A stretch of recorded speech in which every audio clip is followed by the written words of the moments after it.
you don't miss anything. We can keep going, and you can go watch the video later, and it'll be up for as long as YouTube is still a company. All right, so it was 1 fold. That was 2 fold. Hi, Marcia. Welcome. 2.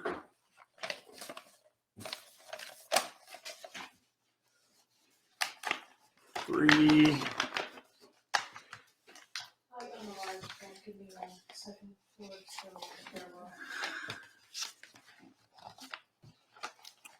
All right. So when you would lay out your book like this, you would be aware of your grain direction and such.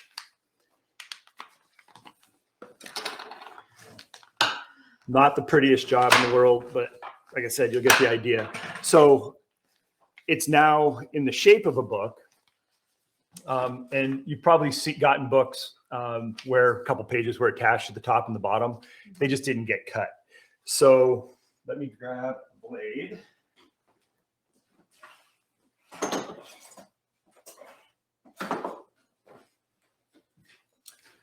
All right. This is a basic bookbinder knife. I mean, it's a steak knife. It's just with no serrations on it. Any good, solid, thin blade will work. You don't have to go and buy air quote bookbinder's blade. And what you'd end up doing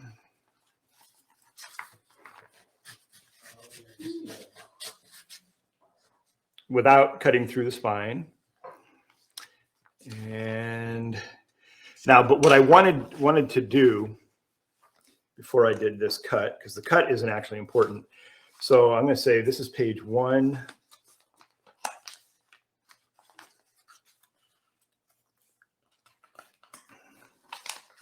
It's going to fight me. There we go. I'm going to put a 2 in there. 3, 4, 5.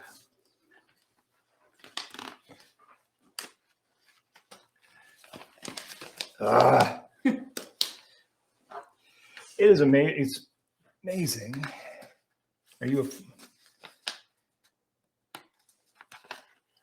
it is just not. There we go. Because I'm being watched. 6, 7, 8. I'm not going to fight with this any longer because it's taking way more time than I anticipated. But they would lay out the book to be printed. And again, things aren't in the order that you would think. So the rest of these squares would be filled in with another number. But, you know, there's the 6. The 7's on the other side of the sheet. 8's over there. 3. What is that? 4. So it kind of gives you an idea on how books are laid out and why your signatures are designed the way they are. All right, that was fun. Okay, did you guys have enough paper for all your signatures? We're supposed to have 48, right? You should have 12 signatures of 4, and that will include your front matter. That'd be 48. Okay, I don't have one for front matter, but I do have the rest. Right. So yeah, just make a blank one for your front matter. Okay. And so yeah, you should be folding those. Oh, I'm sorry. Yep. Yeah, you're gonna need to. All right, I'm gonna switch the camera back around so you can see me. Do you need anything? No, not at the moment. Just stand here and hold the floor down. You can do that for a few minutes. I blame my cat. You blame your cat? I do. Okay, I buy that. She had me awake at 4:30 this morning going crazy. Well, come over and say hi to everybody. We all did Mickey Mouse roll call and introduced ourselves. Hi, I don't do well on camera, but I'm Marcia. I'm the lady bookbinder. The lady bookbinder. See, yeah, she used to be. It was easy. Bookbinder's apprentice, right there, right? But I she's graduated. graduated to, if bookbinding had a journeyman level, that's where she's at. She does a lot around here. She's at the point where she's doing restoration work on client books. So I give her full marks. She recently did what we affectionately called the decrepit Bible. The pages were acidic. It was falling apart. It was a mess. She did a lot of paper repair just to be able to sew it back together again. So, and it came out beautiful. The client loved it. And so yeah, she did a good job. Yay! Okay, you're off the camera Very hook good. if you want to be somewhere. I don't know where I need to be right now, so I'm just gonna. Well, hi. Are you guys the only people on this floor? Because I can't find anyone. Who are you looking for? There's none. I was trying to find him. He's Who? usually in there. The dressmaker. Oh, yeah, I haven't seen anybody this morning yet. It's like they're having fun We though. have a workshop. All right, walk around a little bit more. All right. We have an open door. Okay, so we folded. Oh, Marcia, Yeah. What do you need? we haven't made paste yet. Could you, Bring you over the stuff. yeah, bring the pans, the one set's full of water on the bottom. All right, so we're gonna make some paste. We're not gonna need it for a little bit, but it'll give it time to cool down and it'll be made and ready when we do get there. So is everyone's folded? Everyone's doing good? How about we take a 10-minute break? We'll regroup at 10 o'clock. We'll get set up for the next section. And I mean, you can hang out if you want to talk, I might. Yeah, I think I do actually. ask questions or whatever. I'm just going to gather some stuff up. It's not going to be very interesting for about 5-10 minutes. All right, see you in a minute.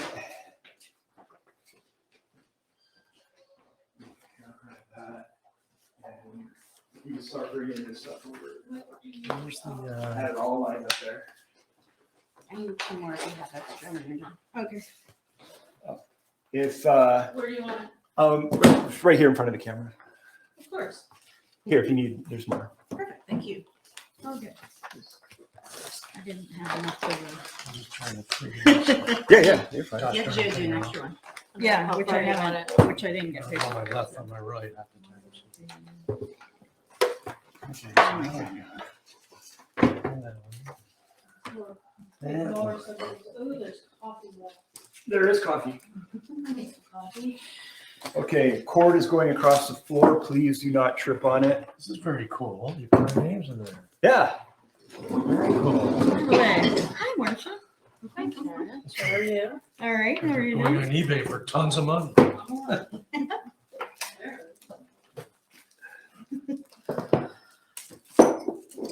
Okay. I said, I'm pretty sure I'm alive in the second floor stairwell. So I'm gonna put this stuff away. Do you guys all have a bone folder? No, I didn't grab one. No, I. Okay, I'm just gonna put these over Okay. here. When you're ready for a bone folder, please grab one or two of them and experiment. I'll leave the drawer part way out so you guys can see which one, and be careful of the cord. All right.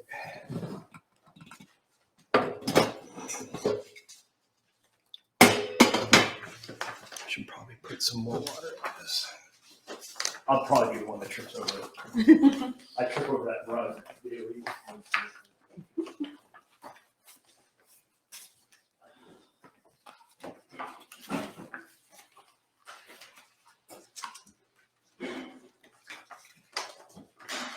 Marcia, how long have you been doing this? 2 years next month, I believe. Something like that, yeah, sounds all right. That's cool. Cool. It's easy to learn something. Could you bring over the white measuring thing and the strainer and the bowl? How many signatures do you have? And you're in this one too. Should be a total of 12 signatures. Where's the bowl? Including the front matter? including, yeah, total of 12. I mean, if you have 13 or 11, it's fine too, but.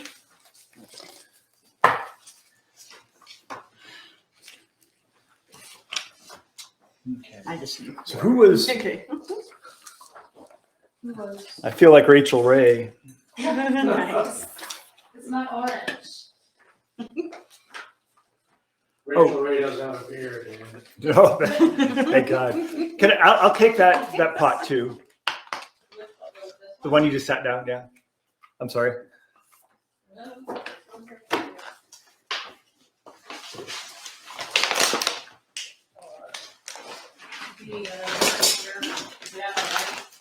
Vanna White's from your Pat saying that. Nice.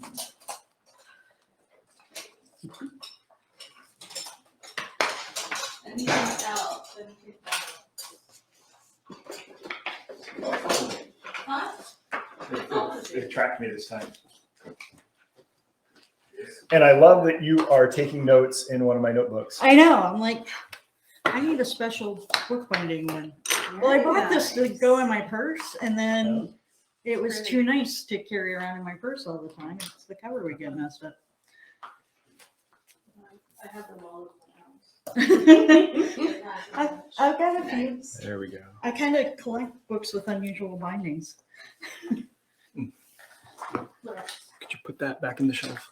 What if I steal a sheet of paper? Not at all. It's, yeah, whatever you guys need. I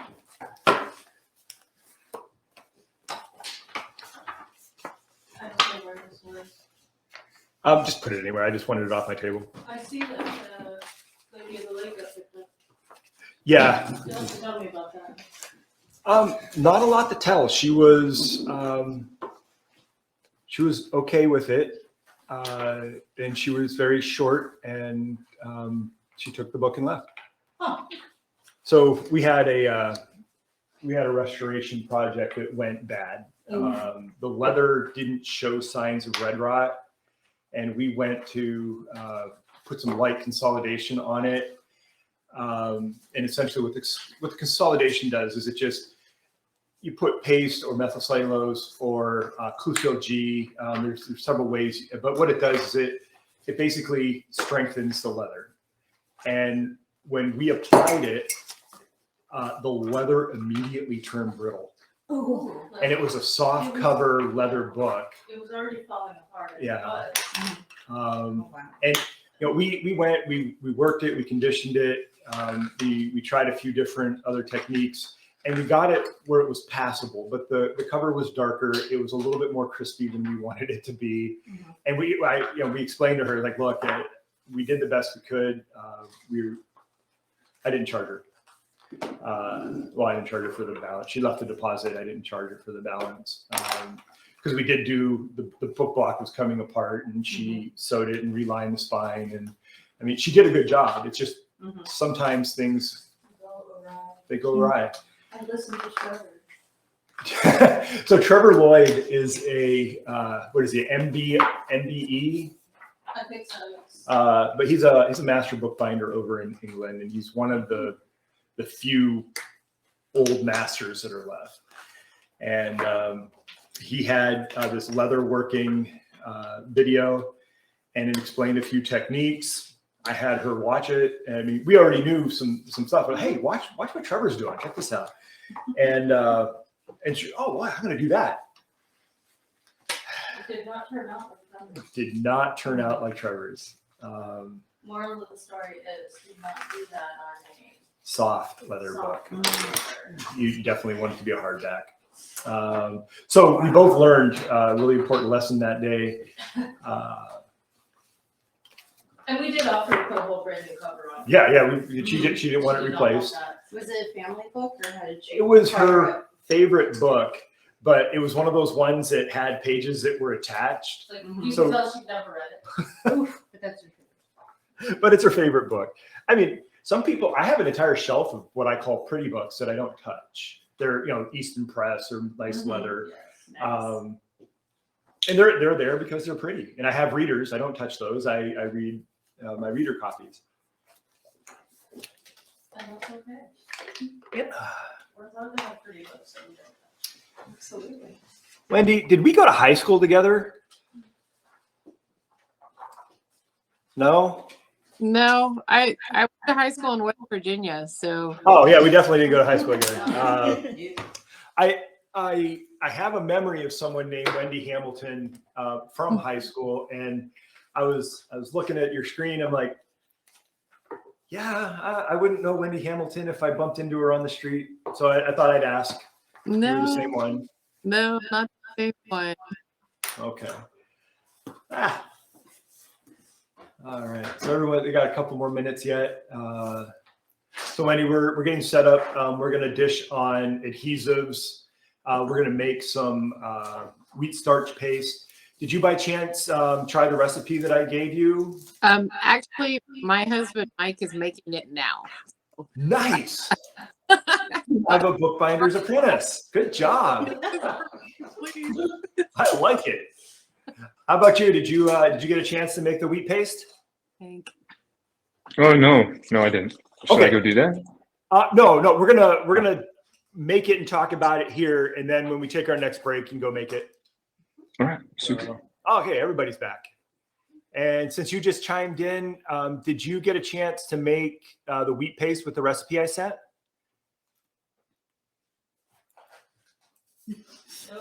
No? Okay. No, not yet. All right, that's fine. So we're gonna talk about some of the adhesives that bookbinders use. We are going to make some wheat paste that we will use on the book. So bookbinders,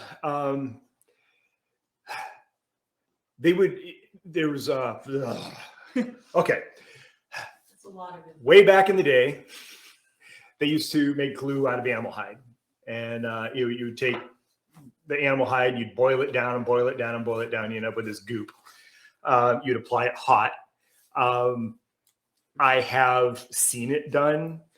I've never had the desire to make animal hide glue. I imagine it stinks to high heaven, and yeah, now, if I had a client who brought in a book and he wanted it historically restored and it was originally bound and that's how it was done, absolutely, I would find someone who had animal hide glue and buy it.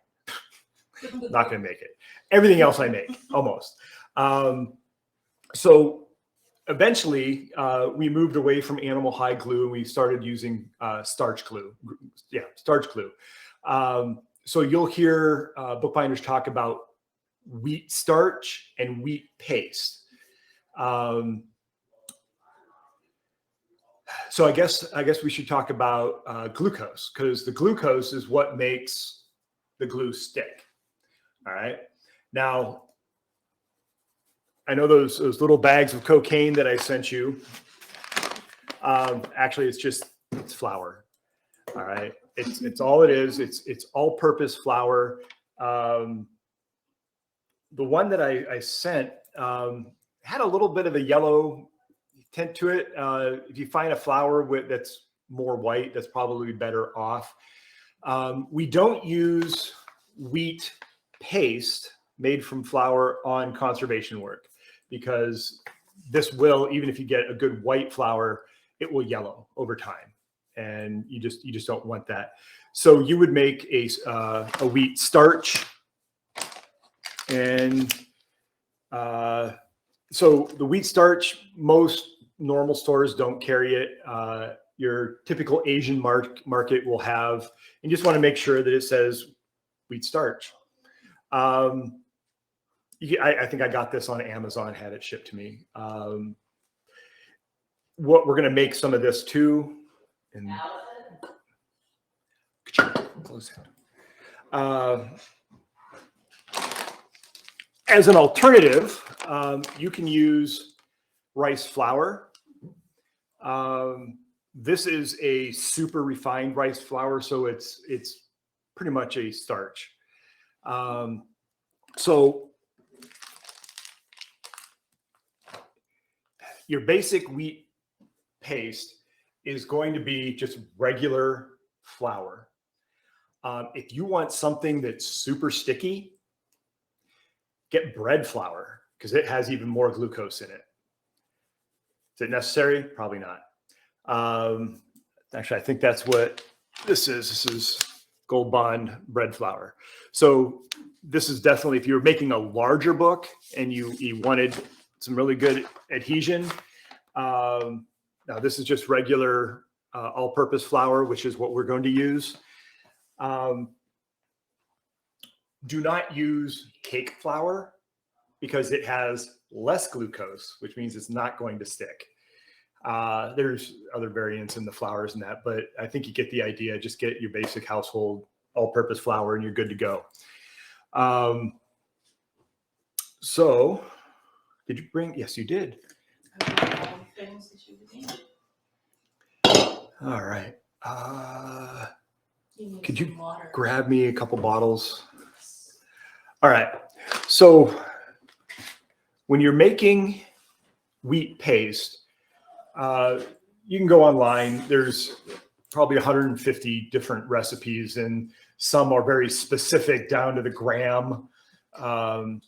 Pretty much a ratio of 1 to 4, 1 to 6 at most. So 1 part flour. And so what is this? 1/3 of a cup? All right. So I'm using a 1/4 cup, and I'm going to actually make a double batch. So I'm going to put a 1/2 cup of flour in my pot because I'm making paste for these guys. If we waited for them to make it, it would take too long.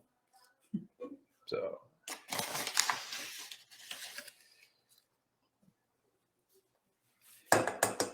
All right. And then should have had a carafe or something ready for this.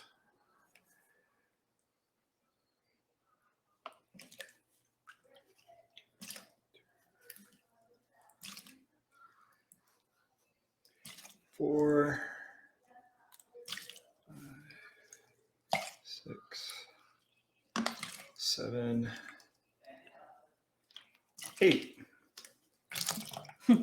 Okay, I cook like this at home too.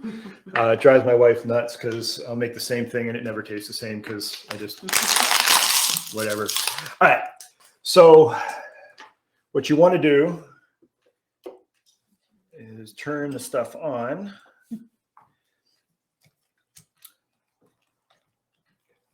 So you're going to whisk it, stir it, whatever you got, and you're going to work out any lumps that may be in there. My hot plate's going to take a few minutes to warm up. I'd like to get a different one. It takes too long, and I'm impatient. All right, so so there's certain recipes that are going to say, hey, let this sit for an hour and let it blossom.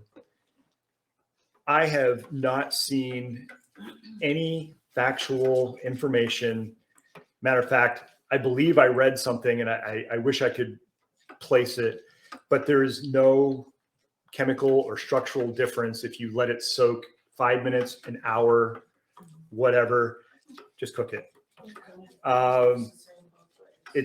You're just going to waste an hour at that point. We get some stuff called Zen Sofu. Is that the name of it? Yeah, that's the name of it. Zen Sofu. I'm going to run with that. There's a bookbinding supply store in New York called Talus, and you can find it Talus online. The prices are a little on the high side, and their shipping is absolutely ridiculous. I usually buy stuff in bulk to offset the shipping costs. They'll sell you flour at like $30 a bag.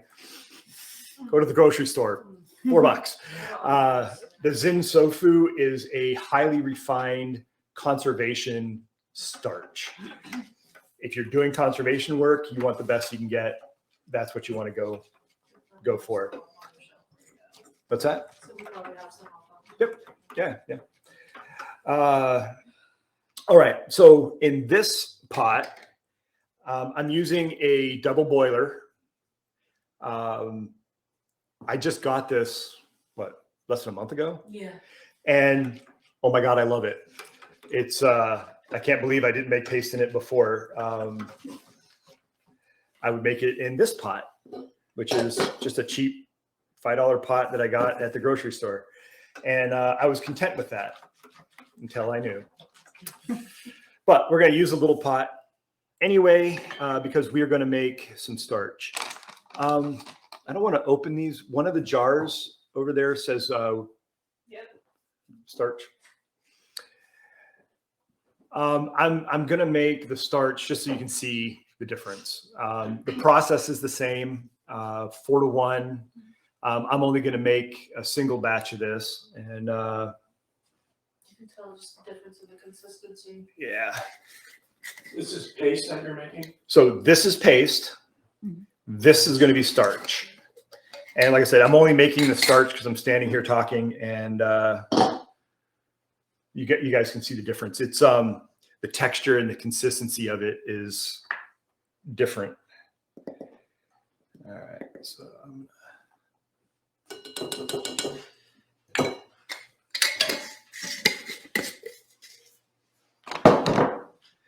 all right. Yeah, you didn't know you were attending a cooking show, did you? You gotta ask a rookie question. Why not use PVA glue? Is that a no-no? That is a good question. And we are going to use PVA glue. 3 and 4. We're going to talk about that next. Okay. Let me get this mixed up and that can go away. And it'll rinse it off, you don't need it for a minute, do you? No, you're fine. Thank you. All right. So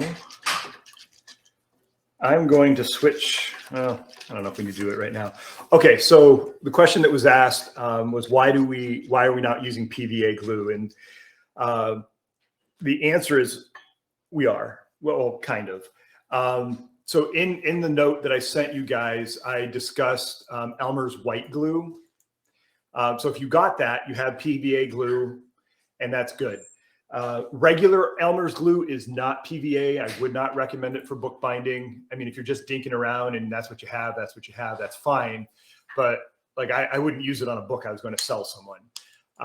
Even the Elmer's white glue, I wouldn't use it for a good binding, but to learn with, it's fine.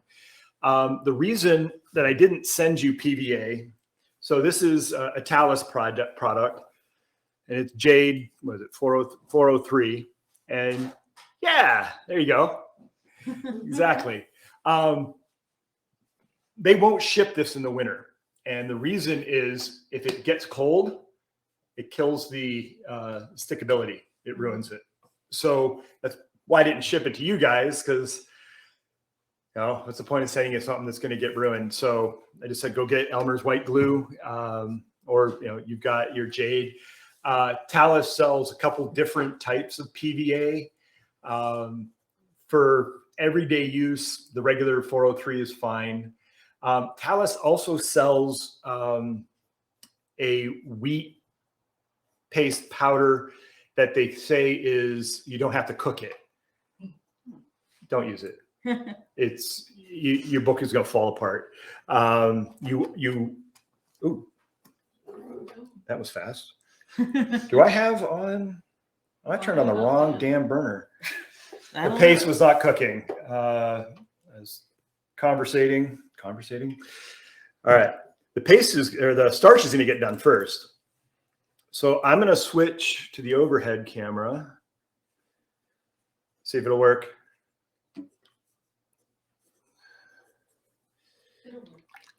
Well, it wasn't earlier. Oh, really? Yeah, it was giving me a hard time. Dang.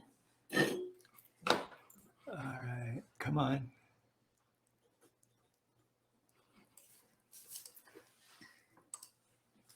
Do we have it? All right, and you can't see my cooking. Can you pull it forward Well, without? without pulling it down. Yeah. Okay, I got to put.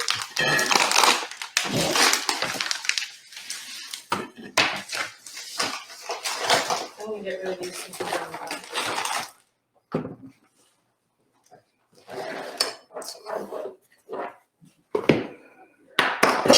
No, yeah. Oh, What did you do? can you grab one of those rags right there?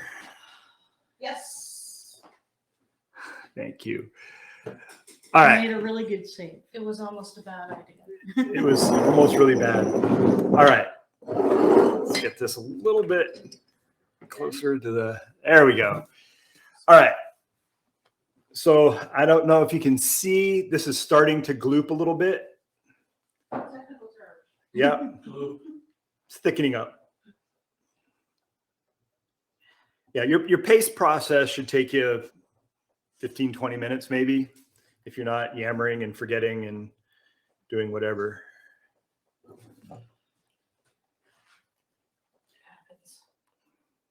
So it's just starting to thicken up.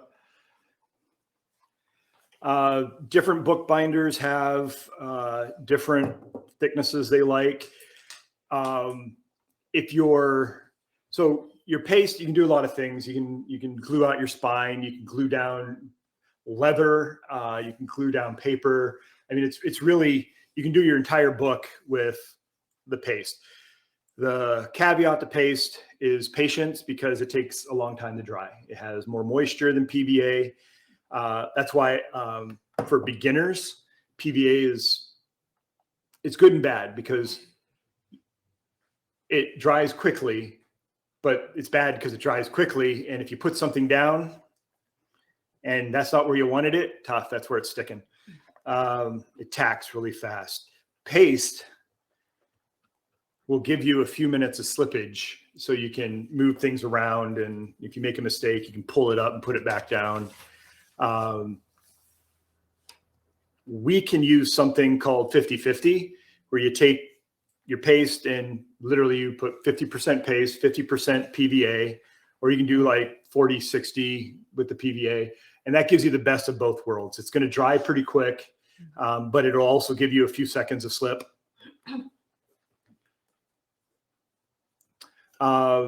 So if you're using your paste or your starch on, let's say, the spine, you don't want it too thick.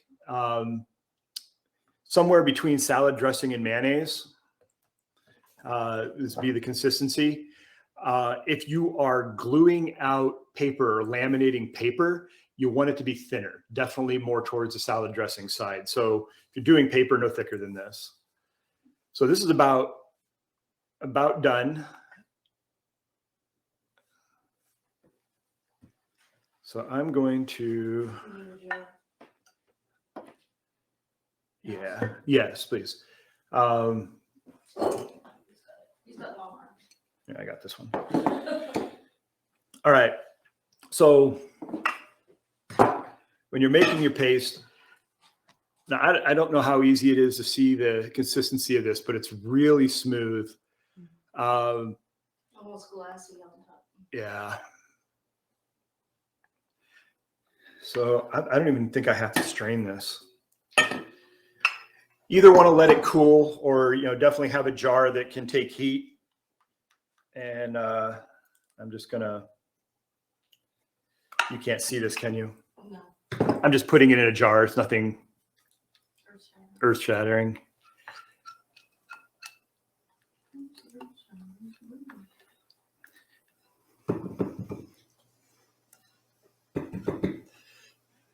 Don't forget to stir your other stuff there, Chief.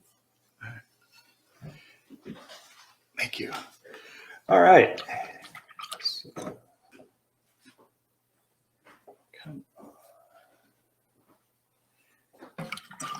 All right, this stuff here, it's going to take a little bit longer because of the double boiler.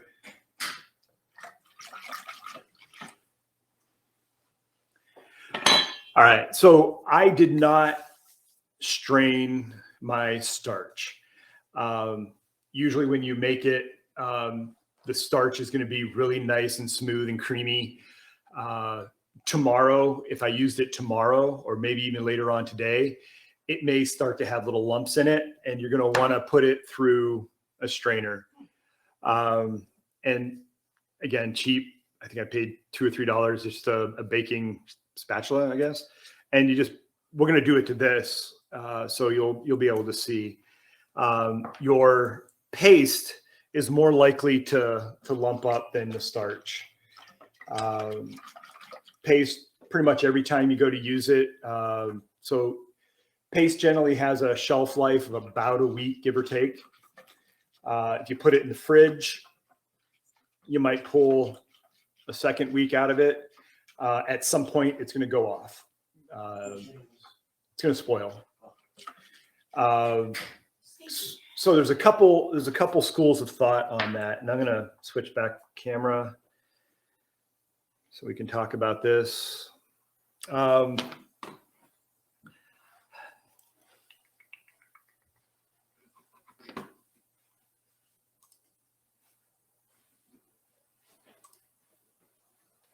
Boom. All right. So a couple schools of thought. Your paste, it's going to go off. Everybody knows this. So generally, I'll make enough for the week on Monday because this is, it's time consuming. You don't want to be doing this every day. And I'll put it in jars. If you put 3 or 4 drops of lavender in it, because bugs love starch. And so you get a little essential oil, lavender, bergamot. There's a couple of them out there. Put a few drops in there, and it deters bugs from eating your books later. But it also helps extend the life of the starch a little bit, and it smells pretty.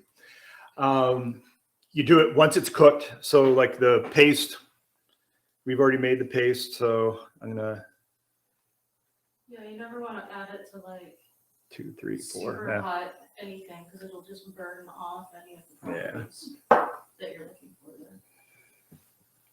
And just mix it in real good. Yeah, you add the oil after the cooking's done. So I'm using. Usually don't want to cross pollinate your glues unintentionally. So going from container to container really should be a no-no. Here's that go away.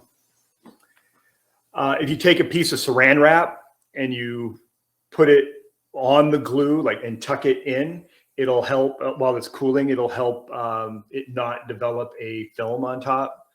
We're not going to do that because I don't have any saran wrap here. So, oh, come on. Right?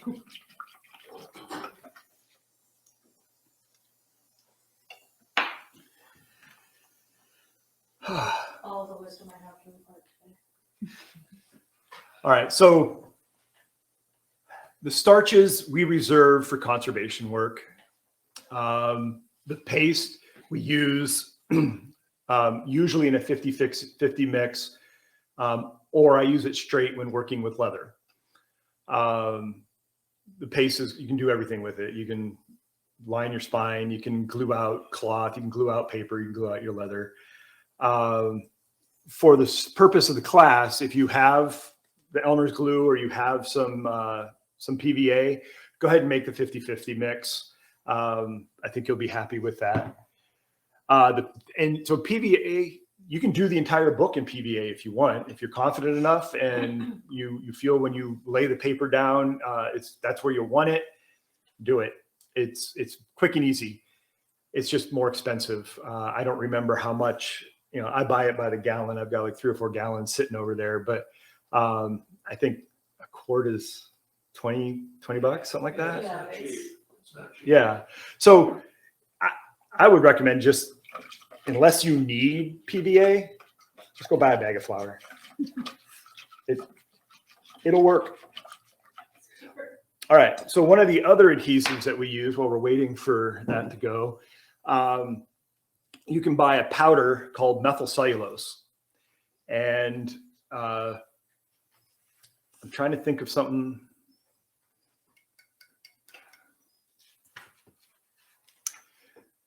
It has the consistency and the feel of KY jelly. I don't know what else to compare it to. It's just what it is. But but you buy the powder, you follow the instructions. I don't remember the ratio. I look it up every time. And this can be used in place of starch. This can be used mixed with starch. We use this primarily for conservation work because it is clear, it doesn't change color, it's reversible. That's another. PVA is not reversible. It is not a conservator's friend. So we don't, on conservation projects, we do not use this unless I'll line a spine. I'll glue out the spine with paste. I'll put a couple layers of hanji, and hanji is kind of like a kozo or a highly fibrous mulberry paper. I'll put 2 layers of that down with paste. Then I'll use PVA over it, because when I go to pull that up, it's going to pull the first layer of hanji off the second layer of hanji and not destroy my book. But for the most part, I don't use this in conservation work. This is great because it's a man-made polymer, and what it does is it infuses whatever you're gluing out with fibers. So it'll help strengthen the paper. You can use this to laminate. Like if you have a couple sheets of like Japanese paper and you want to laminate them together, this is really good stuff to use. But yeah, it's called methyl cellulose, and you can get that from Talus too, other places, but you know, Talus is kind of a one-stop shop. I meant to do this beforehand, but I'm putting together a list of all of the bookbinding supply places that I use, and some of them you might not have considered before. Like there's a place called Gaylord Archival, and they're primarily an archive. You know, they sell conservation archival products, but they also sell products that bookbinders would use. So I'm going to put together this list and we call web address and things. And I'll get that out to you guys hopefully within the next week. Are you? I hate waiting. Oh, okay. The pot's hot. All right, so that's getting there. Okay, so we covered adhesives. You guys have any questions so far? And can you hear that train?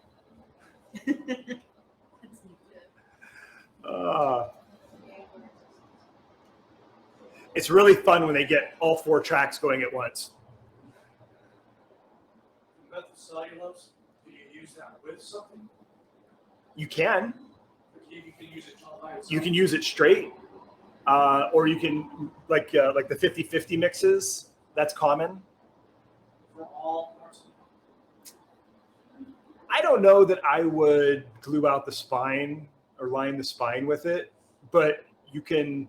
Right, and I probably wouldn't use it alone with leather, but cloth and paper, board, that kind of stuff, definitely. I mean, I don't think it has the adhesive properties as, it's closer to the starch. It's got less adhesive property than the paste. So, and it costs more than the paste. Again, I don't remember the price, but I know it's probably $15, $20 a bag, and you probably, the bag's pretty small. But it goes a long way. I mean, I've had this bag for like 3 or 4 years, so yeah, that tells you something too. It goes quite a ways. I spent a lot of time using that to prepare pages with the private Bible. Use the Bible. Yep. Okay. It's thinking about it. So in a bindery, there's a lot of pre-stuff that you do that most people wouldn't think about. It's like, oh, cooking. Our sink is out in the hallway, and there's photographers on this floor, and guy who, An art teacher. yeah, an art teacher, and they're like, oh, you're cooking in there. It's like, no, well, sort of. Not what you think. Nothing you want to eat. Needs a little bit more garlic. So I just stir it every few minutes to make sure that, it doesn't lump up. Let's see, what can we cover? What can we cover next?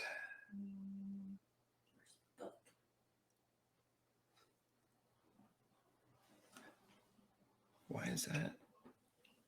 Does it take forever to cool down, or you didn't? I didn't turn it off. I end up burning myself when I go to move it.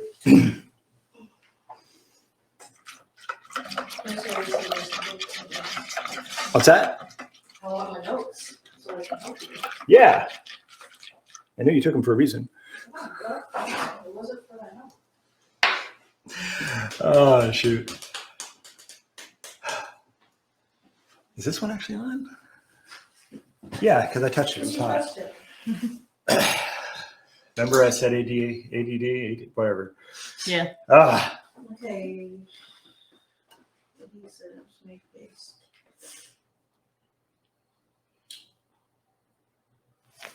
Just looking to see if we had any other adhesive notes here. all right. No, I think you are ready to go to discussing the paper. The paper. Well, we already did grain direction and all that good stuff. So now you're at, what, did you do basic tools? Basic tools. That would be the next thing on. Well, we covered bone folders. We covered hammers a bit. We talked about the clamps. Okay. Oh. Okay, so you guys in your kit had got an awl, right? We're gonna be poking holes with that.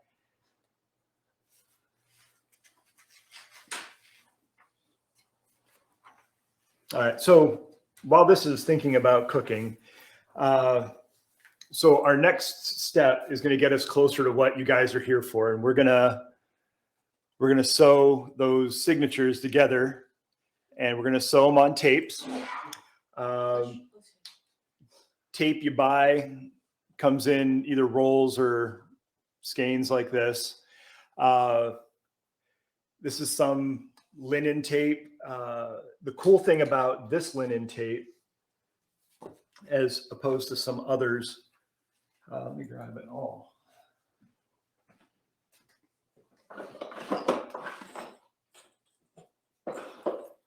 My drawer of pokey things. All right. So a lot of linen tapes are just a linen ribbon of sorts that you sew it onto the book. What's really nice about this is you can fray this one out.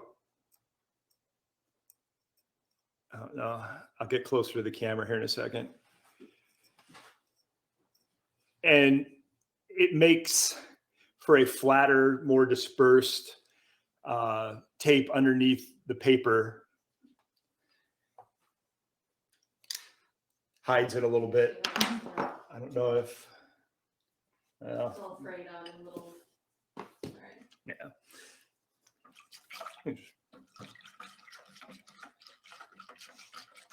Seriously. I swear to God, this burner doesn't work right. Okay. Okay, so you're all. Well, time is it? All right. While this is doing that,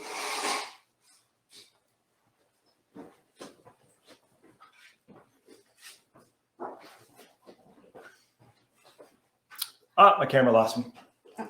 It locks onto you, and there we go. Yeah.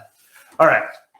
So in your kit, you should have got a little piece of Bristol board. Mine's a little bigger, but yeah, it's a piece of card. And yeah, it should look like that. Nope. No. So what you have, that's craft paper. There you But go. yeah, you want the gray blue thing. Yep. Okay. We're going to kind of go out of order. Well, this thing is taking too long. It's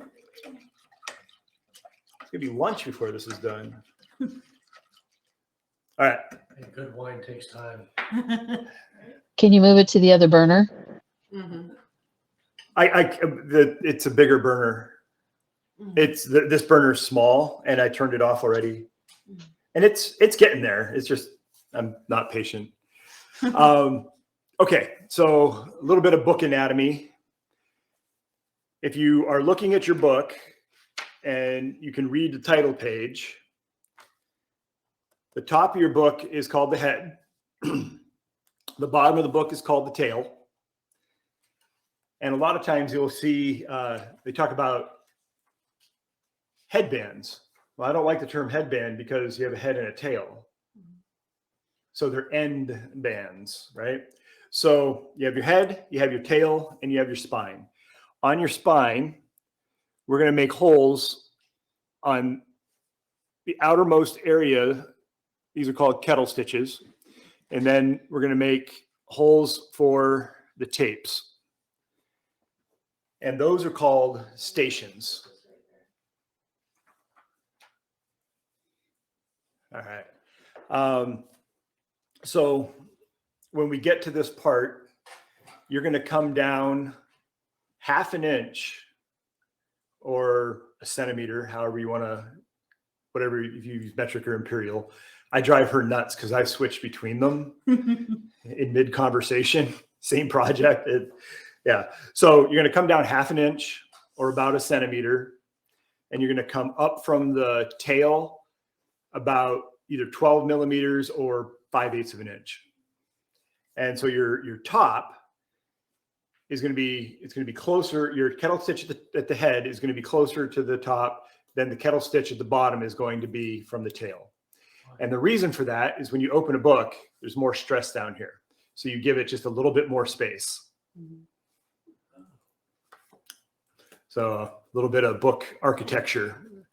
And then what we're going to do is once we mark where these holes are going to go, and I need my counter space to do all this. It's starting to thicken.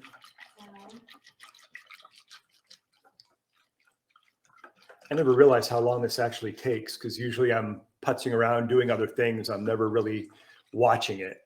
I just go over every few minutes. I stir it up and I walk away again.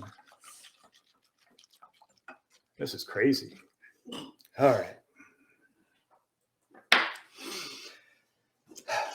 All right.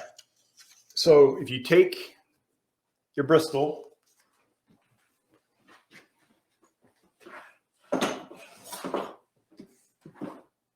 remember where your tools are. All right, you're going to need a pair of scissors or an X-Acto knife or something along those lines. But essentially what we're going to do, I'll wait. She went away. All right. Yep. We're going to give it a minute until I get back.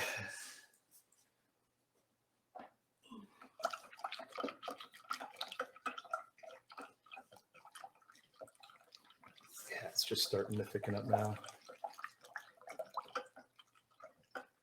Do you have to use a double boiler? You don't. Just like I made the starch in there, Closely and but your chances of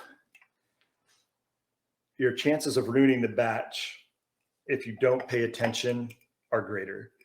so you don't want it to boil? No, you never want it to boil. You want to do it on like a medium high heat, whatever, my stove at home, it'll boil on low. So I very rarely put it on high or medium. But yeah, you definitely, you don't want to boil it, and because it'll clump up and at some point it'll turn to plastic. So, okay, we got one back.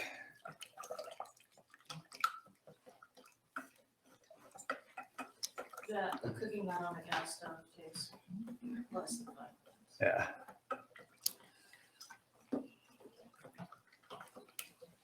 It's getting there. It's starting to thicken up.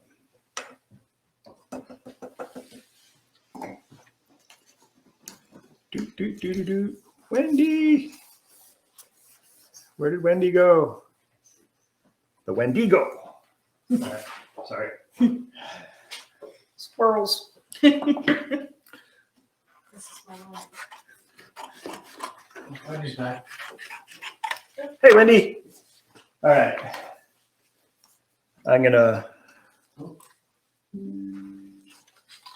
Oh, Sorry. I bumped it.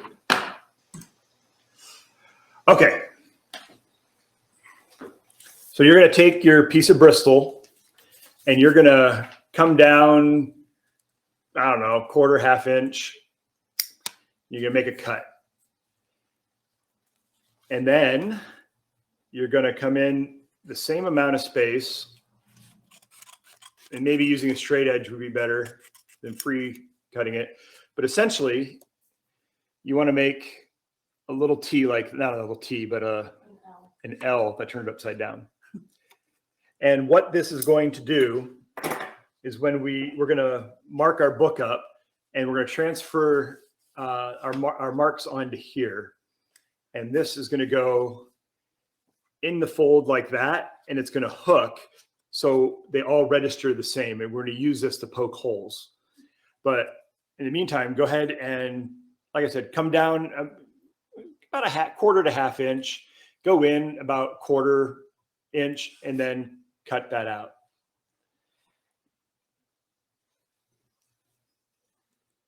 Can you see it? Do you need me to like? Do you have a question, Wendy?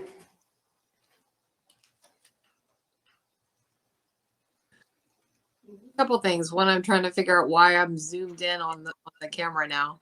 Oh, And then on this, yep.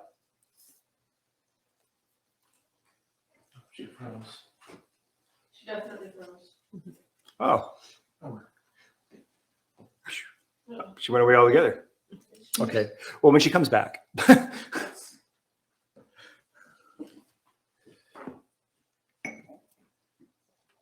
There we go. Finally. I'm cooking with electric. It's electric. Sorry. All right. All right, I'm going to switch cameras again.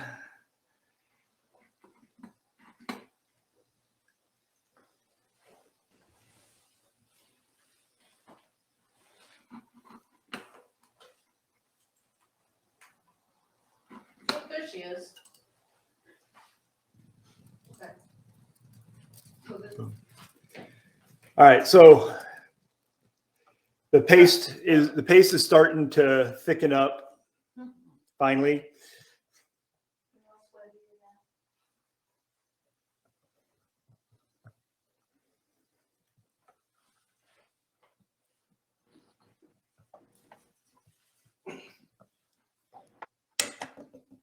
Get this thing out of the way. Here, let me do this to help her.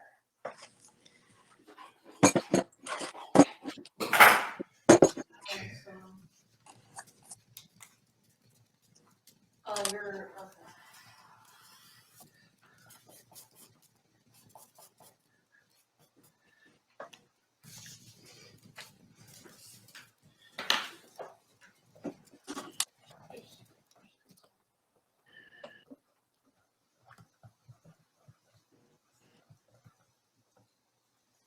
Couple more minutes. We've got salad dressing. Yay! Thanks.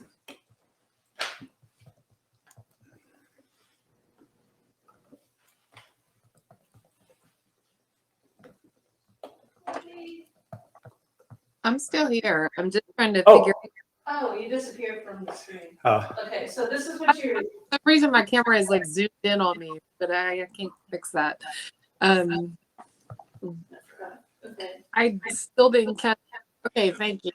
There we go. So yeah, you just, the area that I have blacked out, you just want to cut that notch so you have this little L or hook. And so when you're done, it'll look like this. Okay. And yeah, just come down like quarter to a half inch from the top and then go in about a quarter inch. A little bit more is fine. All right, as you can see, we're starting to goop up here. The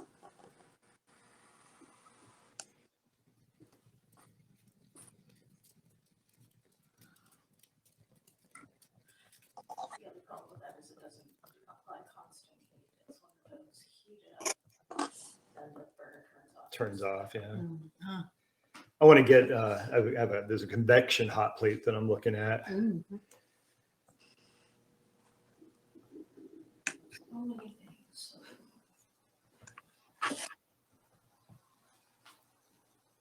All right, I'm going to call that good. I'm going to turn this off.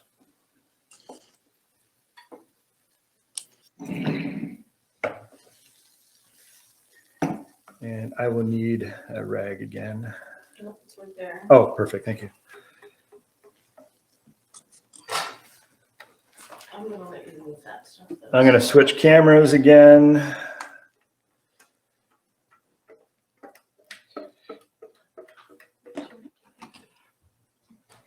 I got to wait for it to pop up in there. There we go.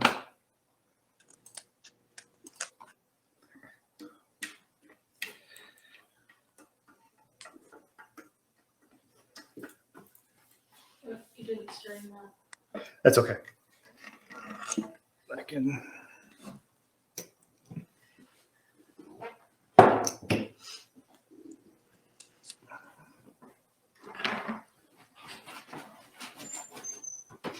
So I highly recommend anytime you're going to be bookbinding and you use paste, glue, whatever, have a damp rag because you're going to get it on your fingers and you'll eventually get it all over everything. So I just wipe on my rag, and I should have an apron on, and I just wipe it on their apron because you're going to get glue on you. There's no, I don't care how, well, maybe. All right. We can get rid of the hot plate. Yay! Yay! Okay. That's how you make paste. Very exciting. I'm definitely not going to do a career as Julia Child. No. Yep. Yeah. Okay. So the paste, I just put it in the jar. I find when paste is fresh, for the most part, it's not going to have lumps. If you made it right, you stirred it, you're going to be fine. If it does have lumps, I would just strain it into a bowl 2 or 3 times until it's creamy, and then put it back in the thing. Later on today, before we glue out the spine, I may strain that because it'll have had time to cool. It will probably lump up, and so you'll see that process then. But we'll worry about that when we get to it. And this thing's going to be like 500 degrees. Why don't we take 5 minutes? I'm going to clear the table, reset, and then we're going to start actually doing the book now. So we'll see you guys in 5.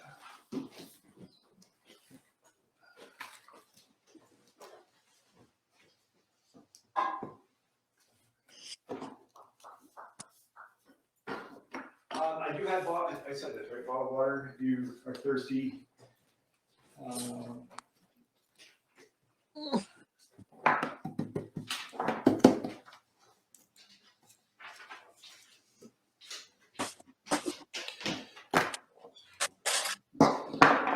Hot, hot, hot, hot.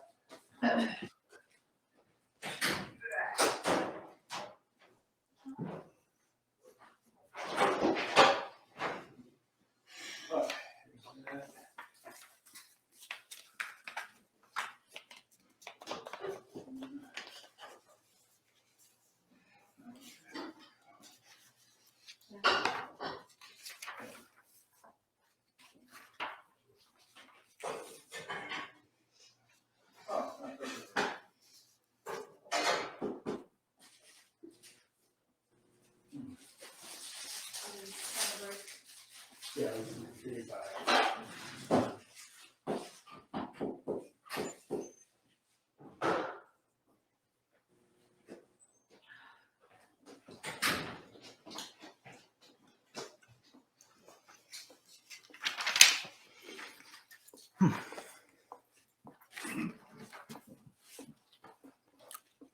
What is your logo It's a badger. I'm the honey badger binder. Okay.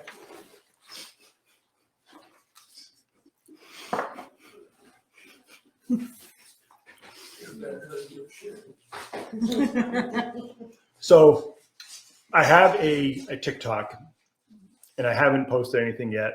And I'm going to do bookbinding parodies of trends. Trends? Of trends. So the first one that I'm working on is we're going to do the badger, mushroom, but we're going to do it in the BookForge, right?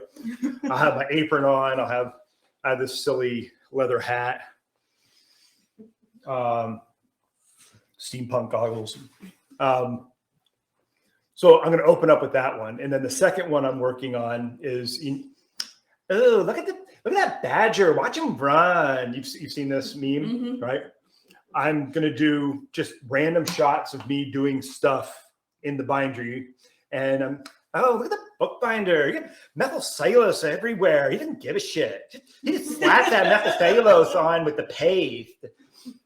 So we're going to do a parody of that and a couple other ones. And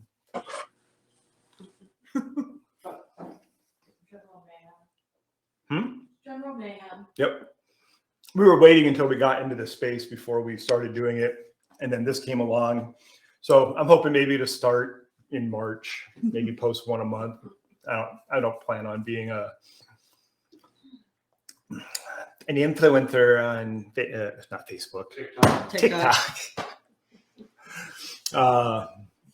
But we're gonna have some fun with it. You know, I figure our Instagram is fairly serious and our Facebook is fairly serious, so we're just gonna be stupid silly with TikTok.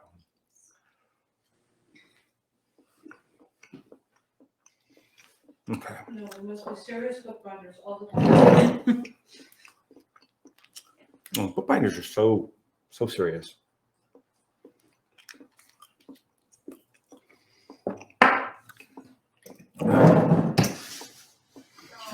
I don't know that I've seen Trevor crack a smile, let alone give up stuff. That'd be something.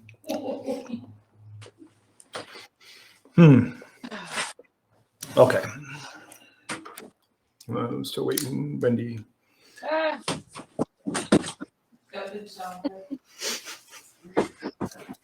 Oh, it's right outside the door. Sorry. Oh, gee, there's a little piece of plastic.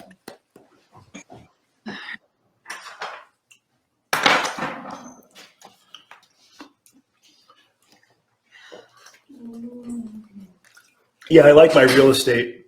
So they got pushed out there. I'm just looking at metalwork. Oh yeah. Next break, we should, we'll break that out and take a look at it. It's gonna be a lot of fun. Okay, guys, everybody's back. Now, what you've all came here for, we're gonna start working on this book. So you have a stack of signatures. The one thing that I didn't tell you to do, and we're going to do that right now, you're going to take your individual signatures and your bone folder, and you're just going to run the bone folder along the spine, the crease, and push it down. If you were in a book bindery, you would do that, and then you would take the book and you'd put it in a press, and you'd press it overnight or a couple days even, just to help the papers nest together and to really crease that spine. So go ahead now and just take each signature. Don't get your front matter mixed in somewhere.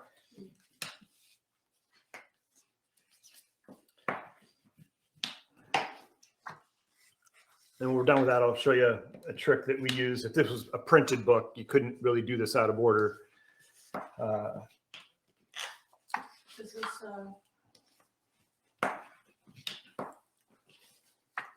what I can use. Yeah.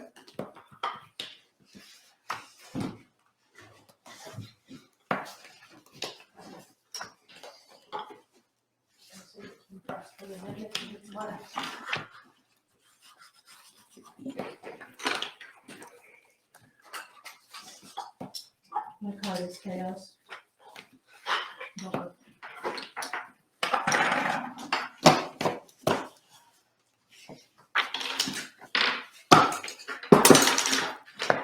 So I'm going to use.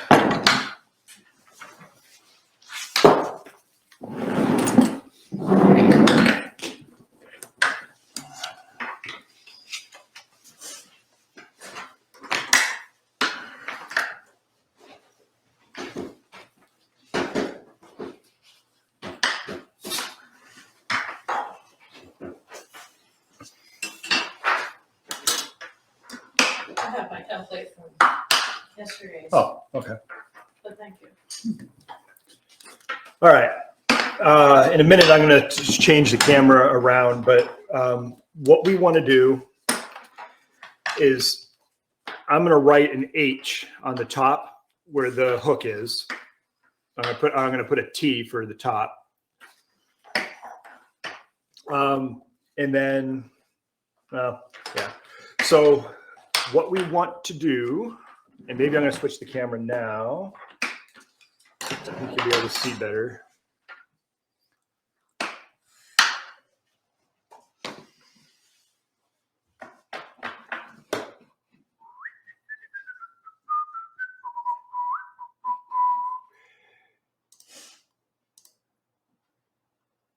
All right.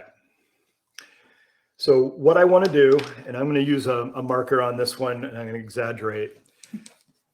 So you're going to measure from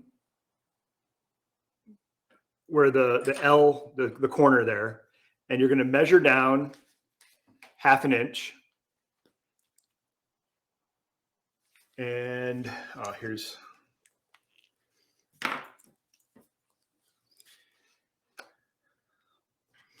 I don't know if your template is longer than the book. Either trim it off here or make a mark where the bottom of the book is. And then what you're going to do is where that mark is you're going to measure up 5/8. So 1/2 inch. Well, okay. Does that make sense?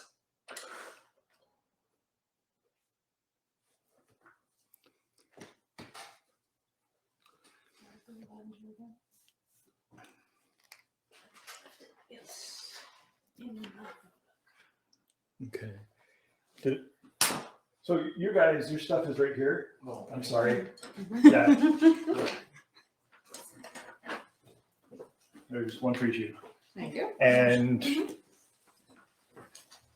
Oh, there we go. There you go. There you go. You're good. I'm missing something.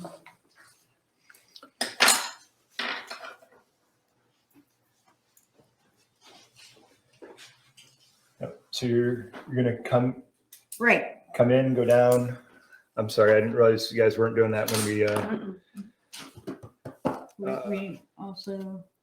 You need either scissors you want scissors? or blades. And possibly rulers? They're right behind you in front of the toolboxes. So a whole slew of them right there. Cool, thanks. Ruler? Looks like he already nabbed a ruler or brought a ruler. He brought his own cutting mat. Okay. Wow. Ah. Alrighty then. Oh. Okay. Sorry. Are we gonna share the scissors or are they more? Oh, scissors, bottom drawer, right hand side. Nope. Nope. Oh, right hand. Right. Yep. Other right.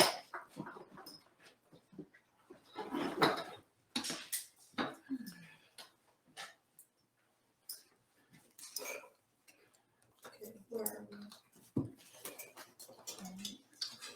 There. Thank you. Here we go. Check where you are. You said 1/2 inch and 5/8? Yes, sir. Yes. 1/2 inch from the head, 5/8 from the tail.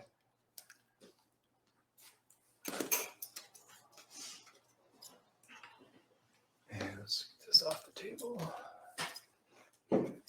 Good.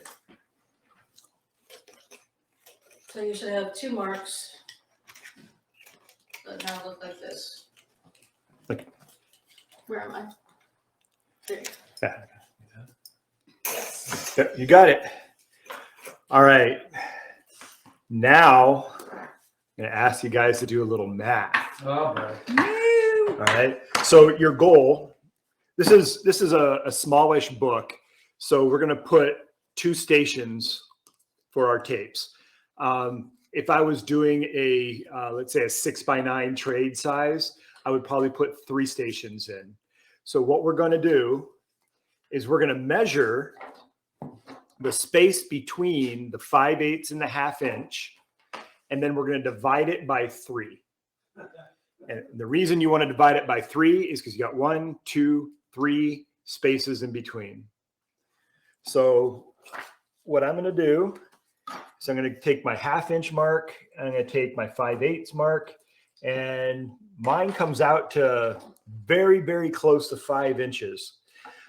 It is okay to round up or down to get to a mark.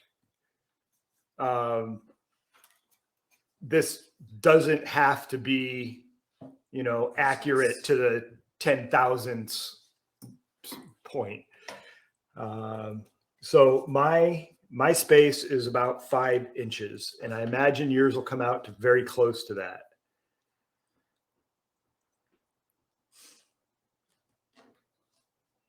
I did 7 years.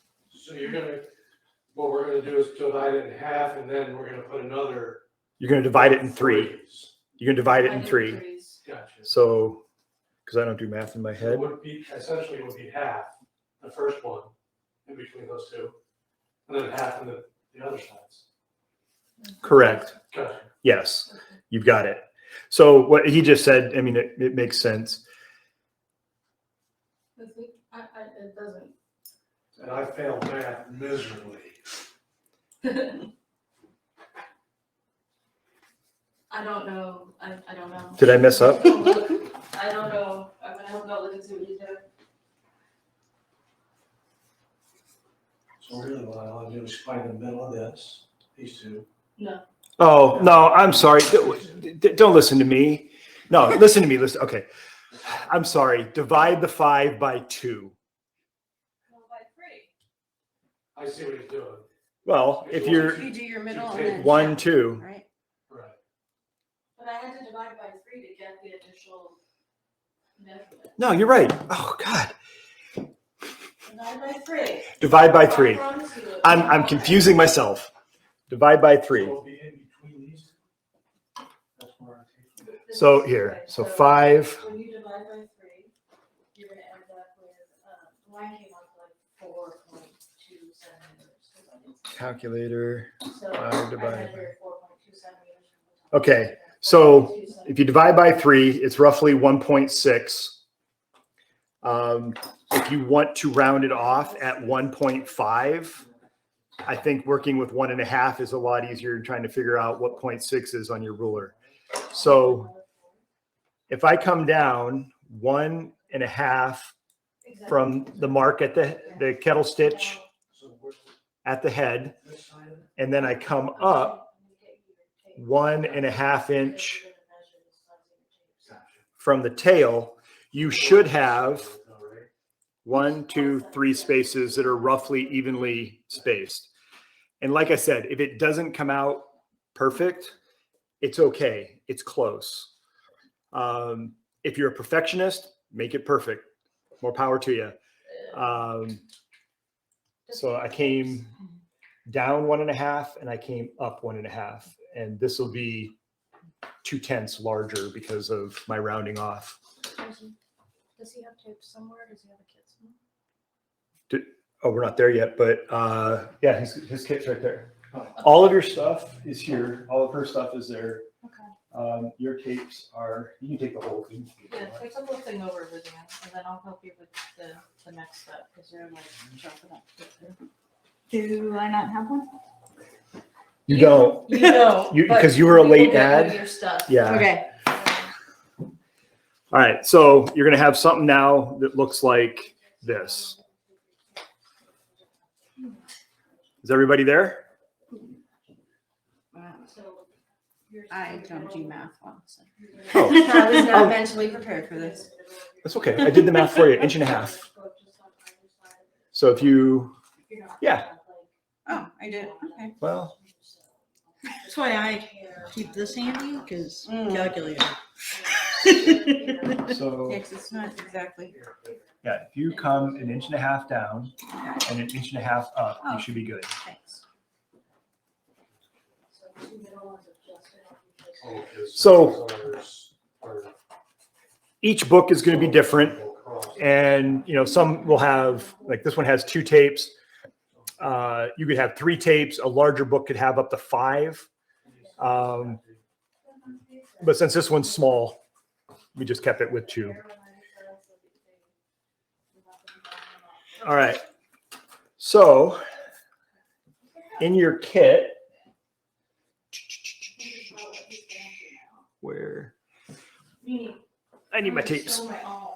Well, all right. In your kit, you're going to have tape, linen tapes. If you cut them,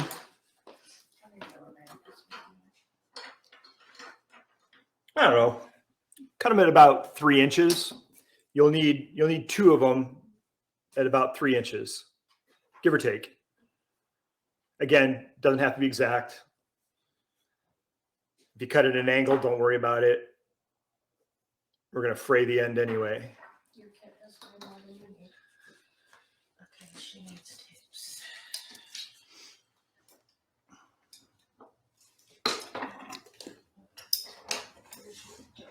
Thank you.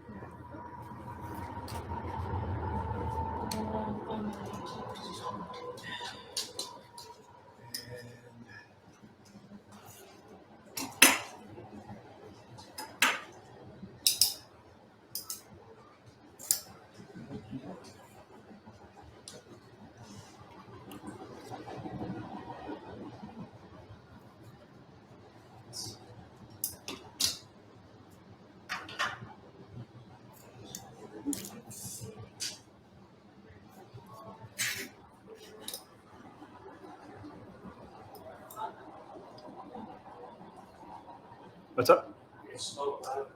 Yep. It's a lot. Oh yeah.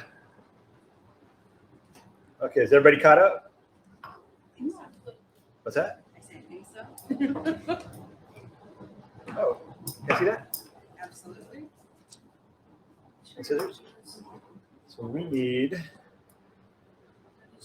She didn't put a hook in it. Yeah. No, I was about to. Oh, well, you measure from the hook. So what we're gonna turn this over.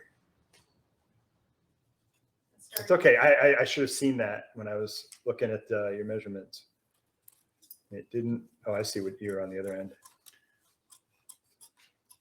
Cool.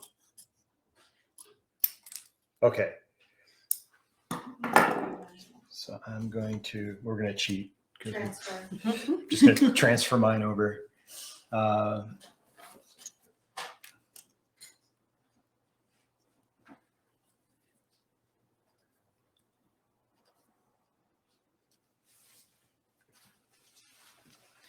And this should be,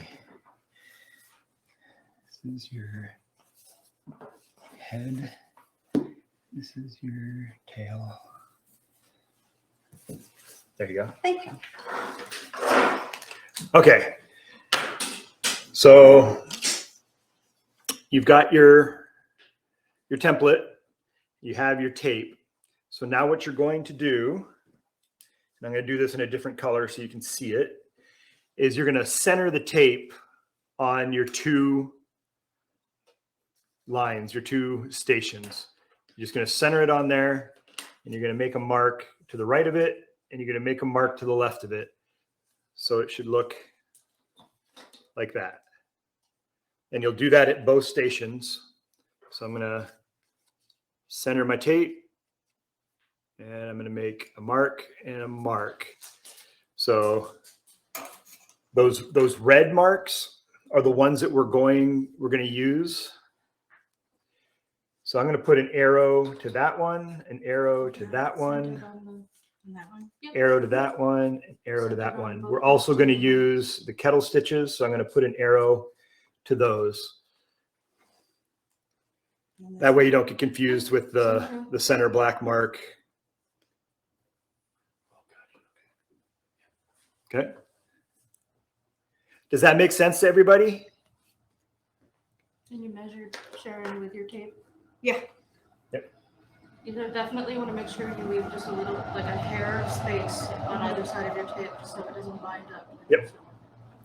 So yeah, Marcia just made a good point. You want to make sure your marks are on the outside of the tape, because if you poke your holes where those marks are, you don't want to go through your tape, and you don't want to have too small of a gap, which will bind your tape up. So yeah, you definitely want to be on the outside. A 32nd of an inch would be plenty, up to maybe a 16th. Okay.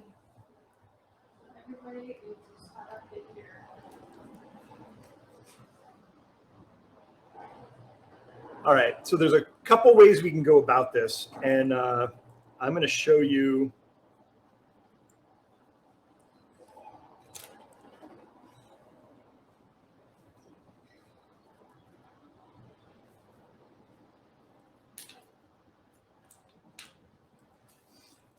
So if this were a printed book, before we sewed it, you'd want to make sure that all your signatures are in the right order.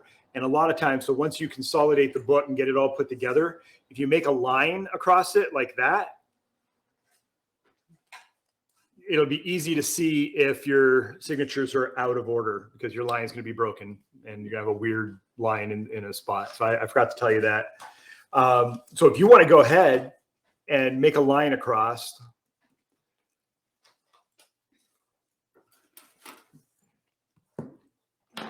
so Art books, so a lot of yeah. times you see a printed line across the books like that. So I'm going to do that to this.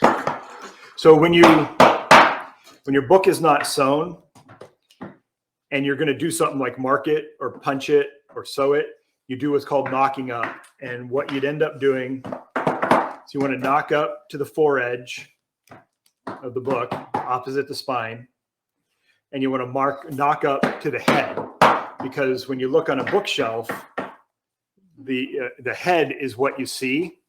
And so you want that to be even and smooth. The bottom, not so much. So I'm going to go ahead and knock that up.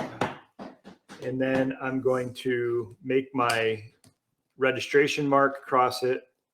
Now, this being a blank book, other than getting your front matter in the wrong order, it really doesn't matter, but it's just a good practice, especially if you have a book with content in it. As a general rule, I will place the head of the book to my right and the tail obviously to the left. I can't tell you how many books I've cased in upside down. So I will always, if I'm working with the case, if I'm working with the text block, I will try and always put the head to my right and the tail to my left. It'll save you seeing a grown man cry. Yeah.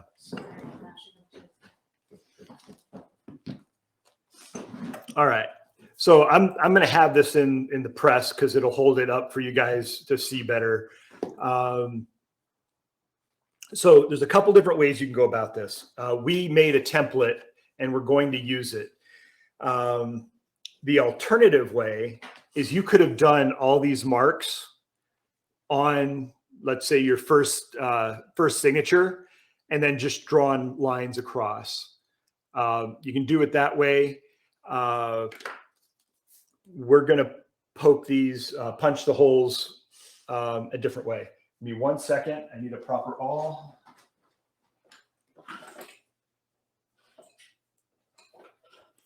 All right. Bookbinding awls come in all sorts of shapes and sizes. Depends on how big of a hole you want. Generally, the smaller the hole, the better. So there's these guys.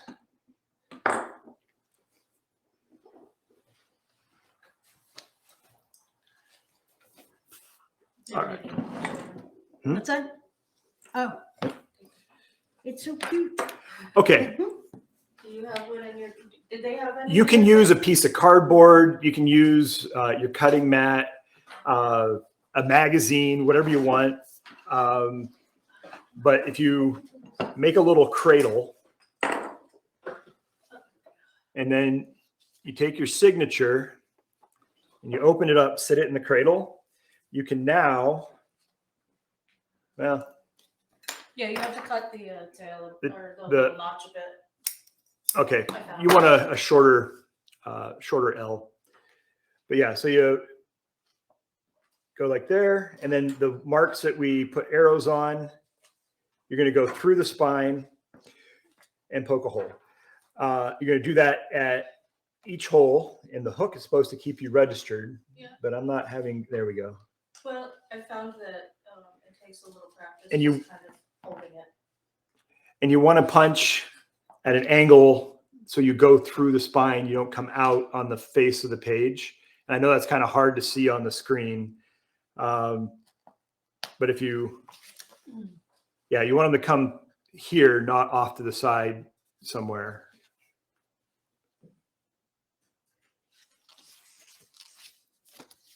So I'm gonna continue punching this. Okay. Where are they? And you just want to make sure that that hook is at the head. Because if you get your signature flipped around and you punch from the tail, all your holes are going to be off. And that would make everybody's. That's where the man starts to cry. That's where, yeah.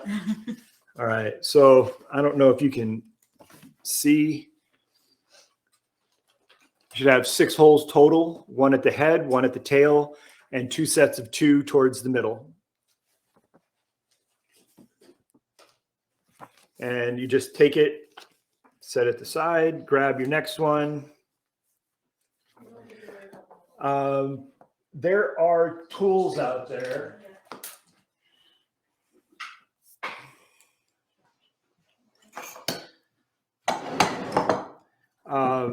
That they make specifically for punching holes. It has a cradle, which kind of does what I'm doing here with this phone book. And it has another piece of wood with holes in it that sits in that cradle. And that way you can take your signature, you knock it up to the end, you put this in, and I don't use this very often because I use a lot of 1/2-inch tapes and these holes are really far apart. So I have to do a lot of back and forth playing and I just don't like it. But yeah, now you can just poke holes in the cradle.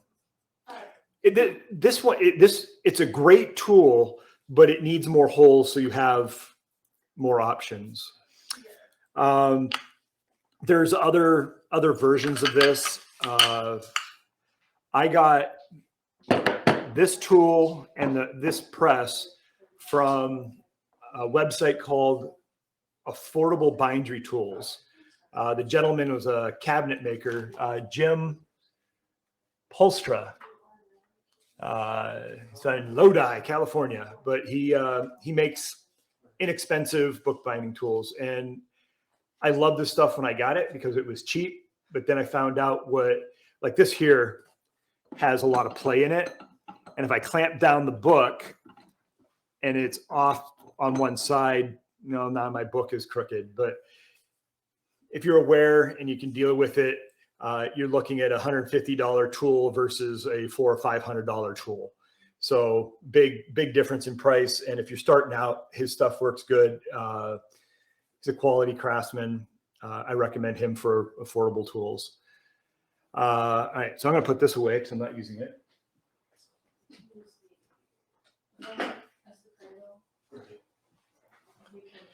All right, so yeah, go ahead and work through your hole punching. And then when everybody's done, we'll go to the next step. Do you have an extra phone book or something? I do. All right. May I use it, please? Do you possibly have two? Oh, look at, Hey, a you use have for phone another books. book. That's awesome. Okay. There you go. Whichever. Yeah, they delivered these to PACA and they've been sitting down there for like 2-3 weeks. We always recycle them. Yeah, no one uses phone books No. anymore. That's awesome. I like that. Yeah, Marcia pointed out that they were down there. Like, yeah, we'll go get those. Very cool. I remember telling him I needed a locksmith, and my ex-boyfriend was like, well, how are you gonna find out who's local? I'm like, well, I'm gonna kick it old school and use the phone book instead of Google.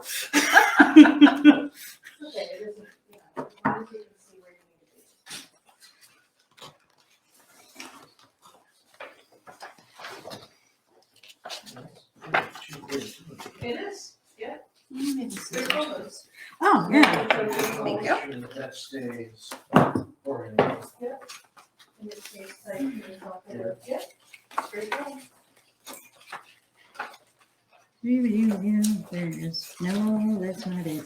There it is. And then Come on. There it is. you're at punching the same place every single time. And you need to go. Much better. Oh, is that is mine. Okay. Now you gotta do that 11 more times. And I had to do that 11 more times.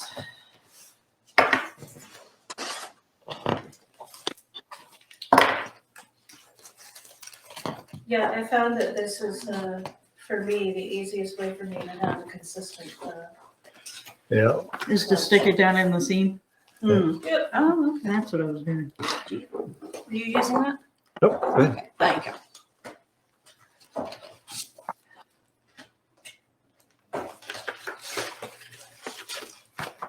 Anyone here a great vocalist? They could sing us a tune while we're working?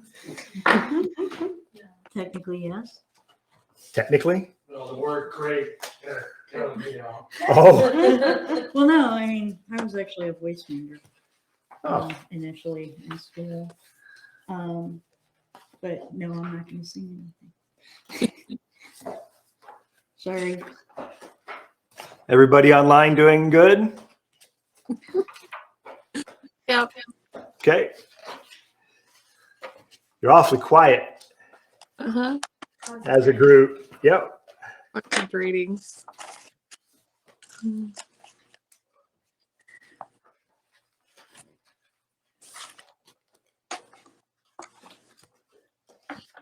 Yeah, there's a guy in Mexico and he makes really affordable wooden bookbinding equipment. This baby sewing frame he made, and I think it was like $20 Oh my gosh. or 28, something like that. I think it was like 3,000 pesos or whatever. But yeah, when we get to sewing, we'll talk about this a little bit more. But the one that I got from Jim, which was slightly bigger, was more like 150, $200. So when I send out the list of suppliers, I will definitely include the guy from Mexico. The only caveat to him is I've seen orders take 6-8 months. Well, because he hand makes everything. Oh, wow. And if he doesn't have it in stock, you're not going to get it until the next time he makes a run of that particular product. And he has them on a schedule. So you're kind of, if you're in a hurry, he's not the way to go. Or reach out to him and say, hey, you have this in stock because I don't want to wait, is your best bet. No, from Mexico takes about a month as well, so. Well, I think I got my sewing frame within 2 weeks, which I was the person who told me about them was like, yeah, you might wait. And we were both surprised, like, okay.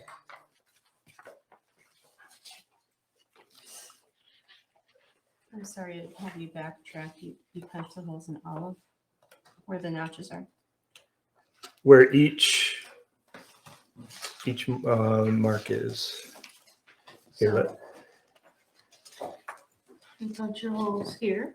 okay. Yeah, because looking at upside down. Yeah. So here, make sure you're lined up. Oh, okay. Now I understand. You're gonna keep it lined up. It's hard to. Yep, it is. And you're gonna punch it here, here.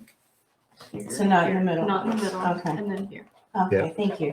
That's why I put arrows on the ones that I need to punch, because I'll do that. I'll go through and I'll not be thinking and I'll punch everything. Okay. You let me know if you need something. Thank you. If you're using a pencil, I made mine longer. Are you're chugging along this line? Yeah, I think so. I've actually seen. Is it like a 3D print stuff? These things? Like this thing here, a 3D printed one?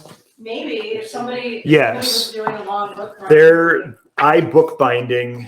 That's what it They make a whole bunch of 3D corner cutter measurement tools and all kinds of templates. We actually have plans on getting a Snapmaker Artisan for various projects. And that's one thing we would do is print out our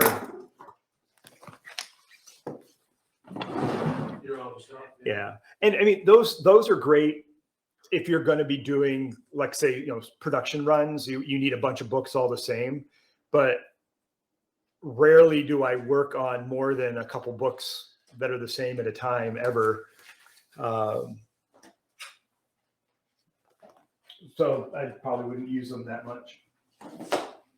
Well, on our contract books, it would be nice having a 3D printer to speed up making our templates.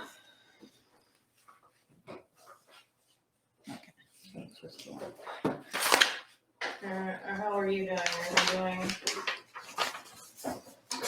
Yeah. This part I've done before. Have you ever tried putting them all really close in one something like this, like probably that one, and then trying to saw them with a really fine? You can use a razor or you can use a saw, but I figured being an introduction class that might be a bit much. Yeah, we do that all the time. I've got. Yeah, we have the, yeah. Oh, okay. Really thin, flexible blade. Okay. Super fine teeth. I've never done it. I've just heard of people doing it. Oh yeah, you can do that, especially if you're working on chords. Okay. You would make the cut for the chords, and you'd make it wide enough, either if you're going to recess them or not.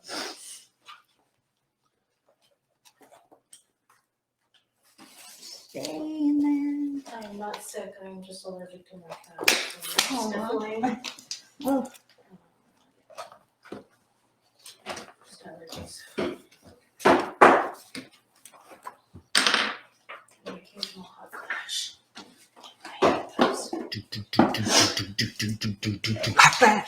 I'm sorry. No, don't be sorry. No, No, that's what you're here for. Which one's the first here? This one. Here, let's do this.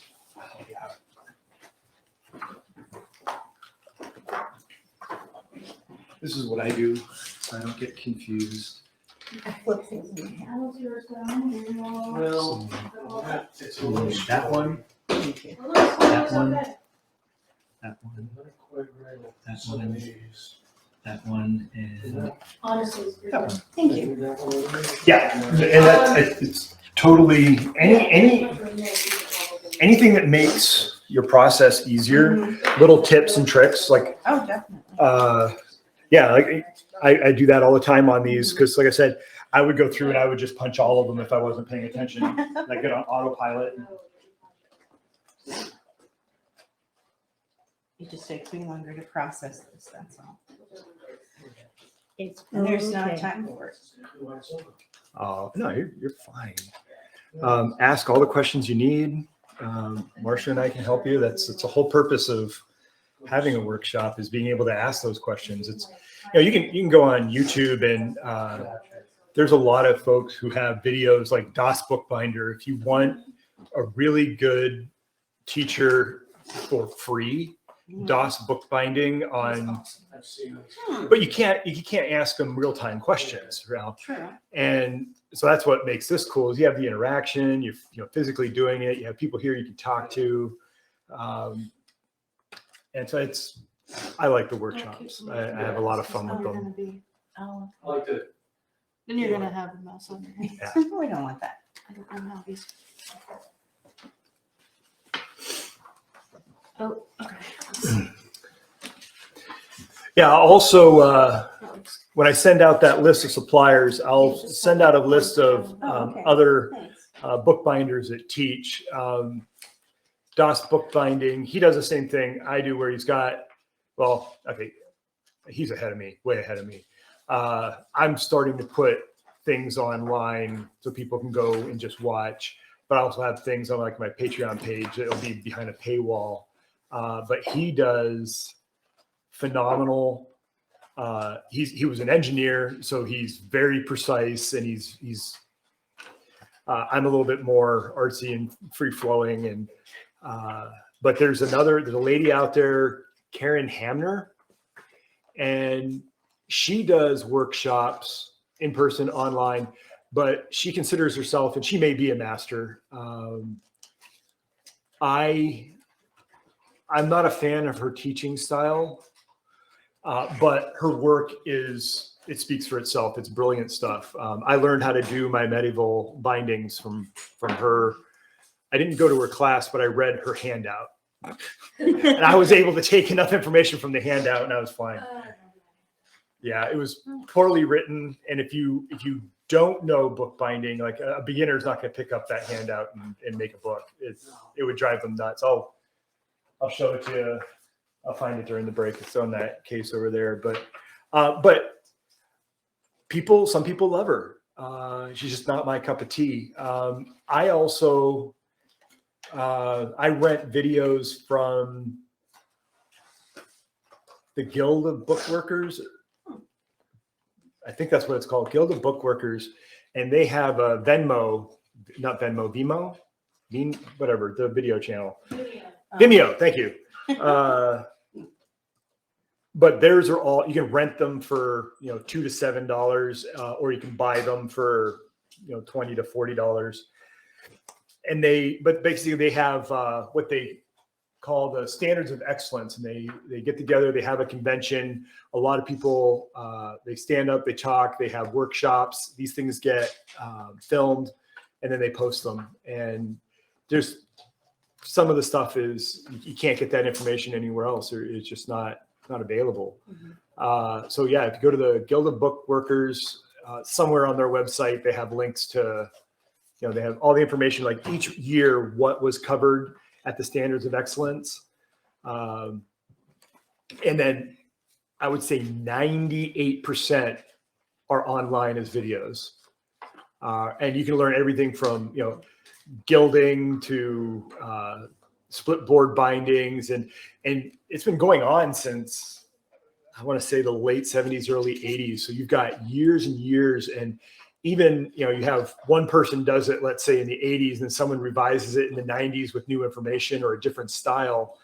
I love the stuff. I mean, and some of it's horrible. Most of the stuff that was filmed in the 70s is, oh my God. It's like when the teacher used to bring out the AV cart. The overhead projector. Yeah, and it's narrated by that British guy. That's what these things are like. Stale toast. but the information is good if you can stay awake. Trevor Lloyd, yeah, he's got a Vimeo channel. I have Venmo stuck in my head, and I know that's a money app or something. Right. And so I get something stuck and I can't get past it. Yeah, he's got a couple of them. One on traditional hand gold gilding tooling, and he's got another one working with leather, and he does a really good job of covering the most common leather repairs that you're going to see as a bookbinder. Great information, but his videos are 40, almost $50 a piece. But worth it. I mean, he's a master. I would pay $100 for his videos. You can learn a lot. Yeah.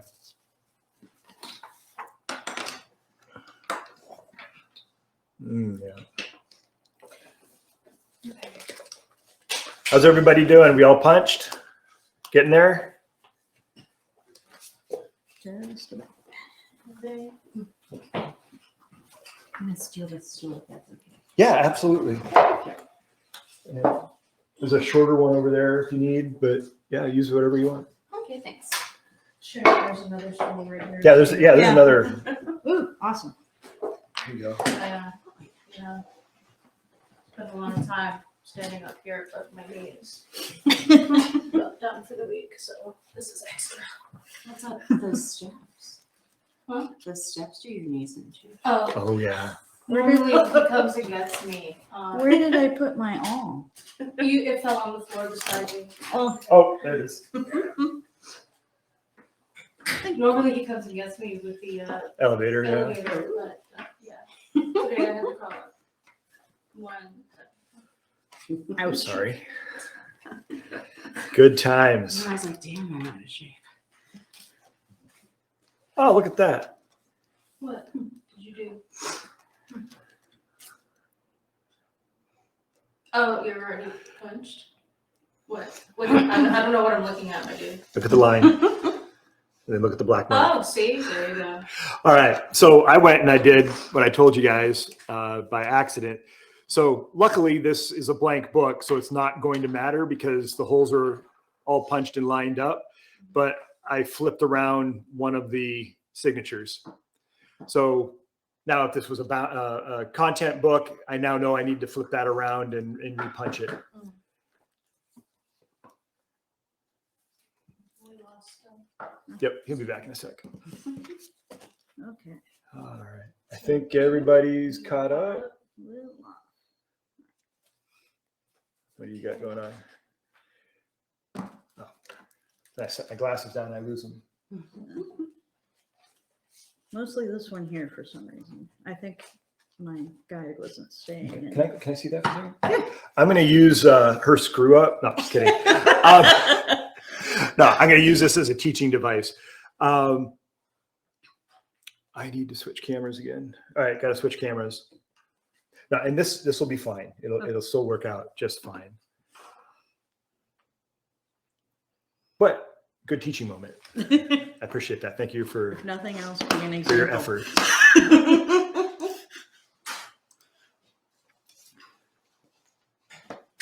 Come on. See, this is what it did before. Doesn't want to. I didn't want to switch. Okay. So what I'd like to point out,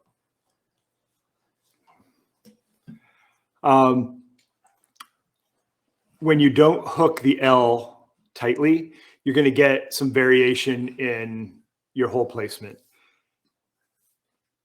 So don't worry about it. If this was a fine binding, I would worry about it, but they're not off enough to repunch. You can't really put a hole next to it because then you'd end up with this really large sloppy hole for your thread to be a mess in. If they were off much more than this, I'd say maybe it's a problem. And what it would do is it would pull that particular signature to the left or the right, depending on. Now, again, not an issue if you're going to trim the book. and we'll talk about trimming the book, but we're not going to do it in this class. One, you guys don't have a paper guillotine online, and cutting a book with a razor knife by hand is frustrating. So there you go. Thank you. Thank you. Everybody's punched. Okay. So I showed you my mistake. I think you're done with your little templates for now. All right. So the next step is to sew. I know, corny. I'm so sorry. So sorry. Yeah. So you know when a joke becomes a dad joke, right? When it becomes apparent. Grown. Yeah. I've got 2 kids, so I'm really bad with the dad jokes. Okay, sewing. In a book bindery, you would sew on a sewing frame.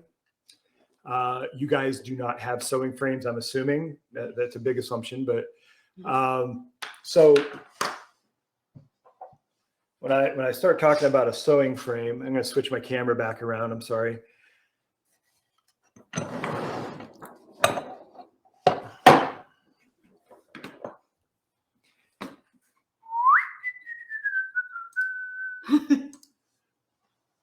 Boom. Okay. So when I talk about a sewing frame, this is what I'm referring to. Like I said, this one I got from a gentleman in Mexico for really cheap.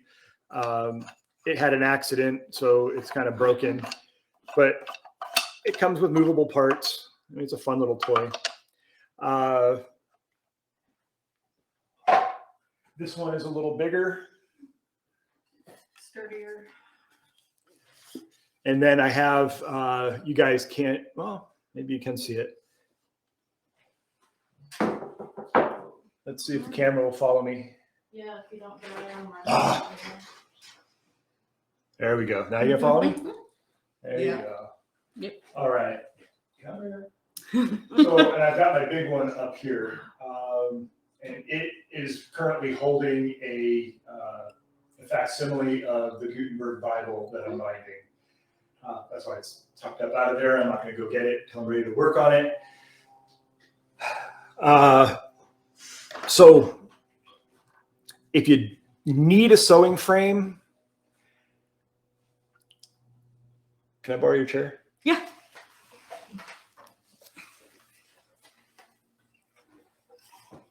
A chair works great. I know, you're like, what? What is this? So what you'd end up doing is you'd get your tape.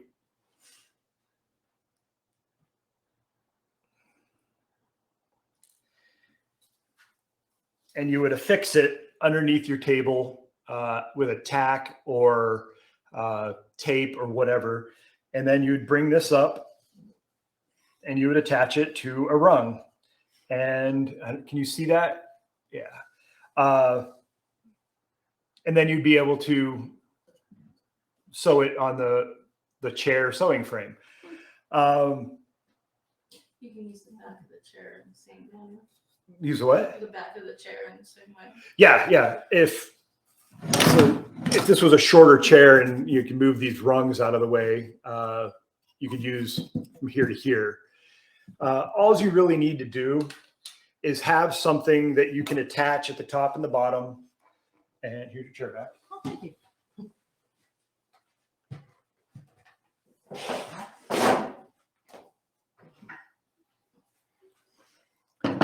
So what this normally does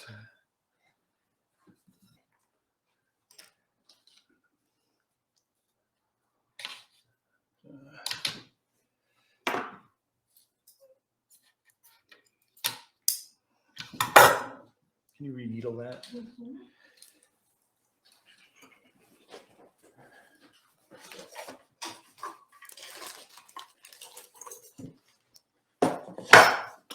So this is a brass key, and you can buy these at any bookbinding supply shop.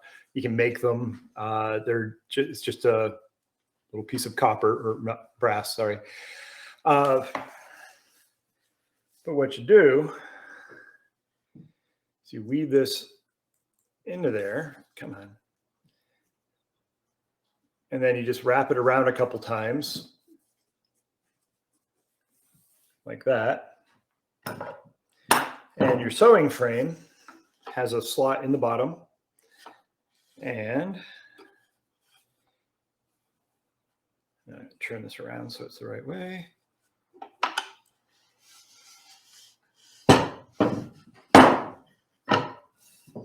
And you can either bring this up over the bar and pin it. I use my sewing needles like that. Now, this is excess. I really don't need this. So you have it cut to there maybe.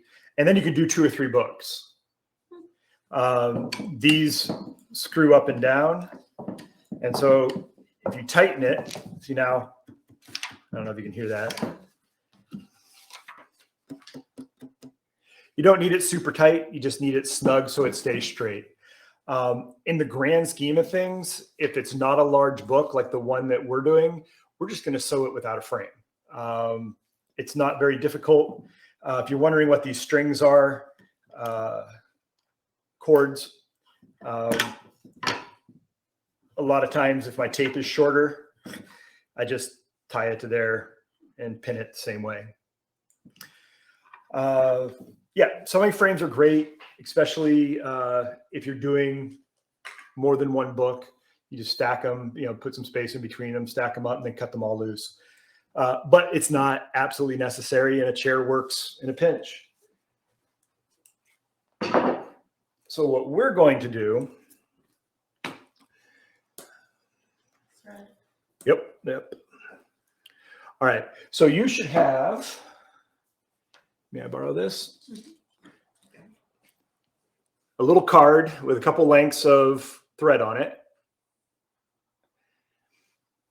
There you go.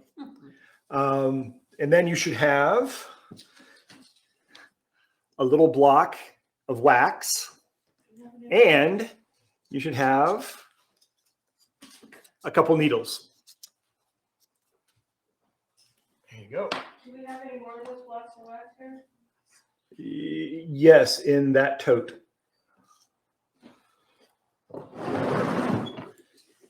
That tote down there. I just buy a 1-pound brick of beeswax from the art store. You can order them online. You wax your thread. It does a couple things. As you're sewing, if there's any tension, if the thread rubs up against the tape or the hole wrong, it will knot up. And it's very frustrating to get those knots out. So the wax helps alleviate that. It doesn't eliminate it, but it will make it easier. It also protects the thread from elements, etc. It makes it last a little bit longer. There's no wax in there? Oh. Okay. All right. So I spent a lot of time with needles in my mouth. I've never swallowed one. All right. With the thread, I never go more than 3 arm lengths. Okay, never is a harsh term. I usually do not go more than this. All right. Now yours may be a little bit longer. This one's 3 arm lengths, so it is a little bit longer. What you want to do is take the needle out of your mouth so you can talk right. You're going to take your wax, and you're just going to hold your thumb, and you're going to pull it around the corner, and you're going to do this 3, maybe 4 times. Any more than that's ridiculous. 3 should be plenty. I do it from both ends. That way I run it all the way through both sides at least once. And as you see, as you're, even pulling it through here, your thread is twisting and doing all kinds of fun stuff. should be good. Should not be attaching anymore. All right. Then you're gonna thread your needle. I think, so what I do, there's a couple different ways of doing this. If I had a thicker thread, I would pull it through and then I would lance what I pulled through on the tip and pull it back to the back, and that would help lock the string in so it doesn't come out. This thread is fairly light, so it's not as easy to do that. So what I do is I go through once and then I come back around and I'll go through the hole a second time, and then I'll just make a little knot. And your tail could be 2, 3, 4 inches. Any more than that, it's going to be frustrating. We'll let everybody catch up.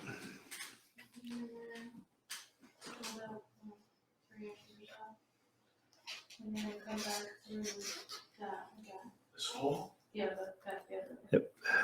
Really? Yep, I promise.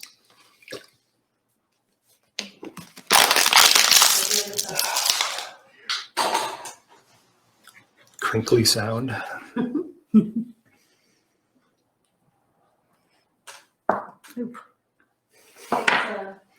Yeah.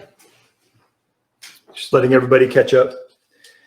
I'm going to put this away. You don't have to do this.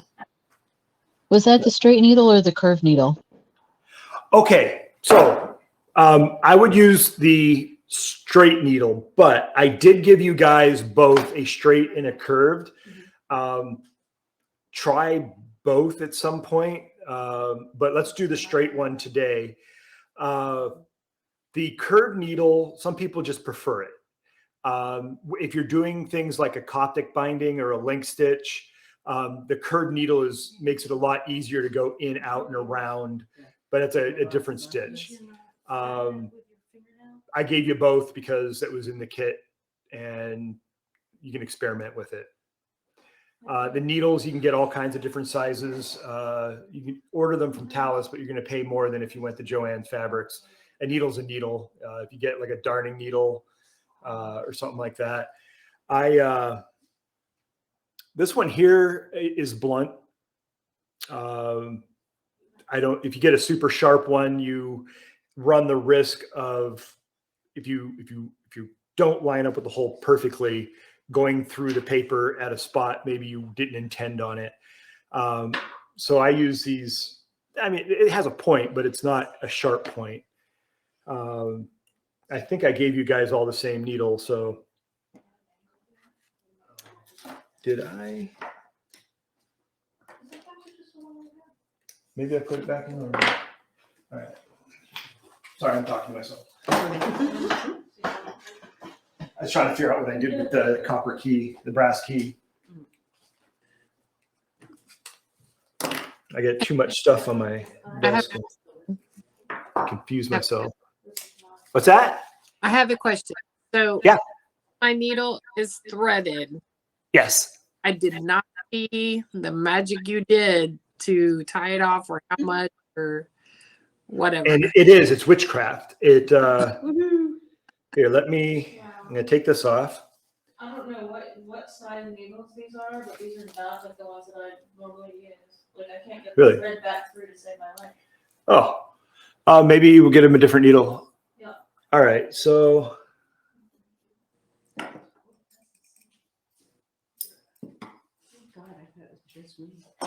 Okay, so I go through the hole. Could you go to the other side of the table? I can. I think Okay. I think I hear my phone making. Yeah, your phone's doing something. I apologize. All right, It's so children. I'm going to go through or not. Let's see. Your needles have really tiny holes? Yeah, it's these Dritz needles that you bought. I see. Don't buy them again. All right, so you go through once. Now, yeah, if I gave you, and then I pull down, so the thread is all the way at the bottom of the hole. And then I take, and I go back around and I go through the hole again, if you can. You might not be able You to. might not be able to with this needle because if you have the same one I have in my hand right now, I thought I gave you a different needle.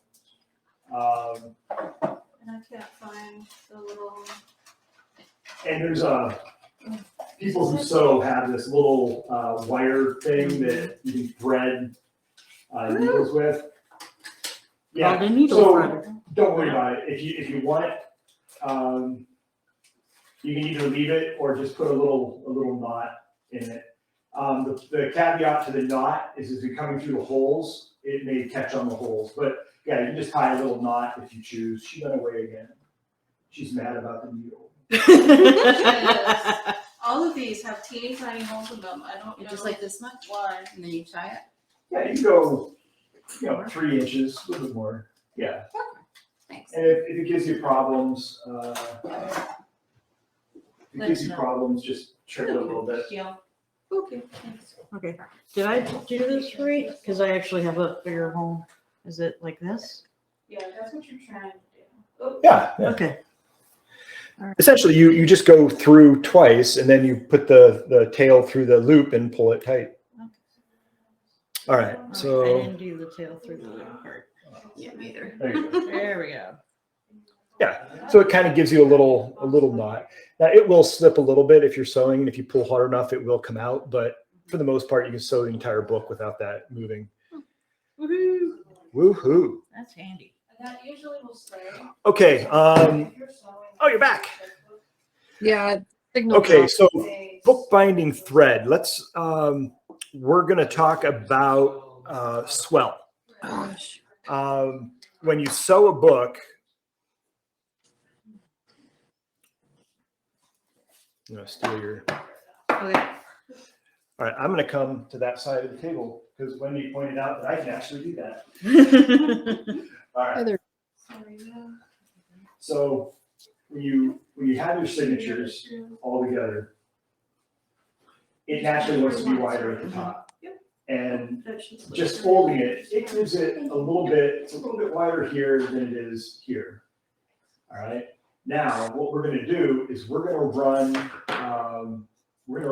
thread up and down each of these. Yeah. Each of these I actually had signatures. a bigger hole. And that's going to add the width of the thread 12 times. So even though the thread is thin, you multiply that times 12, and it's going to cause your spine to swell a little bit more than what it currently is. Now, this wouldn't swell as much in my hand like this if I had put it in the press overnight. And that's one of the reasons you do put these things in presses. So your choice of thread, what I shipped you guys was a number. The camera didn't follow you.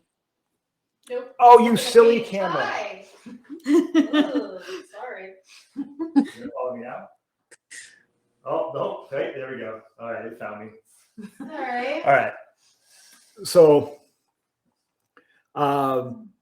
linen is the best thread to use. If you're just making practice books and you get cotton thread or whatever else they make thread out of, you're probably okay. Linen is got long fibers and it's strong material. So this is Coates Barber. It's 100% flax linen. This is number 35. And it's 3-ply, which means there's 3 pieces of thread twirled together to make one. Is that something you can get just at Joanne Fabrics or no? I don't know. That's a really good question. I would say no. I worked at a I Joanne's. haven't been able to find it like that. Well, there you go. All right. They make coats and, is it Barber, Coats and Barber? Yeah. Yeah. Yeah, you can find it at, like, Joanne Fabrics, but I don't think the linen. Oh, I couldn't find the linen. right. Okay. Well, but there's places if you Google bookbinding thread or linen thread, you'll find it. So it's going to be really hard to see.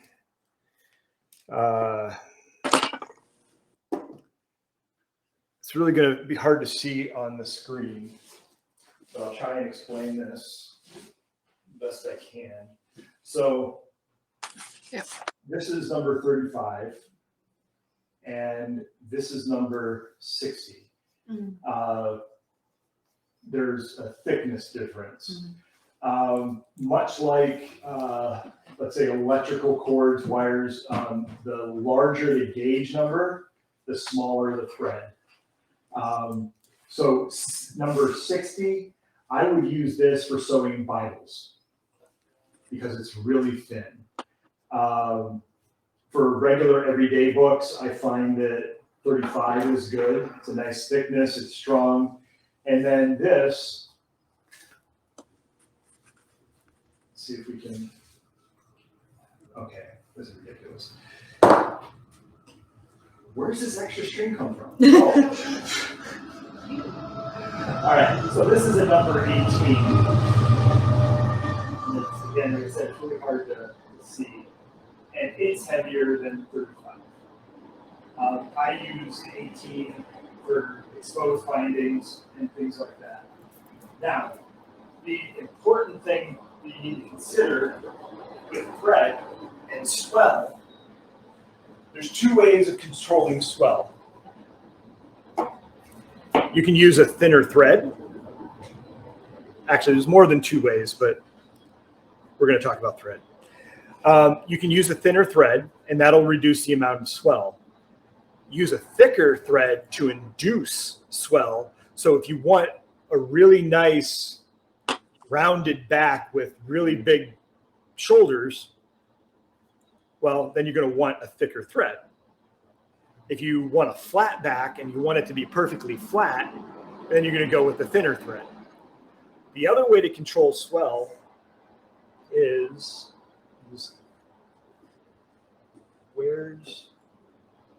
where's the one with just 6 signatures? Is it in there?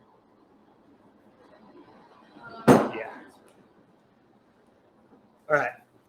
So the book that you're working on, we made 12 signatures of 4 folios each. This is the same book, but it's 6 signatures of 8 folios. So what you do is you make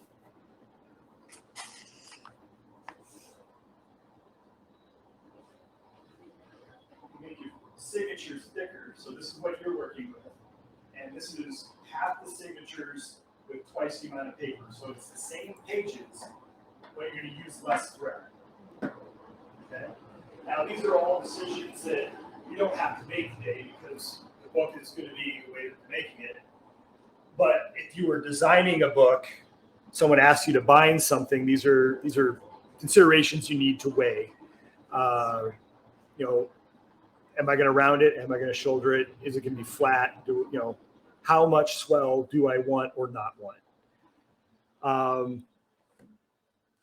right, so I need these back. But with our book, we're gonna round it and we are gonna shoulder it. So I went with a medium weight thread, number 35, and it will give us just about what we want. Okay, so let me get these off the desk.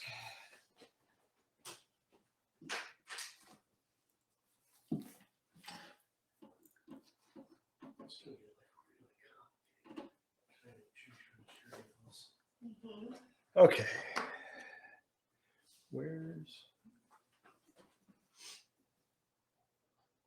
Okay, just sit there. All right, the best way of doing this, I'm going to do this with the overhead. I'm going to switch cameras. So we're going to go ahead and start sewing.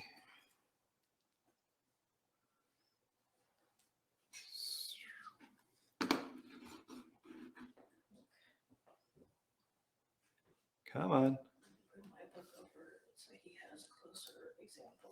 Okay. Boom. All right. So I think the best thing, we're going to get rid of this. All right, when you're sewing a book, you're going to sit the book down in front of you with the front up front. And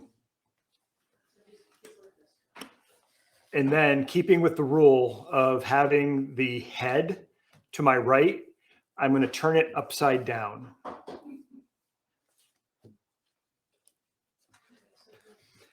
All right. So when we start sewing, we're going to sew the last signature first. So when you're done, you're going to sew your front matter last. Does that make sense? Okay. So what we're going to do,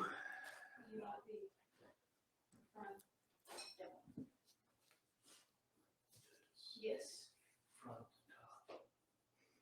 well, how am I doing this? I'm sorry.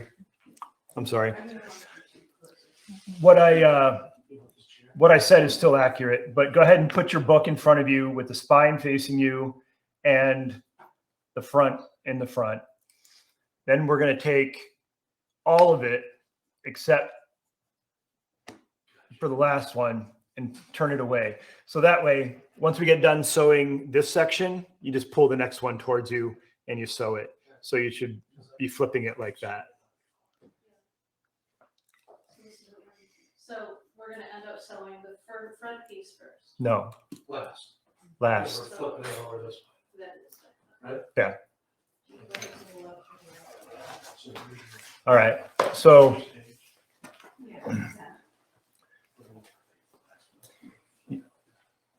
what we're going to do is you're going to open up your first signature and you're going to go from the outside on the tail end.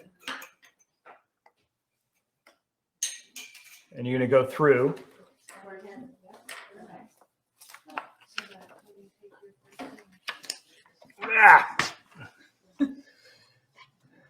And you're going to pull it all the way through, and you're going to leave yourself 2 to 4 inches hanging out.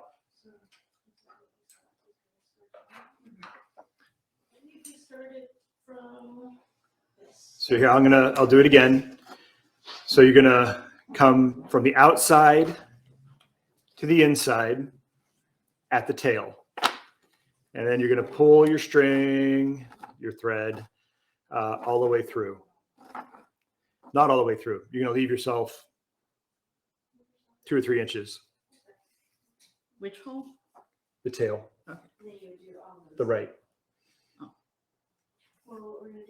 Okay, I think I did. I think I have mine upside down.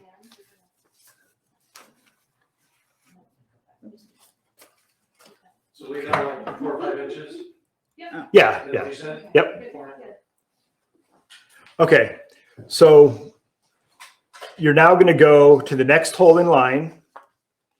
You need to go inside to the out. You're going to pull it all the way through without pulling your tail through. also something that I found. So you still have your tail. You should be out here, and you should have a piece of thread on the inside right here.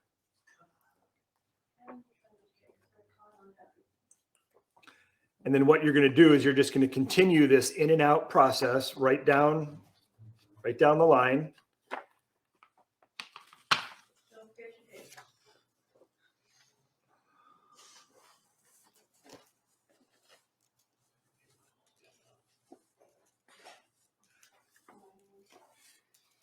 And when you're done, this is called sewing all along, because your thread is going to go all along the inside of your signatures fold.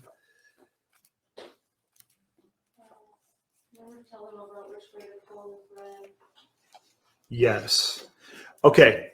So this is more important with thinner pages, but when you're sewing, always pull in the direction that you're going, because if you pull the other direction, it's going to cut your paper down the spine. So I will always pull this way. And then when we go back the other way, you're going to pull the other way. So we're going to all stop where you have a tail. You've got a couple little pieces of thread on the outside, and you've got 3 larger pieces of thread on the inside. You can force it through. You can do like that. Oops. Wrong one. And then we're going to pause there for a minute. What's that? How much do you leave on the end like that? 3 or 4 inches, yeah. Thanks.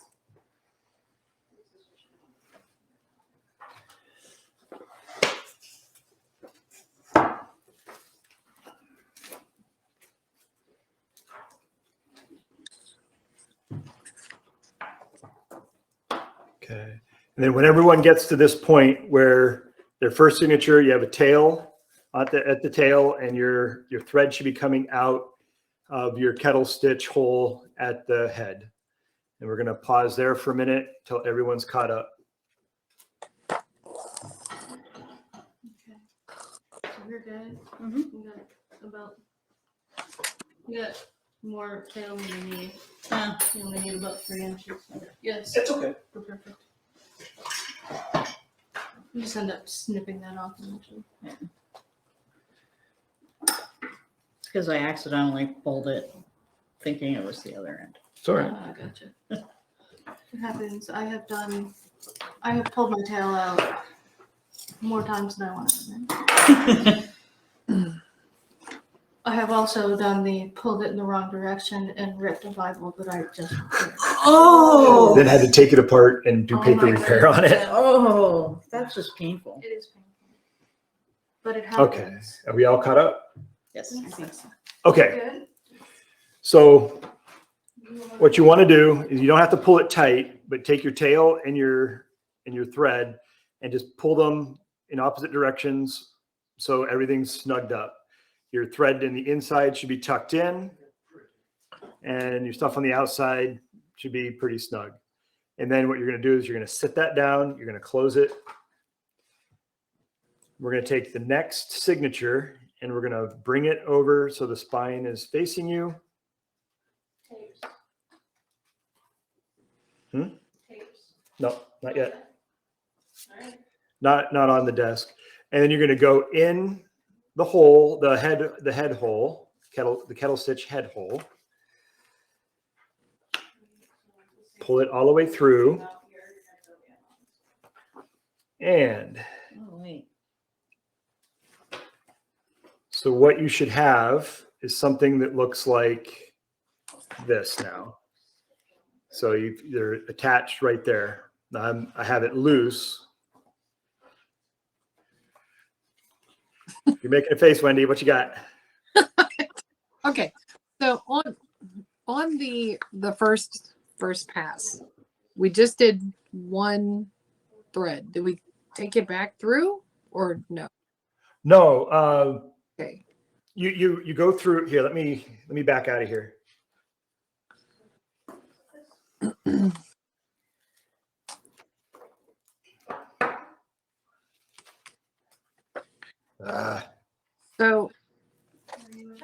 So once I have my first signature set, then I'm taking my second signature and going through underneath. Okay. or on So top. you should have Okay. your tail and your thread. This is your first signature, right? Yes. Okay. So what you're going to do is you're going to close it, sit it down. Your tail Okay. should be on the right, and your thread should be coming out the head on the left. You're going to take your next signature in the stack and flip it towards you so the spine is facing you. And you're going to go in the hole on the side that you came out of. There you go. Just like that. That is where he is right now. And pull that all the way through. Now, okay. I'm trying to do the second one, but I think I've got. You went in the wrong way. Oh, Do I go in from top You or from underneath? So pull it out of this one. okay. On top. No, it's just twisted. Okay. So I was just Oh, measuring. I think so I need to you're- cut this in half. You're coming from the outside. So Yes. you have your Out. signature down there, and you're going to come in through the outside. Okay. I think that's what you meant, right? 'Cause this is Yes. way too long. You can do that. That's Yeah. fine. We can make your thread shorter, and we can just you will learn how to make a what do you call it? The knot to tie two pieces of thread together. A weaver's knot. A weaver's knot. You will be learning how to make a weaver's knot. Okay. Good, because this is insane. We'll make it shorter. So actually, I'm gonna do this right now. Because holy crap, it's getting tangled everywhere. That is impressive. I gave her 3 arm lengths, but Okay. Something Apparently that may that's help too much you. for me. I use weights. I mean, not necessarily to work out or anything, but I have these old timey irons. it's like this one. If you don't have something like that, a very inexpensive solution is I just went to Home Depot, got a $2 brick and covered it with cloth. Literally. And so That'll work. ultra cheap. But what you do, Better. and this may help you, is when you come through that hole, get everything lined up, Oh, that's what- and then put a weight on it so it doesn't move around as much. It's not absolutely necessary. It's just, I find it acts like a third hand and it makes life a little bit easier. Because what I'm going to do now is I'm going to sew all along, just like you did from right to left. We're now going to go left to right. And you're just going to do the same thing. You go in and out until you get to the other end. And that's where we're going to pause. Oh, thank you.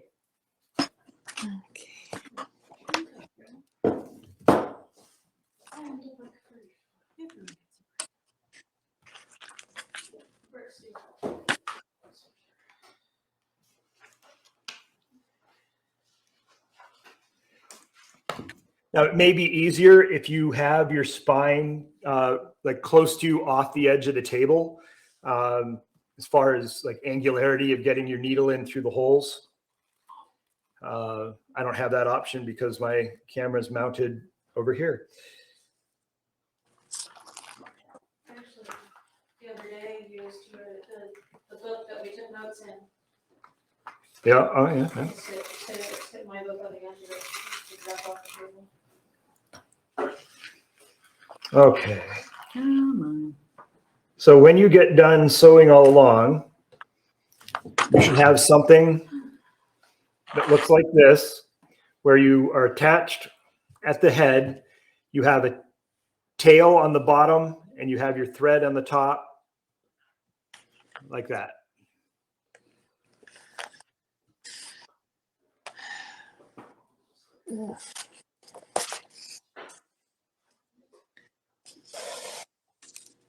Okay, be a little forceful, just when you're really yanking on it, that you're gonna run the risk of breaking your, yeah.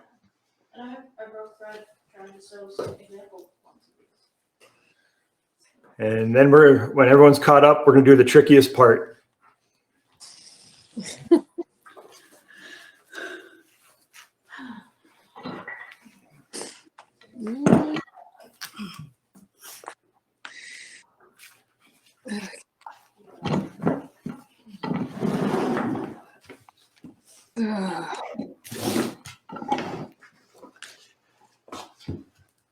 I'm gonna set that in there. You don't have to have it upright. I just figured it'd be easier to show you this way. Okay. Does everybody have their thread and their tail on the same end? We're in good shape. Not yet. Working on it. It's the children, I'm sorry. You're fine. And I can't like mute my phone any further just in case. 'Cause child is all by herself. How old? Fortunately, if she needs anything, she can go downstairs to her dad. But Yeah. still, just in case she calls me, I don't wanna. Okay. Okay, so you're good. You're getting there. He's You're good. Yep. All right. So I've used this term kettle stitch at the head and the tail. It's very important that the kettle stitches are not too tight.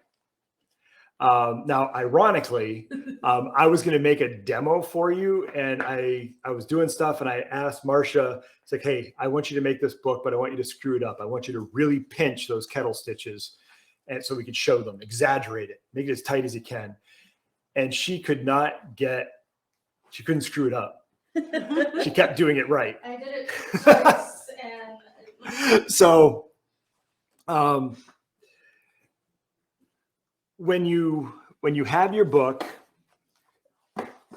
and this is easier when it's in a sewing frame, but when you sew your book, so just pretend there's thread in this one. Where it's sewn, where we're going to put the tapes, it should be even all the way across. So you don't want this. Is that visible on the screen? See how I'm pinching it deliberately here, but it's bowed out in the middle. We don't want that. When you sew it, you want to tighten it just enough so it's about the thickness that it's going to be. And when we get a little bit further, it'll become more evident. But what you want to do is you're going to pull in the direction, never go against the paper. And you want to snug this up. And again, this is easier in a sewing frame. But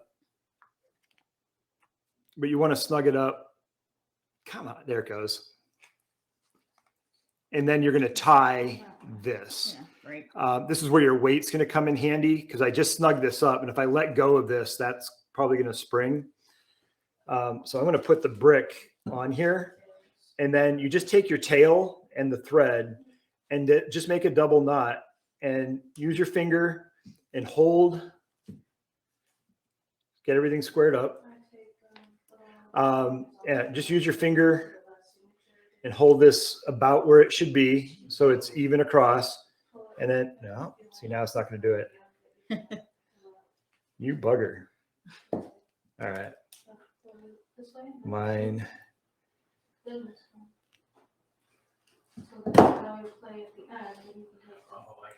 My fingers do not want to. All right.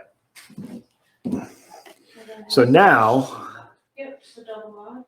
that's knotted there. So you have your start of your kettle stitch, and the kettle stitch is essentially a link stitch. And so you now have the start of your book.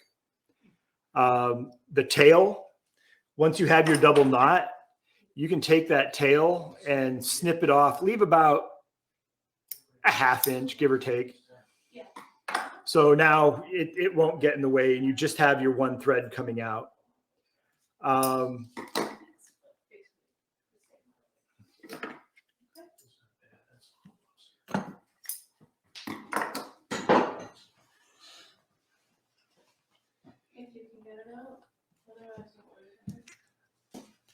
I think once we're tied off, it's almost 12:30.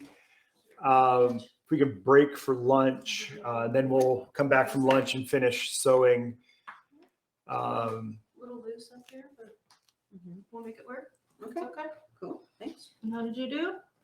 Looks like you did okay. Yay. Anybody having anything interesting for lunch? Not sure yet. Husband is cooking. I have no idea. Oh, you're having paste. Yeah. He was cooking paste earlier, right? Oh, he's done with that. He moved on to something else. I don't know what he's. Excellent. All right, so let's So what do you guys want? You want a full hour for lunch? Does that sound good? So Mhm. let's regroup at 1:30 then. We'll take an hour and 7 minutes. Okay. Yeah, 1:30. All right, we'll see you guys then.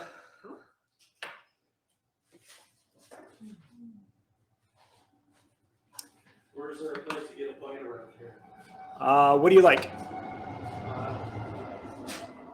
So up the street, about a block, is a place called, well, that way, a place called Calamari's.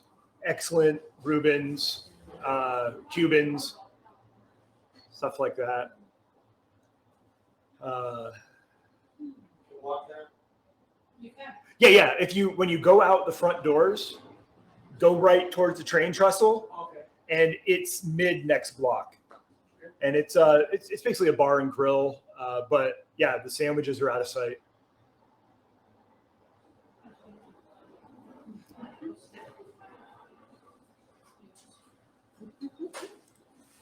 There's also Jimmy John's. I guess at some point in the next week, I'm going to redo the workshop so you guys can actually see all the stuff that you missed. Because I've missed hitting the record button several times now. I'm going to cry. No. There's no crying in bookbinding.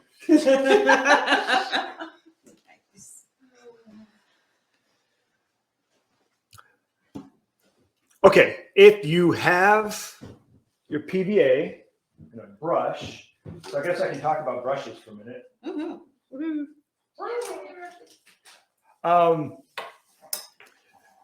For the most part, I think round brushes are the best for this. You want something that has nice stiff bristles. You don't want like a watercolor brush where it just falls over, because what you want to be able to do is when you glue out glue up your brush, you're gonna stipple this into, because you want the bristles to go between your signatures. So you want to get a little bit of glue in there. Having a brush that's about the width of your book is good. That's why I've got bigger ones.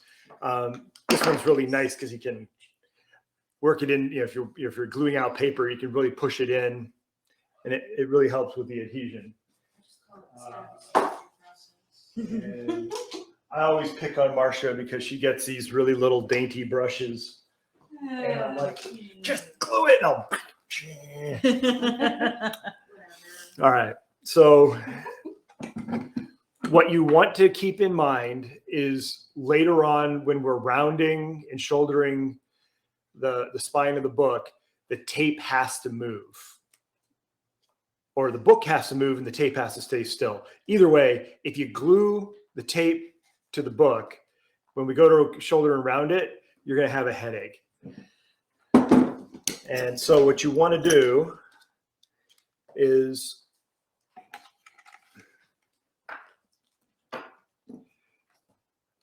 start and stay about an 1/8 inch away from the tape and work towards the end. Never brush up into the end, because then you'll get glue in between your pages. And then once you have enough glue on there, you just kind of stipple it in. You get glue on your tail. All you do is you lay your tail down and push it into one of the grooves. Then you do some in between. And again, stay like an 1/8 inch away from either tape.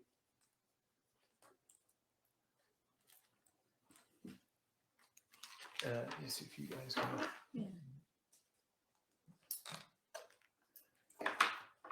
And we're going to put more glue on it. So if it's not perfectly even or glued out, don't worry about it. We'll add more. And then all I do is I just really quickly wipe any of the glue up in a way like that. And then we're going to let it sit for about 15, 20 minutes. Your brush in 15, 20 minutes will dry out. So just put it in water. It's fine. If you go buy brushes, they do sell ones with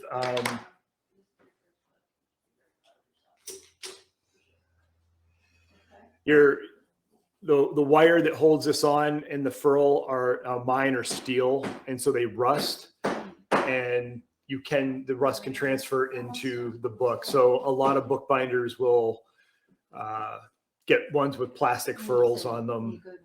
That way you don't have to worry about the rust. Do it twice, yeah. Thanks. This is my little book. So he moves around a little bit, but not a lot. I could have gotten this just probably a hair tighter. Mm-hmm. But Makes sense. there's my book. There you go. Extra bits and all. I will not be here tomorrow. Well, I am sorry. I wish I could be. Were you going to join us online? I will try to join us online, but I know that won't help We'll be fine. Yeah. in here. I'm not quite sure how we're going to do unless I'd like to be able to finish my book, but I don't think I'll be able to finish it at home. I'm gonna have to do it Monday or Wednesday. Probably. I'll do it. Would you glue in this kind of thing? You can do it in that. Yeah, and actually, I'm going to do a demonstration. What I do in there, we're going to do on these boards. That's where you do your shouldering. But not everyone has backing irons or a job backer. You guys don't have one of these at home? sadly, no. Mine's not being fixed, sorry. I don't even know if I can fit this in my car. It's pretty darn, I can't move it. He has to move it for me. Actually, it stays in that place. When we were working out of his house, he would have to move it for me. I had it on The little furniture coasters. movers. He passed me the scissors. It is. Thank you. It is. It's very nice, but it's very. It's a very nice.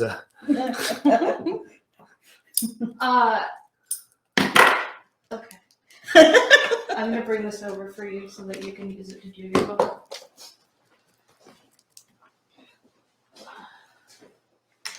So that when you get to that part, you'll have it. He is using the, and then you lady use. I think we can put 2 in 1, right? Or we're gonna. Probably. For gluing it up? Yeah. Can we use this?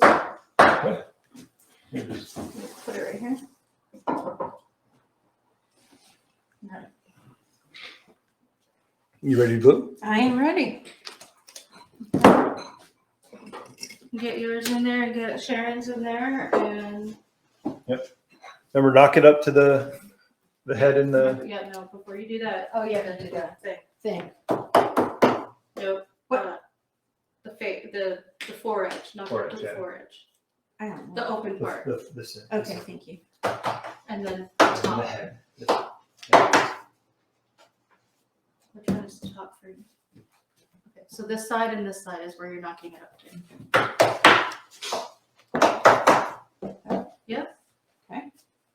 You put it in? No, we've. You can see where the tools make a big difference. Mhm. Make things a little easier. Hey, Sharon, Mhm. put yours in here too. Oh, okay. You put it like all the way to the edge or? Just because you both are using it? Right. Okay. Yeah. Gotcha. We just Yeah, wanna, doesn't have to. I think my pinch it a most lot. prized is the board shear, especially when I had to cut 700-800 boards for the book run, Right. and this thing there I can set it, and I did it all in a matter of like 4 hours, where it would have taken me days to do it by hand, and it wouldn't have been accurate. It's your first book, don't sweat it. Okay, so now you watched I it. bought some of this. See that?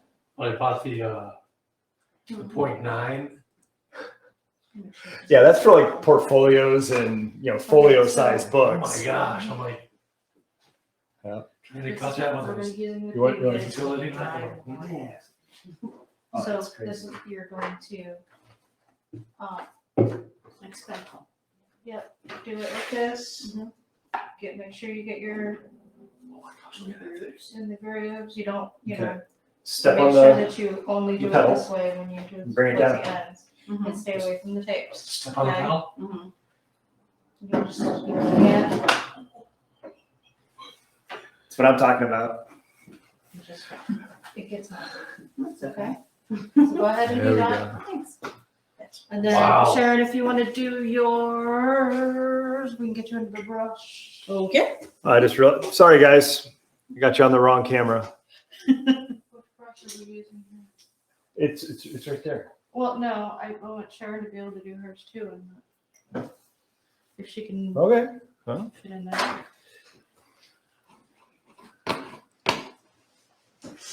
Yeah, can you imagine cutting 700 of those things by hand? Yeah. So the boards that I use for that kind of book is the Yeah. 07, I want to keep Rich. the 2mm board. When they're done, we'll do yours. Okay. You were saying? He's all ready to go. Hey, just glued up. Once they're, Watch this. yeah, Right. You want you to don't have to be jab it in. delicate. I Like realize said, I just got your tape. I'm sorry. it's the stabby. I know. It's okay. All we need to do is wait a minute and then move them. There we go. But yeah, just Too many painting classes. It's too much. Just right. Don't abuse your brush. there we go. Yeah. So while they're gluing up, what I was showing him was the board shear, and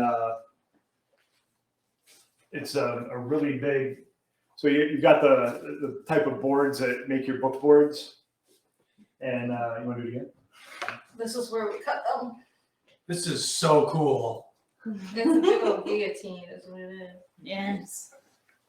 Step on it and shoot. Let me just make sure. Yeah, that's crazy. You can take You a know the size of limb that off. knife. Yeah, you can take a limb off with that thing. Wow. Yeah. For sure. That's Yeah. even more dangerous than the ones we used in grade school. Those guys? We have those. Over We the have corner? those. Yeah. You got 3 of them in there. Oh, yeah. Still use those. All right, coming up on 3 o'clock. All right. I'm telling. Hammer abuse. Yeah, I know. Are you ladies done with the glue? Yes. Oh. Yeah, wipe off It's the, okay. I'm just No, I had taking the to do goofies other off. side. and make sure you hit your edges, to your ends like this. Okay. You definitely here, you could probably use some more. Okay, so Oops. Cool. yeah. I didn't think this was going to go the full until 5 o'clock, but I think we're going to end up being there. So when this dries in about another 5, maybe 10 minutes, we're going to put a round into the spine. Once we have the round in the spine, we're going to put them back in the boards at a certain depth, Right. and then we're going to put a shoulder on it. I anticipated the shouldering to be the trickiest part because usually when I do it, I use the job backer, which weighs like 300-400 pounds, and it doesn't move. I also have what's called backing irons. I think I started showing you these earlier that sit inside of my lying press. But again, it's got the weight of these plus the weight of the lying press. So it'll move, but it doesn't move as easy. I'm afraid that these boards are going to move on you more than we want. But I couldn't come up with a better idea of how to do shouldering at home without the right equipment. So again, the guinea pig group. Okay. Tomorrow. All right, so what I'm going to do is I'm going to take my book out of this makeshift press.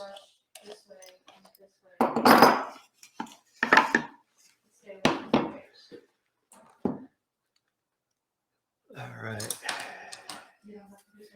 And I'm going to switch cameras.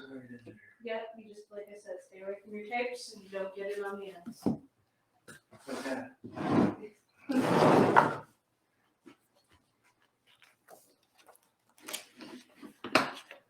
What this is gonna do is actually just remove the very edges of everything together. All right. Just like that. So what we want to do is we're going to measure down from the spine on the front and the back.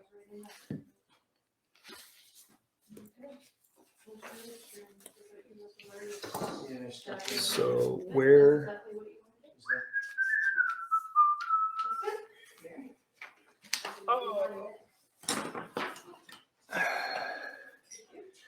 So I know the board is two millimeters thick. If you have a ruler with metric, I would just do the 2 millimeters. If you're using I'm going to call that it's an 1/8 inch. I'm going to call it an 1/8 inch. So what you want to do is come down the thickness of your board from the edge of the spine and make a little mark at the 1/8 inch or 2 millimeter mark. It's not very far.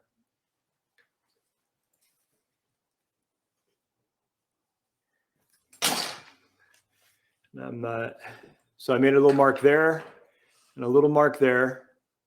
And that will help you when you go to put the shoulder in. We'll do that in a minute. So go ahead and get your measurement.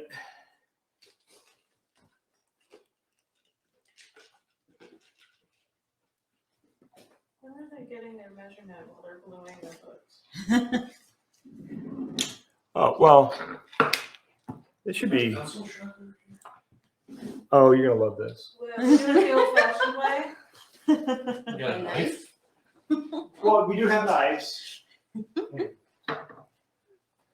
It's my pencil sharpener. A little Oh, no. baby. I think I've To seen it. between. Oh, that's adorable. That's awesome. This is why I don't have any money in my retirement. This stuff. Exactly. Yeah, there's a little razor on the bottom. Nice. And you just need to find the right angle. Yeah, I'm horrible with toys. That's neat. All right, so All right, I am gonna do that. let me get this one. It's okay if your glue isn't 100% dry. It's definitely tacked by now. And once we get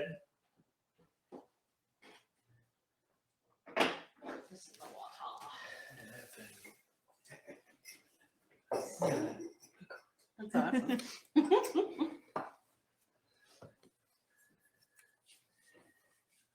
I do not have boards.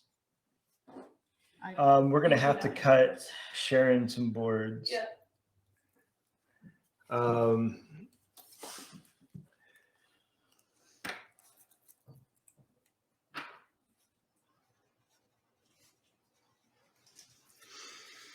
This brain is. Okay, so I got a Great. couple of these.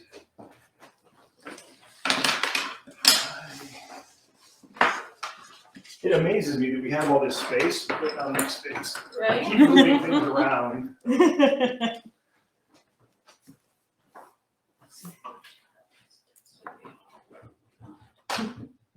All right.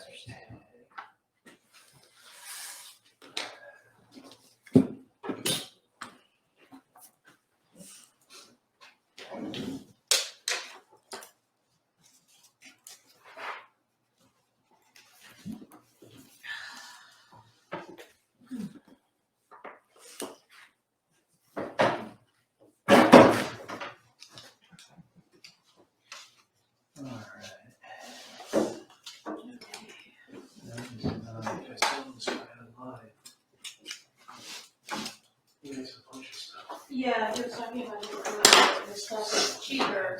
Well, his stuff is actually cheaper than the other ones that we have, but these have more play, yeah. These have more play than the other ones, so sometimes they're.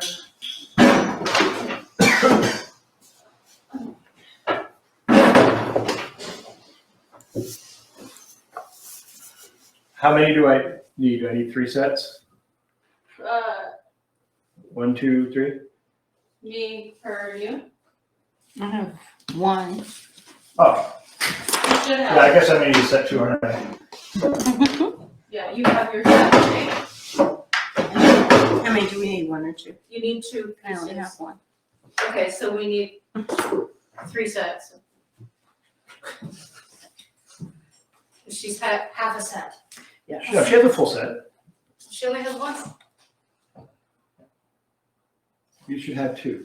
Well, There's got to be another one. floating Floating around somewhere. somewhere. Okay. Is there?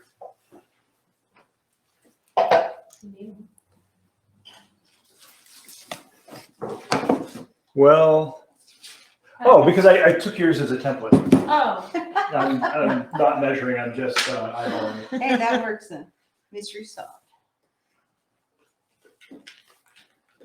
Scared me for a second. I'm like, I know I've got those. there we go. That'll do. That'll do. No, you didn't do what I asked you to do.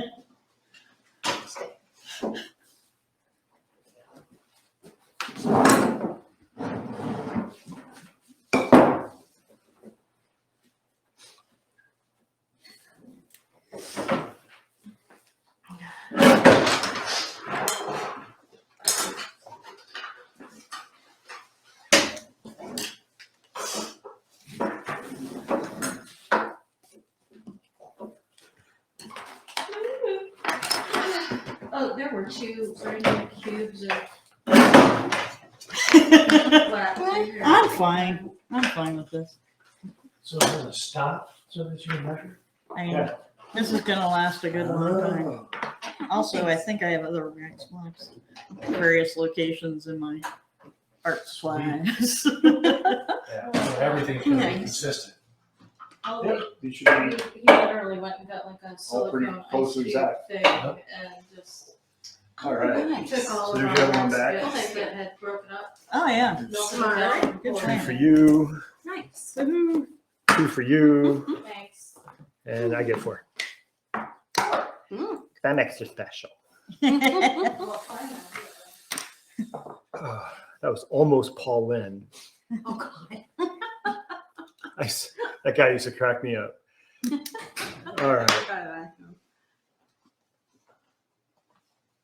Okay. Are we ready to put a round in the spine? Okay. Here's the situation. 2 millimeters or 1/8? Yeah.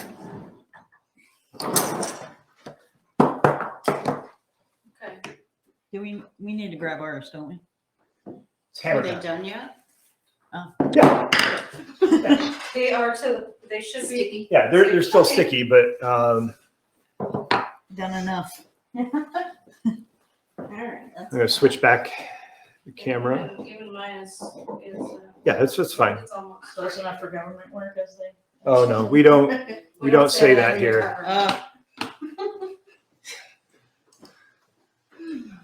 Don't use them. I had a construction company when I was younger, and I literally fired a guy for saying that. Oh, wow. Get off my job site. I worked in social services. And we actually, Funky Doodle here. Actually said that? well, we found the opposite to be true, that you had to be really, we had to like account for all the money, like down to the penny. Yeah. Okay, so we're, So what were we doing here? Okay, so what we're gonna do is gonna seem counterintuitive. We are gonna beat the book with a hammer. And the French bookbinding hammer is really good when you're rounding on the job backer. On the desktop, it sucks. The little cobbler hammers are the way to go. I find for most books, unless you're rounding a 5-inch thick Bible, these are great. Let me see your hammers. What do you got? Okay, ball peen. Ball peen, Okay. Regular claw. Right. And your surface, your striking surface is smooth?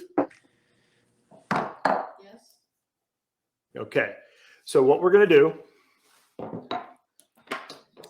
is you're going to put your book in front of you on the table, and you're going to pick up a few pages to, maybe 2 signatures. I think I missed what we were measuring. I'm sorry. It was 8 millimeters. Yeah. No. No. I missed the measuring. 2 millimeters. Okay. Thank you. And you want to mark it on here. Yeah. Oh, okay. So it'll look like Okay. this. Gotcha. Thank 2 you. millimeters or 1/8, Okay. Okay. And that's just from the. just from the edge, Okay. Okay. the spine edge.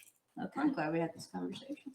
Conversation too. Okay. Do you want me to use the above camera, or do you think you guys can see well enough there? I can do the zoomy thing. Boom. All right. So you're going to want to grab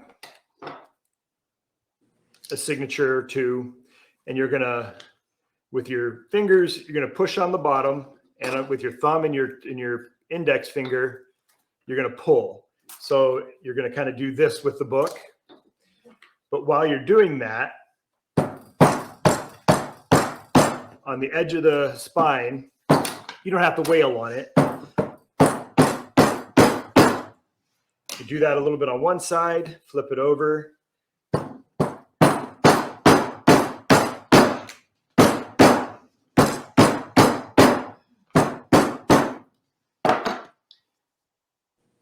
All right, so you can see that it's starting to put a little bit of a round in there, and you can probably see it better that way. Do that 2, maybe 3 times on each side until you get about a nice round, a third of a circle maybe.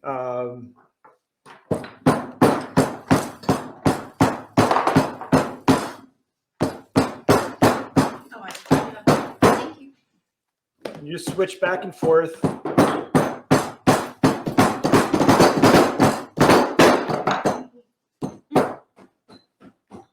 Yeah, see, I did that twice, and I think I got a pretty decent round there. I'm happy with that. Okay, now.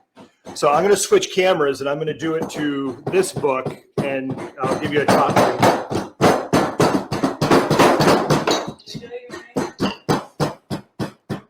Yeah, you, glancing blow, you want to kind of come down.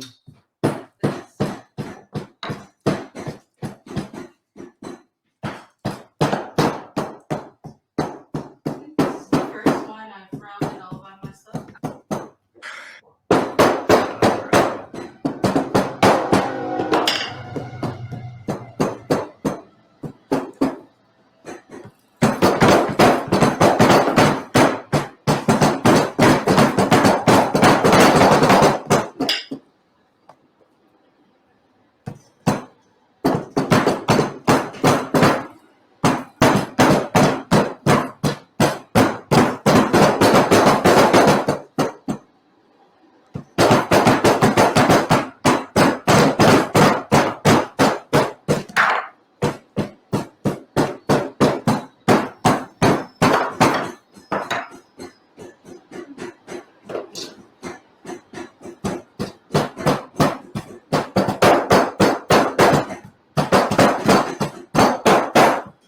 How's this?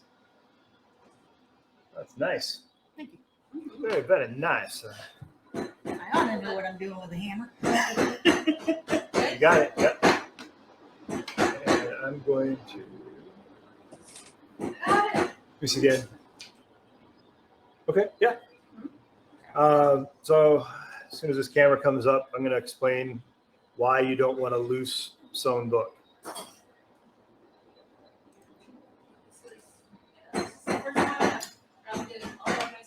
Excellent. All right. So, and I'm gonna show these guys, and then I'll get close to the camera. So, your curve should have your signatures evenly spaced. This one was sewn loose. So you see how the shoulders fall off? Mhm. Yours is good. Yours is okay. I'll take that. Yeah. So what I was showing them is this book was sewn correctly, has a nice round. The signatures are in a uniform shape in a semicircle. Now this one was sewn loose. So you see how the two signatures on either side kind of fall away? That's what happens when you don't sew the book tight enough.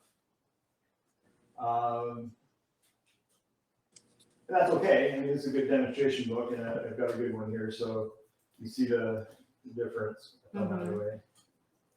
Bad, evil, naughty book. Wow. My all. Yeah, I'm probably getting too comfortable. My all has fled the building. It's somewhere. My mother probably has it. Your mother probably did. My mother steals her tools. Well, that's not very nice of her. Okay, everybody rounded? He looks like he's still.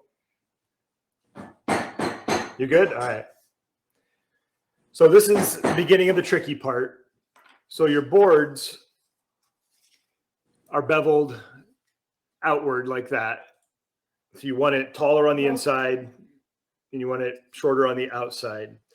And what we're going to do, and this may take a minute to get juggled, you want your tapes outside the board, and those two little marks you made, you're going to want to be able to see them. I probably have this up higher than it needs to be. You want them up above the edge of the board, because what you want to do is you're going to work it over that. I think for these, if we have exaggerated shoulders, I think it'll be fine. But yeah, it should look like that. You can just see my marks above the top of the wood. You don't want them under the wood, and you don't want them too much higher than that. So what we're going to do, get that situated, get your other one, your other board on. Try not to pin your tapes, because they will leave an impression.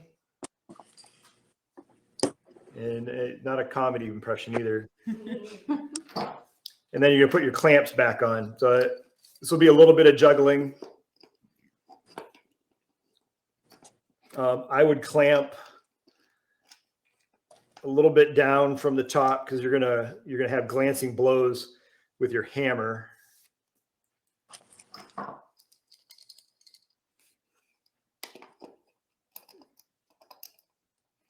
So when you're done,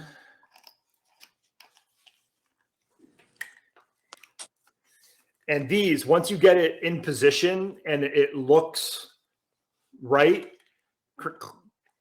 clamp these down is pretty tight. You don't want it to move. So as tight as you can get it without hurting your hands. And breaking wood. Yeah. So in the end, you'll end up with something that looks like that. And you guys want to take a look at it, it's right there. I'm going to load this other book in the job backer and I'll demonstrate it. You guys don't have one, but you'll get an idea of how this machine works. It didn't follow you.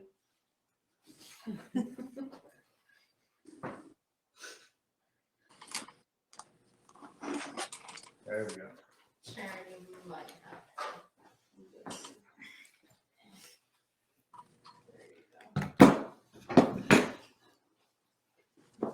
And it's easier if the book is big enough that you can reach down below, which this one is not. Little book.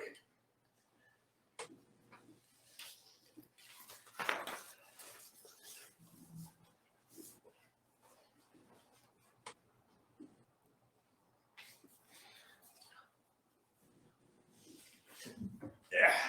All right. Shouldering and rounding. Rounding works best with more signatures than not. The more signatures, you get a nicer, even beautiful flowing arch. You know, we had talked about reducing swell by doubling up the folios. So this only has six signatures versus 12. This isn't going to round as easy. I didn't get it sewn, so I can't demonstrate that, but it'll do it. It's just not going to be as elegant. Shouldering, the thicker the board and the more signatures, the thicker the book, the easier it is. This is probably about as thin as I would go. If it was any thinner, I'd say the heck with this. We're making it a flat back and call it good. Thinner books, they just don't shoulder as well, and it takes some finesse. So don't get disappointed if your shoulders are uneven or they aren't even shoulders. It's not an easy thing. This is the hardest part of this particular book. If you kind of forget the whole tape incident. All right. So, and I honestly don't know how this is going to work because we got to hold this somehow, right? And of course, Hammer it at the same time. yeah. So what you want to do, however you want to control your hammer, you don't hit. You want to do glancing blows with the flow of the board and the arch. I find you do light ones and you start up towards the crown.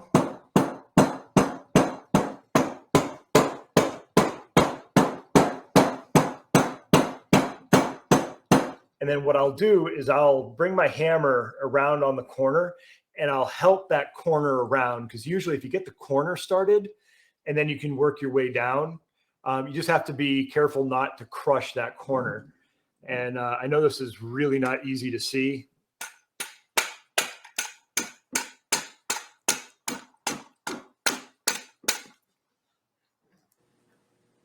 Yeah, I'm gonna make another pass on the table, and then I'm gonna show you in the camera what's going on.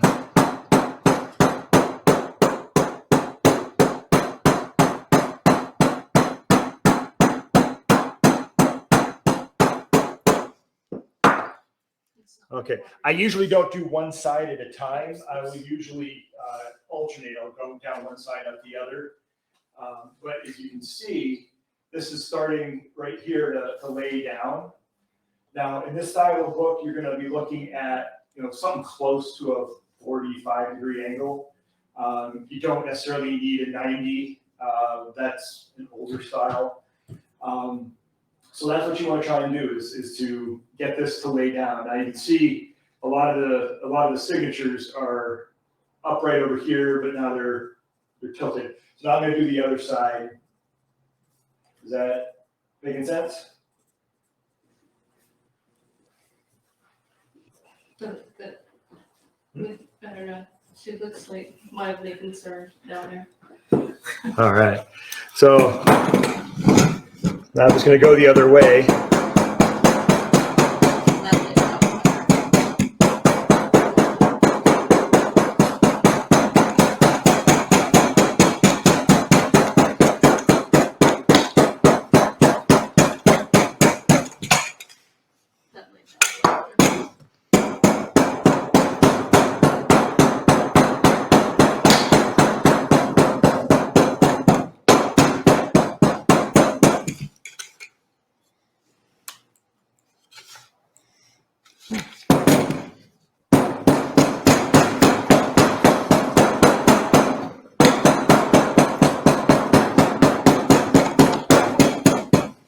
So you notice I'm choked way up on that, on the hammerhead. I'm not holding it back here. I'm right up here. So if you're going to do a lot of this, and let's say you use a store-bought hammer, I would just cut half that handle right off. I'd just get rid of it.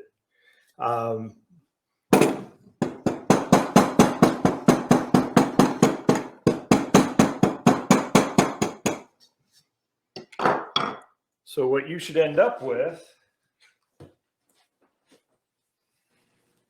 something that looks close to that. Again, don't sweat it if it's not perfect. It's not easy. I make it look simple. It's not. You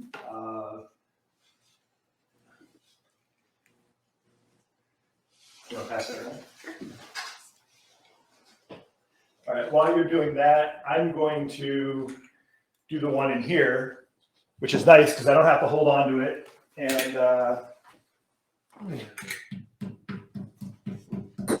machine doesn't move.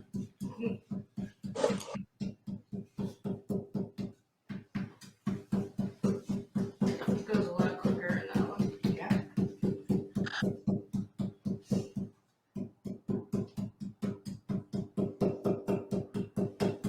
Yeah, you get much better, sharper shoulders using this thing. Ooh. What did you do?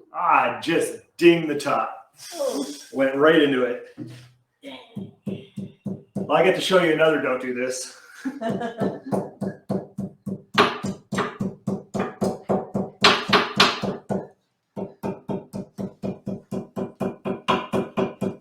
Well, now I know what happens when you do that.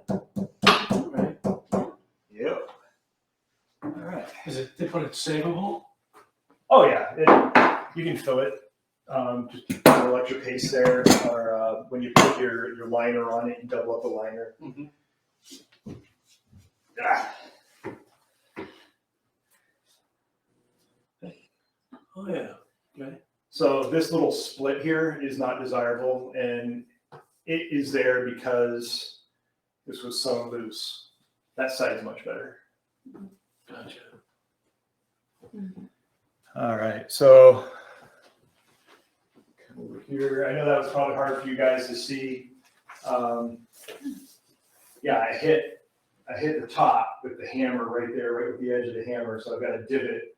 I don't know if I can catch the light so it shadows. And then the other thing that I did is because this was sewn loose, it split. Now that's, it's still a good book. It's not one that I would sell. I'll probably use this as a notebook at this point. This side is much better.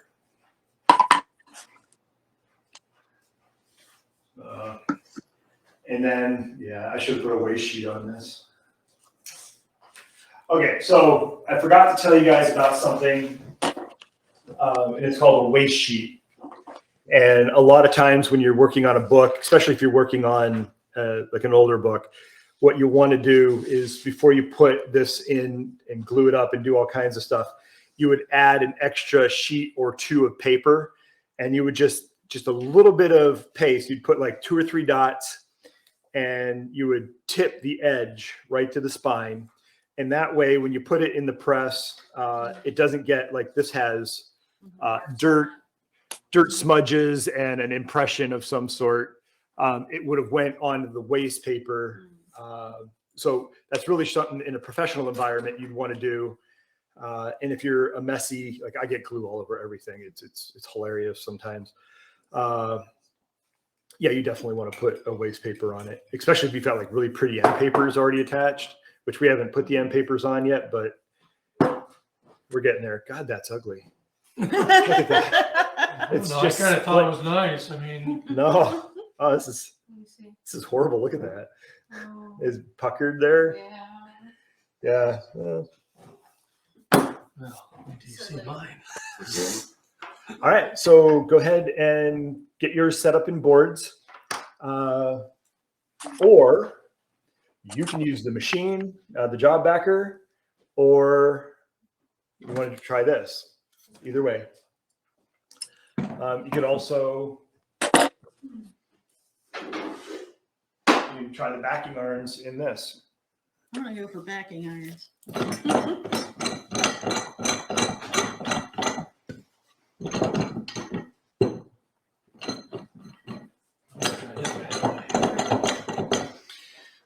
The other thing I don't like about Jim's press is those screws, they both go to the right and to the left.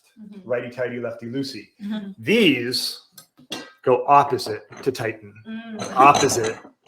So when I That's switch, so odd. yeah, when I switch between them, oh, it's maddening at times. Oops,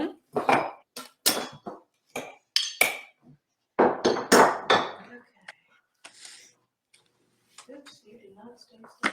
Really cool.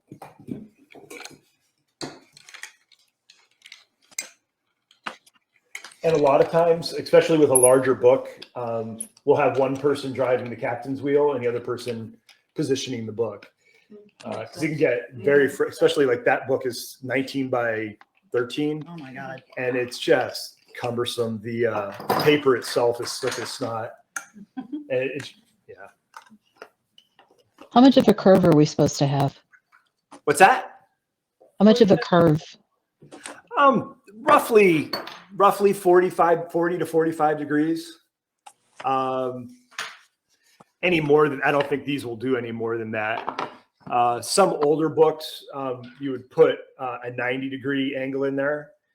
Wow. Something that I can show you, if you're still in your press, I just took mine out, but if you're still in your, I didn't want to use that anyway.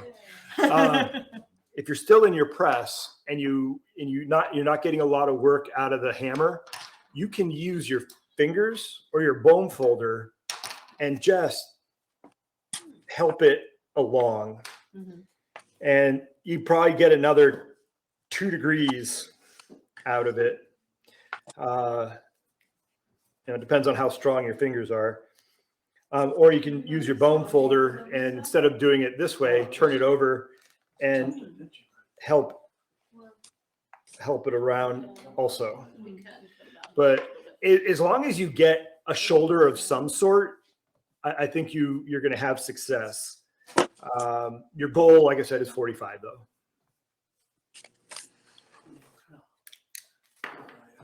Yeah.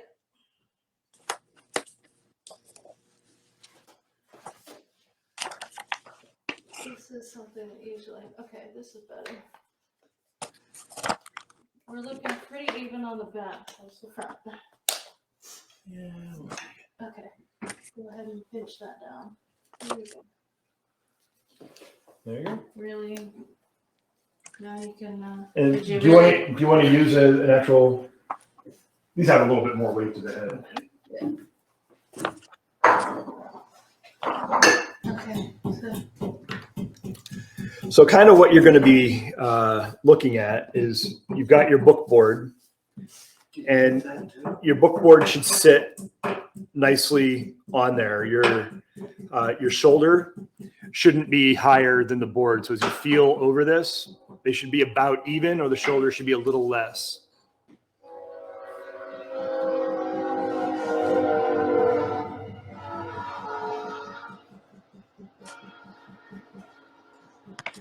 So here, I'll come over to the camera.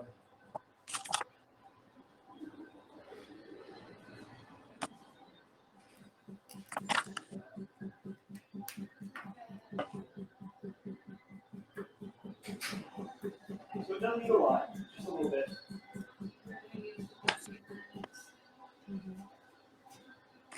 Just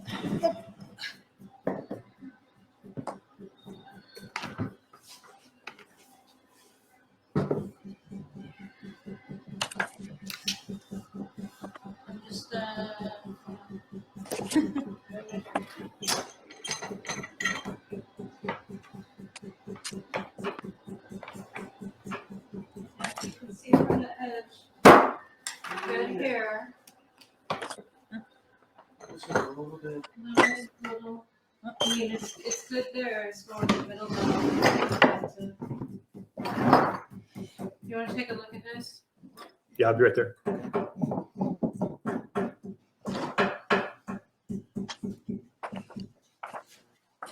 Let me see where it's loose, where it's gonna pull apart a little bit.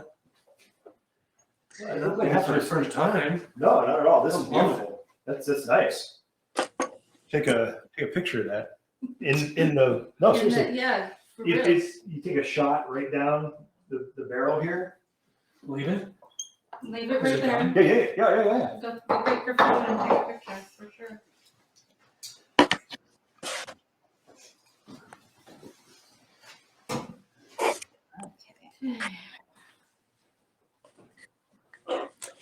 All right, so Yeah. Hate that. Sigh. I hate doing that. okay, so you guys want to take a 5 or 10 minute break? Are you good? What do you want? What do you want? I could use a 5-minute break. Okay, yeah, let's regroup in 5-10 minutes, and we're gonna move on to lining the spine.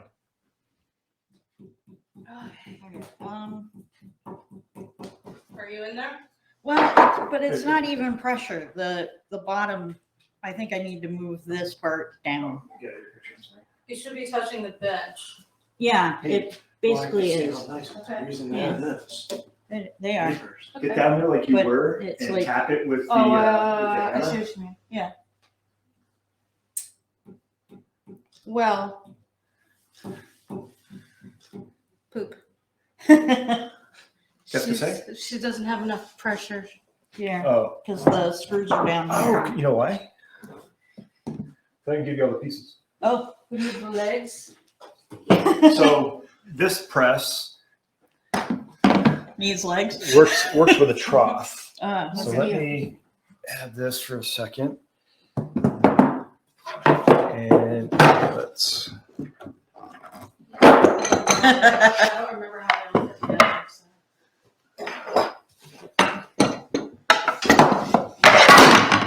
Oh,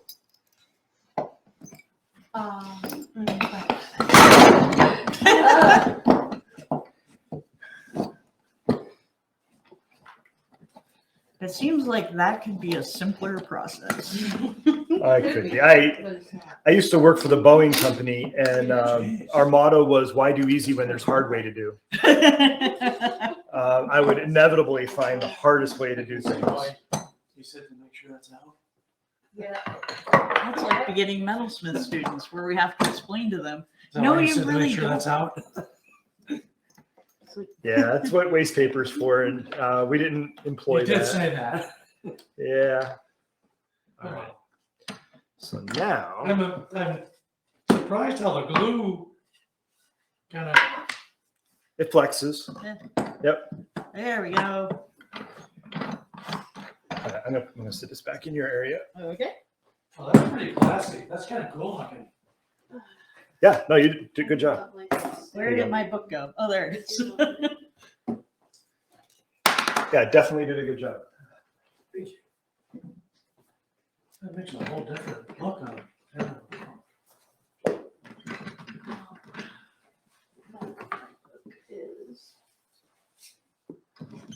That whole setup though, for probably like $500, $600, isn't it? Yeah. Well, but it's Yeah, but it's like 180 for the press, another like 70 for the legs and the clamp, and the backing arms are probably another 150. Yeah. Do you think it's worth it? Wonky. Well, I mean, if you can find one of those that's affordable, I would get one of those. But you know, the bookbinder. Right. For depending on how serious you want to get, this would be a step up from, you know, clamping your boards. Like that's kind of a. Yeah, but what's the difference between getting that? Doesn't go anywhere. Oh yeah. Yeah, I love that thing.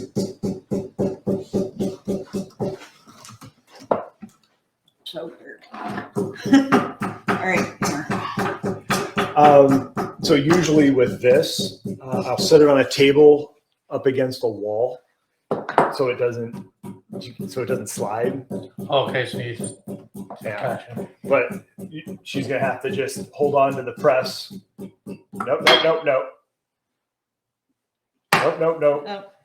Nope. What am I doing? Glancing blows. One, don't hold it back here. You want to hold it up by the head, and you want to do this. You're petting it. See? And you're going to start, don't hit the top, but you want to bring the top signatures over like that. And with this, start off gently until you get a good feel. Yeah. And then, I mean, I can get pretty aggressive and knock those down in a few moments, but I know I have the wrist now. Not you're hitting it. You need to hit at an angle. You're pulling it. Yeah, it's hard for Yep. when I'm standing. Do you want a shorter table? That would probably work. Yeah, I can sing the Lollipop Guild again. That's I pick on Marsha all the time. fine. Here, let's move you over here. The other thing is, this is a really weird way for me to hold a hammer. It takes, but I guarantee you, if you're holding it the other way, you would have already smashed your curve. If I started in the middle, maybe, but Okay. I think I'm good here. Am I good here? Yeah. Is that a good round going? Yeah, this is kind of funky. Well, that's my waste paper. Oh, okay. Then it deserves to be funky. Yes. Just a little bit funky. Throw some waste paper on there. All right, there you go. Thank you, man. You know about what you're doing? Okay. So I'm worried. I've been talking so much, and I can feel my voice going already. Tomorrow should be fun. Hope you guys know sign language. I do not. Sorry. Oh, I'm not used to that much talking. What are we letting this find? Craft paper. There's a roll on the left-hand side of the cloth rack. Down. Should be, yep. There you go, that works. Sharon, put one piece today.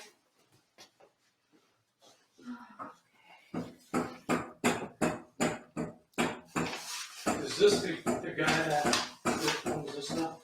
Yeah, same guy. Jim, Holstrom? yeah. And his website, I believe, is affordablebinderytools.com.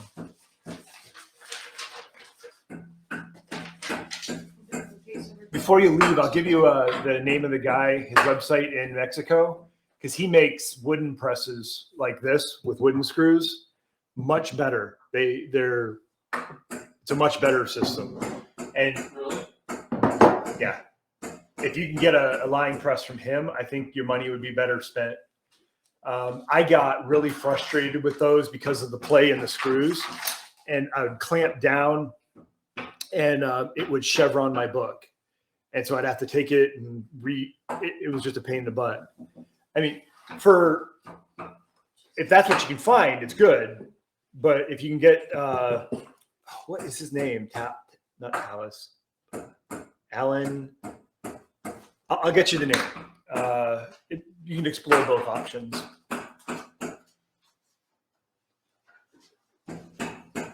All right, Sharon's finishing up rounding hers, shouldering it, sorry. You're almost done. With this. How big of a piece am I cutting here? We'll get there. I need to cut 2 pieces for Sharon and I. How big of a piece am I cutting? Like a couple inches? I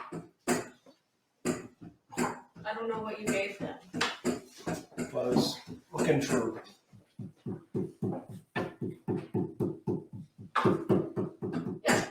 Let's give him a couple of those. It's all required in the book. They should each have maybe 2 pieces of this. So I should cut more because I think they only got 1 in their kids. Oh, he's got 2. Does he have 2? Actually, he had 3. What's the name of this?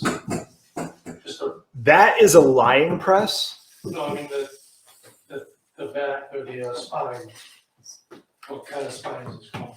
It's rounded and shouldered. Oh. Yep. Here she is. How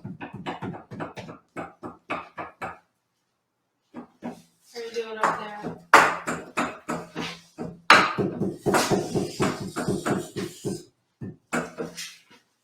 Want to see if this is okay? I feel like maybe I shouldn't have rounded it quite so much. So Yeah, it looks like it's got a lot of round, and that's okay.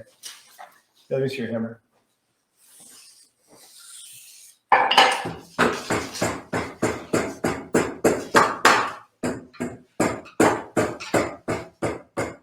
See at it? So here, this is the pain in the butt with this. There you go. These metal screws It's not great. It's not terrible. don't go tight enough. And so This side's I better. tapped that a few times and the whole thing slid down. Oh, So these don't tighten up the volume. yeah, Maybe it- we didn't get and- this tight enough in yeah, here. and it's not, 'Cause you don't have it. I can't even get them tight enough to always, I have to reset this like 2 or 3 times. You need to. Okay, so that wasn't me. No, no. You need to And just ow. to bend over a little bit. And I'm not a little guy, Yeah. right? Oh, Okay, like a lot more. Okay. Yeah. You wanna try and get it even, like it's bent over here, but you're kinda like wonky with your round right now. Okay. So, yeah, you just try and get it bent over more in the middle. And then we can try and even it out a little bit. Okay. Give it a little more bend here. Your Yeah, bend's good that's here. better. Just need to bring it down. Okay. Okay. Cool. yeah, when you first start off, it takes, you're gonna destroy some books. Trying to figure out how much pressure I can put, where I can hit it. But it turns into a tactile thing where you just feel it. It didn't follow you, guys. Huh? It didn't follow you. Oh, sorry guys.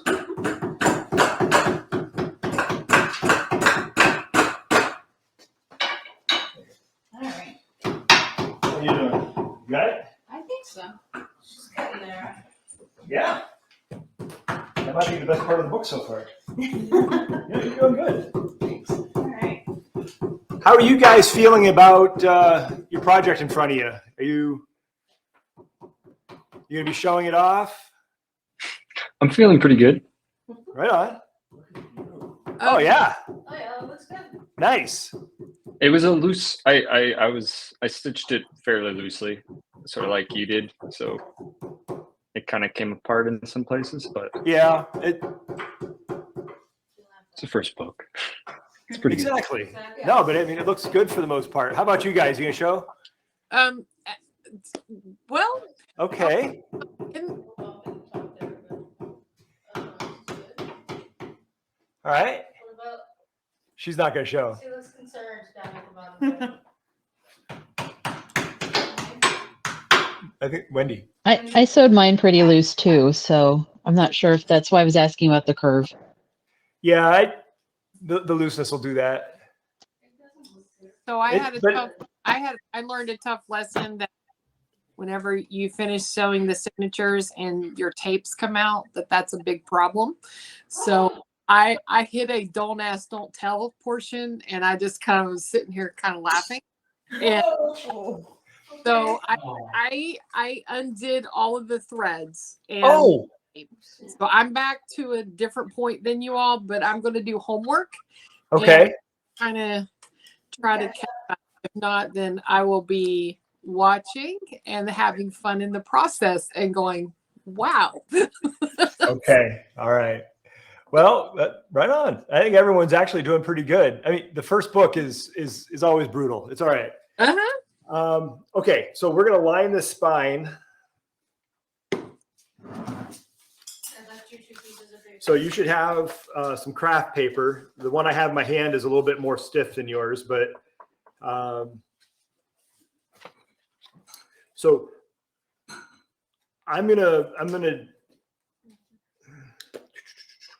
we're gonna do a step that I hadn't planned on doing.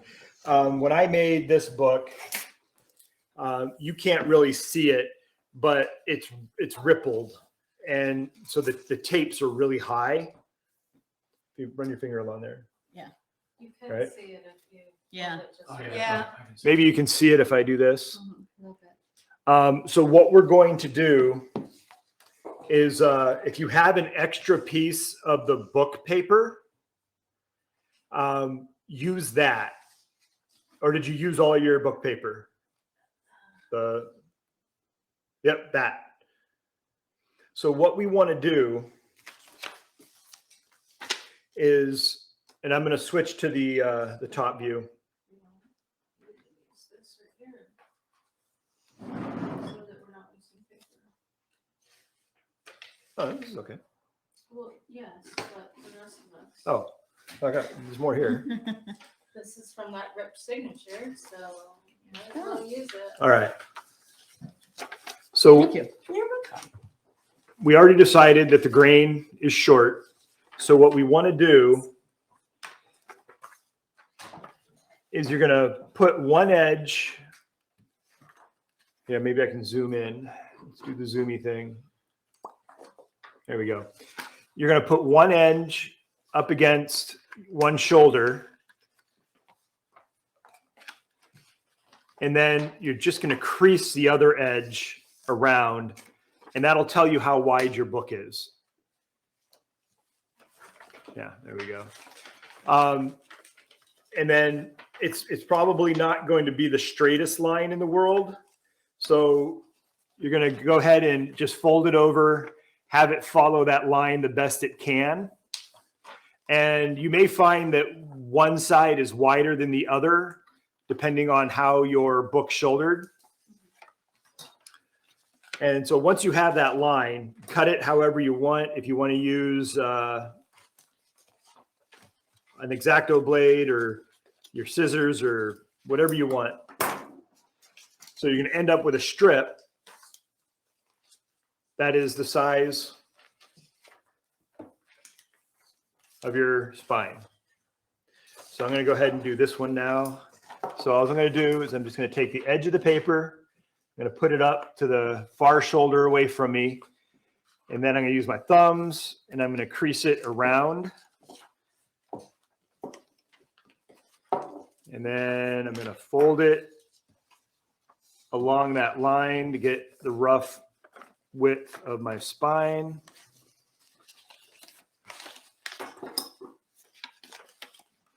And I'm going to cut it.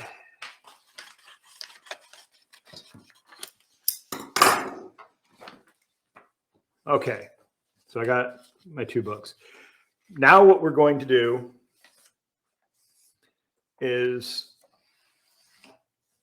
you're basically going to cut out where the tapes are. So I'm going to end up with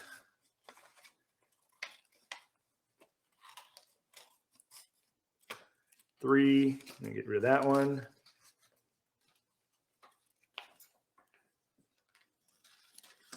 All right. So you want it to be just shorter than the space. So I'm going to go ahead and cut 1/8 off or so. There. There's one. I'm going to cut a little bit off of this one. And what this is going to do is it's just going to be a little bit of filler. And once you put your glue on it, it'll help bring it up closer to the height of the tape.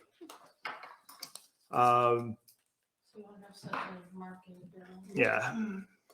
You'll be happier with your spine at that point. Your book spine, that is. I was gonna say, Other spine? Nah. your spine not so much. All right, there we go.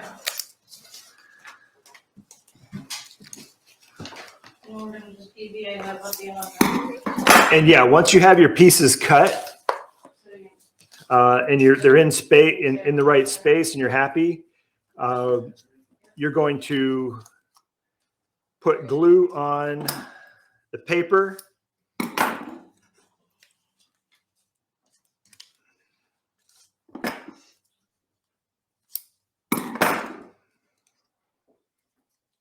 There you go. Okay, a general rule of thumb. Am I allowed to use that term? I'm sorry. It's over with. I know it's a derogatory. Yeah, shut up. Okay, so the general rule is you apply your paste or your glue to the thinner of the two materials. So if you're putting paper on board, you're going to apply your adhesive to the paper and then put it on the board. And the reason for this is when the glue or the paste dries, it'll contract and it pulls. So you want it on the weaker material.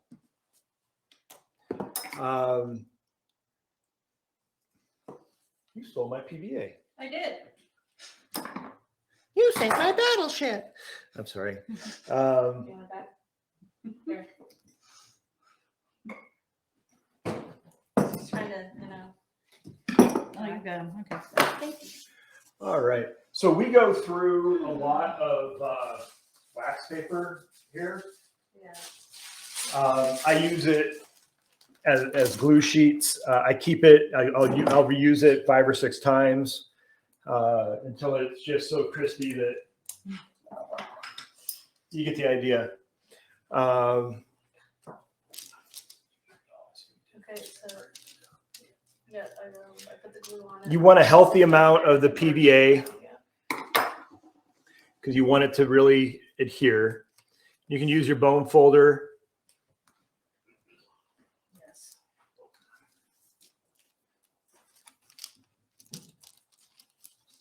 To push it down, or you can use your fingers. It don't matter.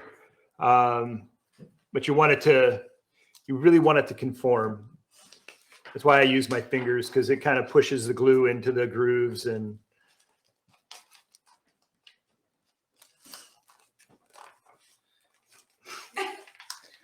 It's just being goofy.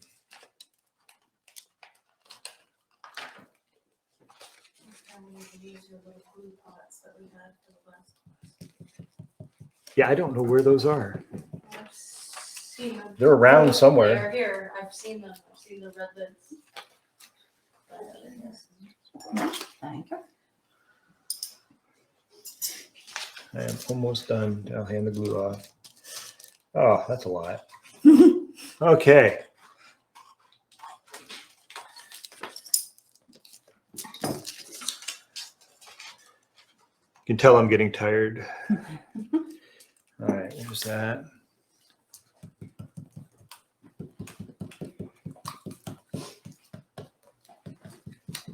And it doesn't have to be the exact size. We're going to put another liner over this in a second.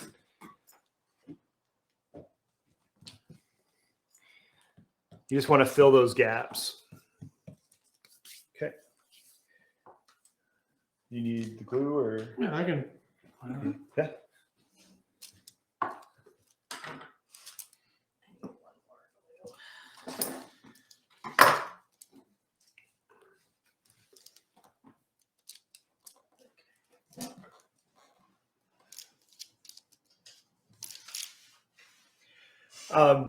The paper that we're using really doesn't matter. You could have used craft paper, magazine, just whatever to fill it. The recommendation would be, working with acid-free paper.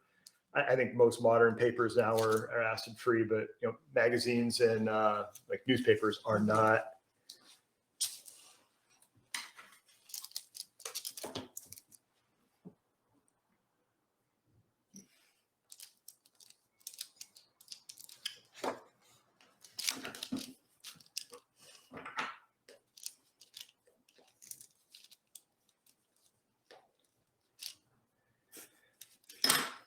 All right. For the next step, we're going to jump ahead. We're going to do the exact same thing, but we're going to use the craft paper, this paper, and we're not going to cut it into pieces. We're going to leave it one strip. So what I'm going to do, same thing. I'm just going to put it on the edge, and I'm going to fold it around. That gives me my line.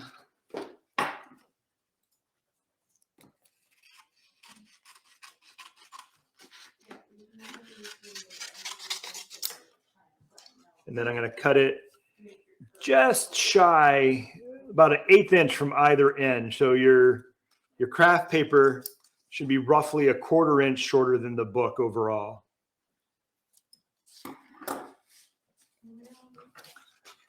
We're cutting the other liner, the one that goes on top of everything. A little bit shorter. You said. Yeah, just a little bit.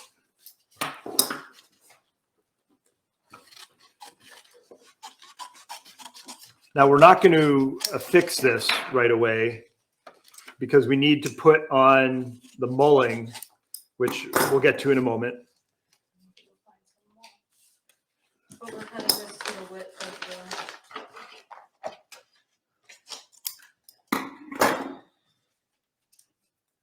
the. Okay, so there's that one.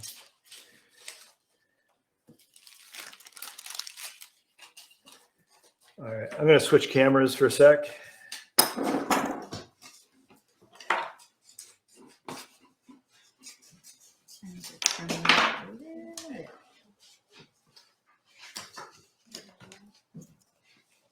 A little bit. Okay. How are you doing? Are we doing okay over here? Okay, there we are. All right, mole. So she has mole in her kit. So It's just Sharon and I. Sharon, you and I. Yeah. Where is line up my face? It's. I see some. Huh? I see some. You see some? Yeah. Oh, Is excellent. there any out anywhere? I thought there was, but. Just grab a piece of that. Here, you've got the big scissors, so why don't you, Yep. Okay, here's my, okay. You're there, have you cut your, No, I should do that. do right this next? But don't apply it. now. Okay. Yeah. Just cut it to size. Yeah, so the craft paper, don't paste it down yet. We've got a couple things to do before that.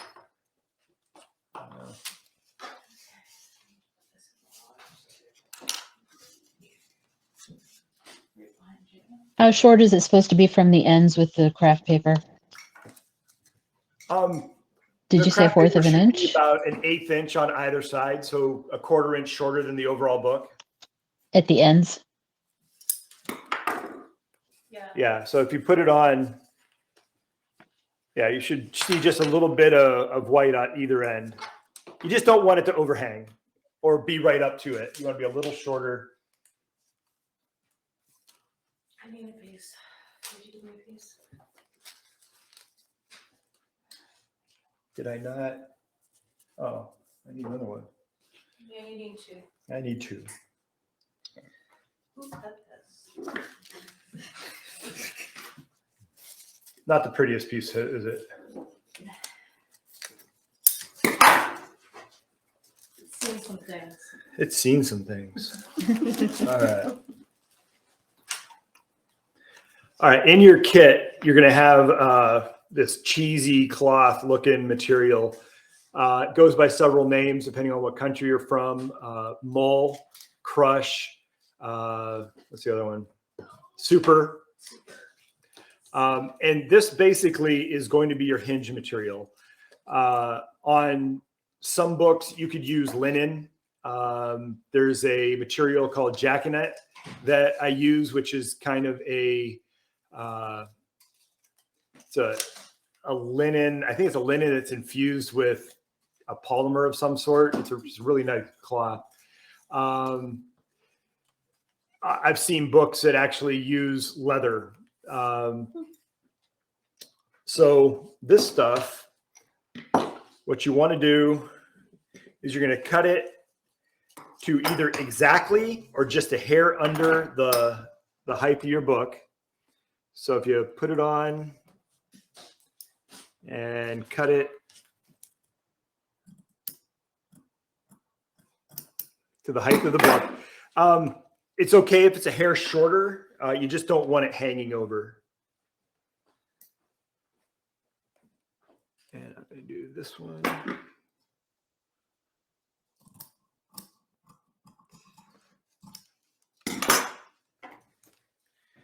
All right, I'm going to clean mine up because they are not pretty.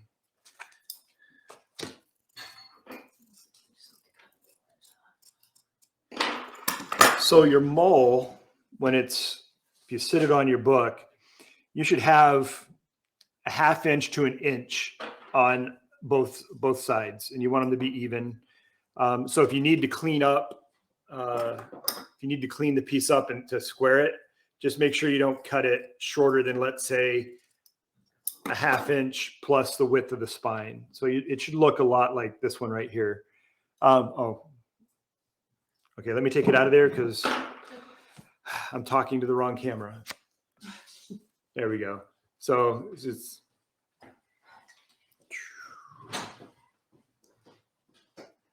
so it should look like that.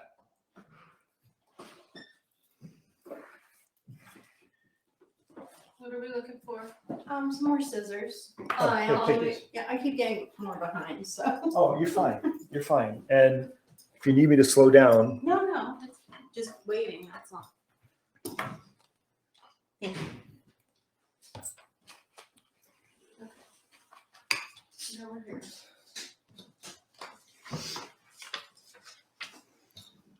what do you now? This.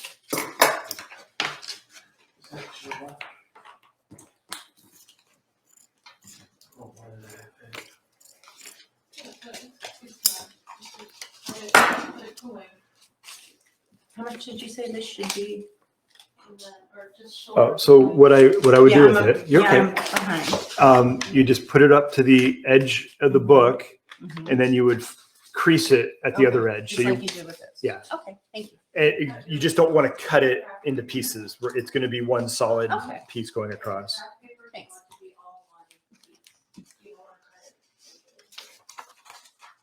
Okay, you got plenty of craft paper, so you don't have to be sure. Where's oh.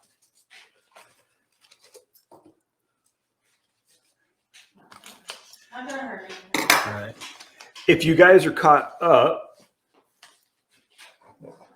so what you're going to do now is we're going to glue out the spine. This time, you're going to put it over the entire spine, including the tapes, but you just want the upper edge. You guys need the other camera, don't you? Yeah. I'm going to switch cameras for you.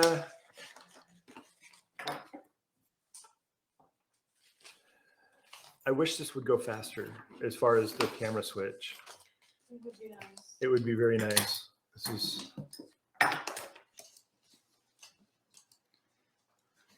Okay. And let's zoom in. All right. So I'm just applying the PVA to the top. You don't want it, you want it on the shoulders, but you don't want to go over the shoulder.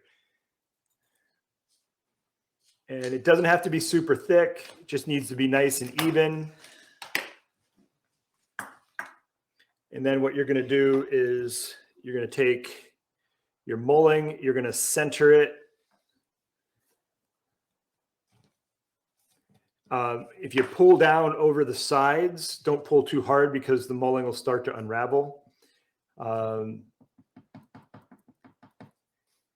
then once you pat it down like that, I just usually take my brush and I stipple over it a bit. Again, don't have to be a lot. There.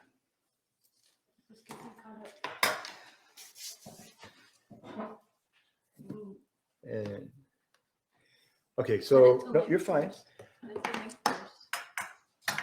So that Okay, you're so- working with only what you Yep. need to be working with.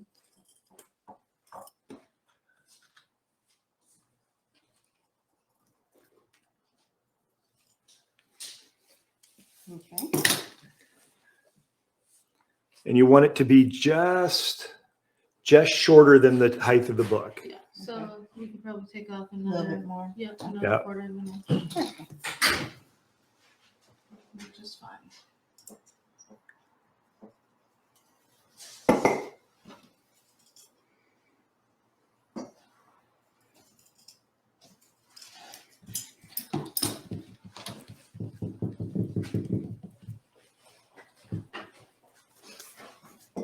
It can be a little shorter, but let's just, it's within the edges of the book and that's all we really need.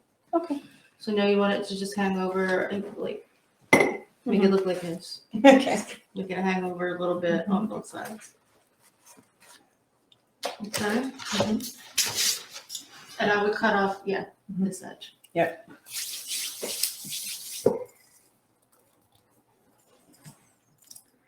So we're gluing the tapes with this one too? Yep, you're gonna glue out the whole spine. Okay. You want to go to the shoulder, but not over it. Okay. Not on your tapes. Yes, this time, On your yeah, you want it on the tapes because we've now shouldered and round and shouldered. And so the tapes are where they need to be. Glue them down.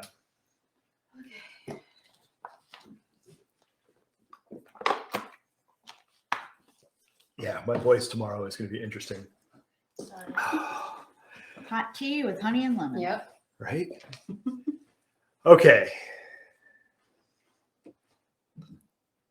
I'm going to switch cameras again for a sec.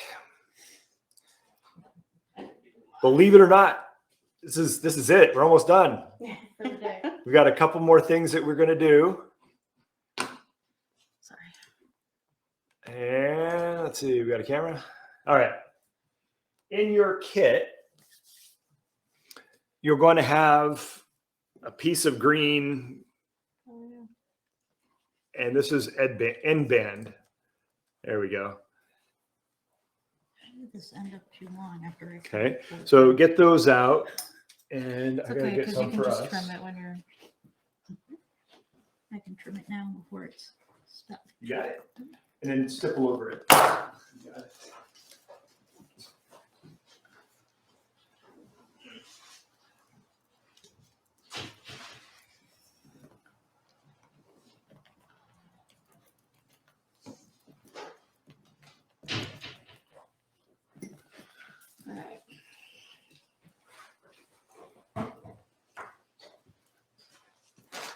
All right. All right. There we go. All right. End bands. They've been pre-manufactured forever. You can get a whole roll of it. It's relatively inexpensive. Do you need scissors? Yeah, I do. There you go. Thank you. Thanks.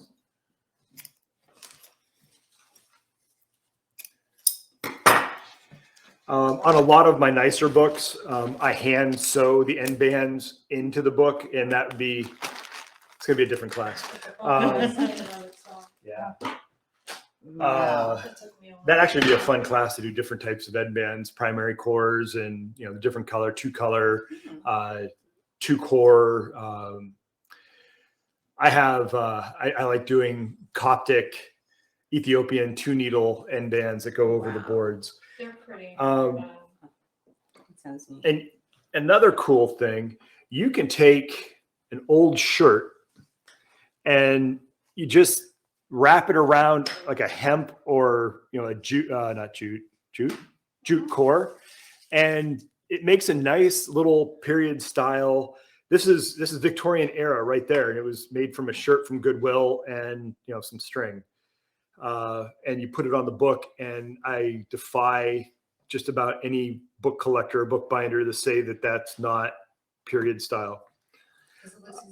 Yeah, and if you're making an artsy book, whatever fabric you want. I've made these out of leather. Yeah, it's so you don't have to go buy this stuff from the store. I bought a shit ton of it when I started, and then I realized that really wasn't what I wanted to do. So it's good for classes, and it's good for itsy books and things like that. But today, because I don't think you want to learn how to sew a headband. You don't. You thought the weaver's knot was a bug? All right. So what you're going to do is you're going to, I'm going to switch cameras again.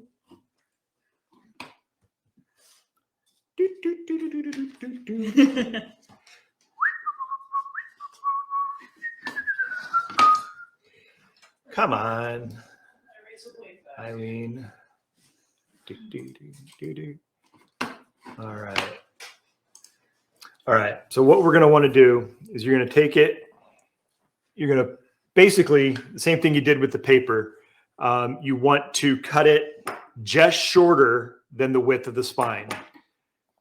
And so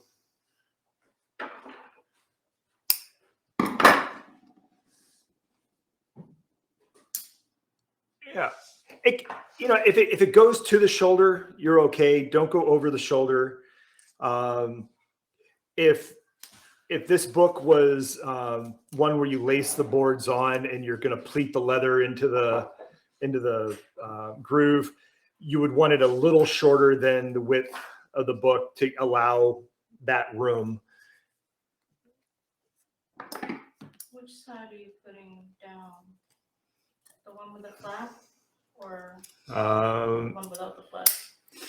Or doesn't matter? So it really doesn't matter.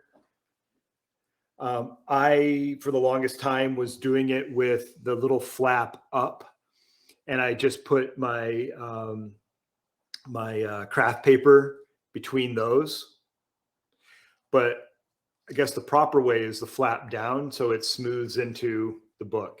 So when you go to put this on, what we're talking about is this little extra fabric. Mhm. You want to, when you glue out, you're going to put that side down and the solid fabric side up. A little roll just over the end of your book.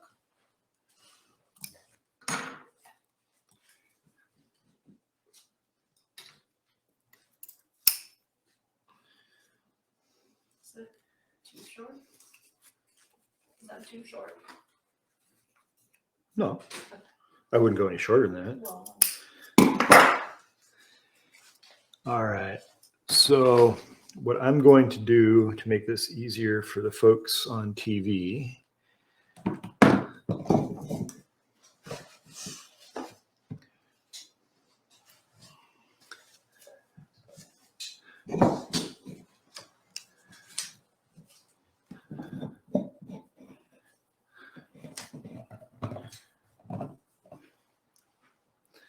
all right, when you go to glue these, you want, there we go. You want the edge of your book to come up and just touch that bottom green line. So you don't want to see any of the mint. You definitely want to cover that. So when you put it on, we're going to put glue on the spine, and then you're going to come in like this and sit it down on the book, and then make sure that it's positioned so you don't see any of that mint. And here, let me, so it should look like that. It's like that. Okay. Oh, it's supposed to go under the wall? no. Okay. Nope, goes right on top. Right on top Okay. of the mold. So you can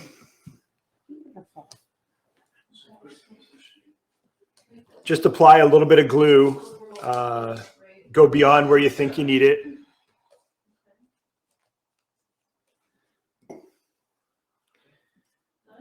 And then I didn't even. sit that on. I'm going to pick it up. I'm going to make sure it's in place right and pat it down.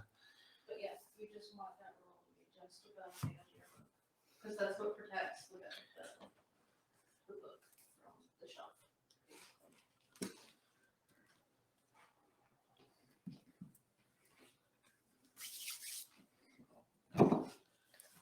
I see that's sitting up a little bit high, so I'm just going to use my finger to get it down. If you put too much glue on, you're going to end up with glue beads forming in between the head of the book or the tail, whatever side that is. But that's what we should look like. Where's that wet rag? Everything's sticking to my fingers Yep. instead of the book. Blue fingers. Yo. I look like a little kid right now. It was like these. And now after that, we put our craft paper. Yeah.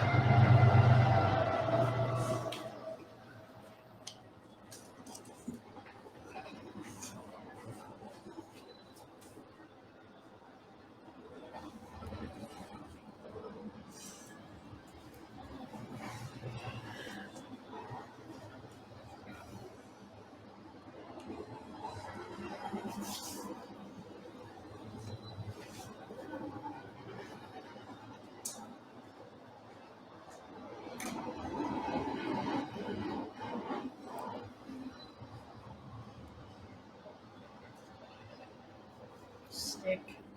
Bamboo stick.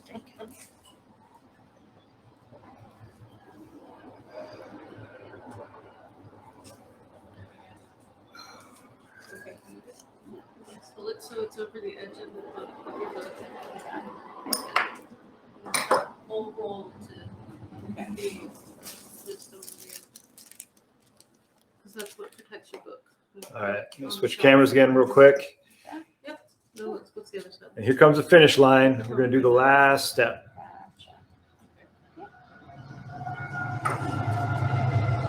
Last step.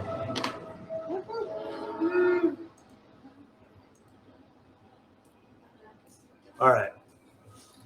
So the last thing we're going to do, just like we put down the white paper between the tapes, we're gonna take the piece of craft paper. We're gonna glue it out, and then you're going to apply it right to the spine and right in between your two end bands like that. Let's see if, there we go. So you're just going to put it right between the two. Now you're probably going to notice something when you glue out this craft paper and you go to put it on your book, it's going to be longer. It grows with the moisture. It'll contract when it dries. So I'm going to glue this out with the PVA.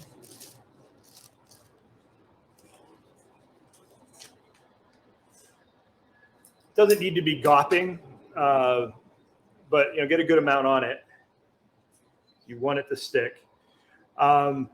If you wet your fingers or have a damp rag, I usually just lick them because, I'm a boy and I'm gross.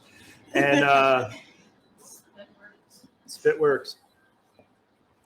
And you just want to tap it down, have it conform to the shape of the book. You're still going to have a little bit of texture where the bands are. And I'll switch cameras when I do the second book. That way you can see from the top view what I did. Boom, done. All right, I'm gonna switch cameras.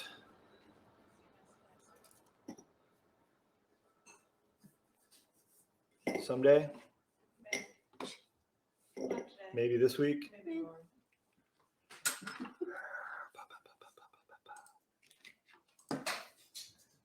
It's not pretty. All right. There it is.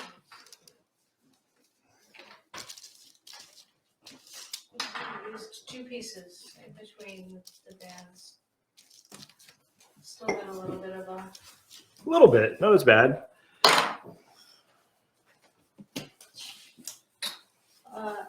Those are helpful. I don't know. I know using my fingers is almost better than using the bone folder for this.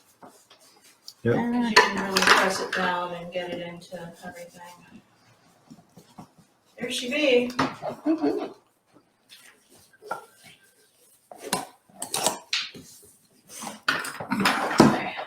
My toys away.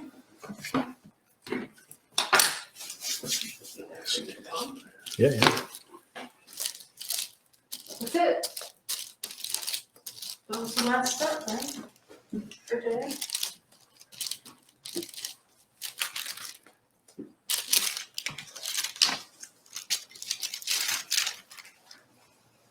Now, should I trim this extra piece off or will it contract?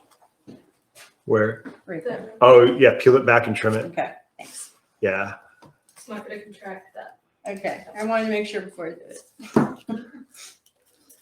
All right. So you should have in front of you something that looks like this. And that is with short of the end papers, which I guess we have one more step to do. We have to put end papers on. They can really be done at any time. But yeah, that's a completed text block. Woo! Yay, us. Congratulations, guys. If you want, your tapes need to be shorter than your mole. So you can see mine are sticking out here. So all I'm going to do is I'm going to cut them back just so they're shorter than the mole. So now you can see they're definitely underneath it. I'm going to do the same to the other side.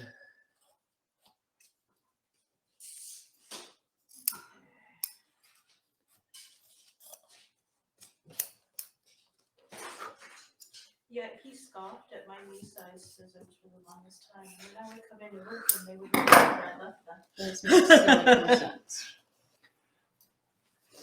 All right. All right, Okay. there should be. Oh, can I take the waste papers off now, or should I wait? Yeah, you should change your waste papers out. How are you guys feeling? It's 4:20. Tomorrow, the case making and casing in, it would be a shorter day. It's not, if it takes us past 2 or 3, I'd be very, very surprised. We can do the end papers today if you want, or we can wait till tomorrow and do them first thing in the morning. What say you? How tired is everyone? Okay, I got 1 tomorrow, I gotta check on my dog. 2 tomorrow. I got a dog checker. Yeah, mine too. I have a child. Wait, done that. Okay, so I think we'll do the end papers tomorrow. But yeah, hey, all right. Let's see everybody's.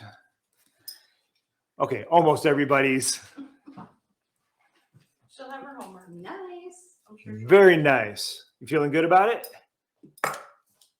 Yeah, There we go. his is looking pretty good. Right on. You guys have to show them yours. Show it Where are off, these show it off. damn tapes? Good job. There's one. Oh, Oh, that's not How's bad. that? it's beautiful. You're gonna want to trim your tapes. Yeah, I'm still working on that. Yep.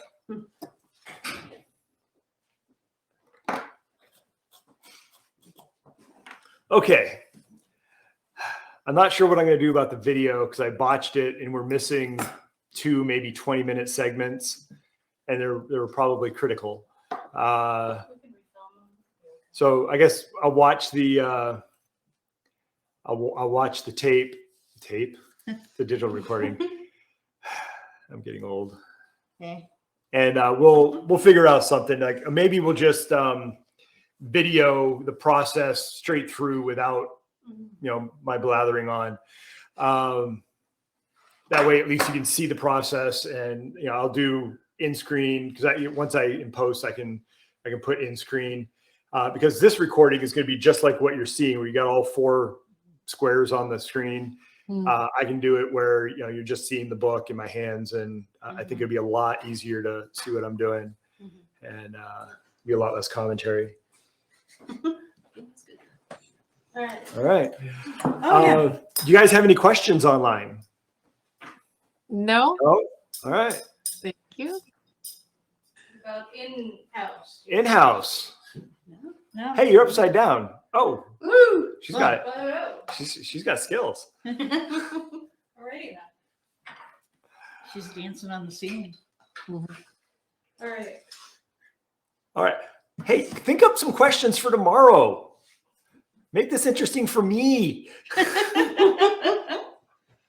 Well, I do have one question to make sure I didn't miss a stage. So 8. The answer is 8. okay. No, I'm just kidding. Go ahead. Go ahead. I'm sorry.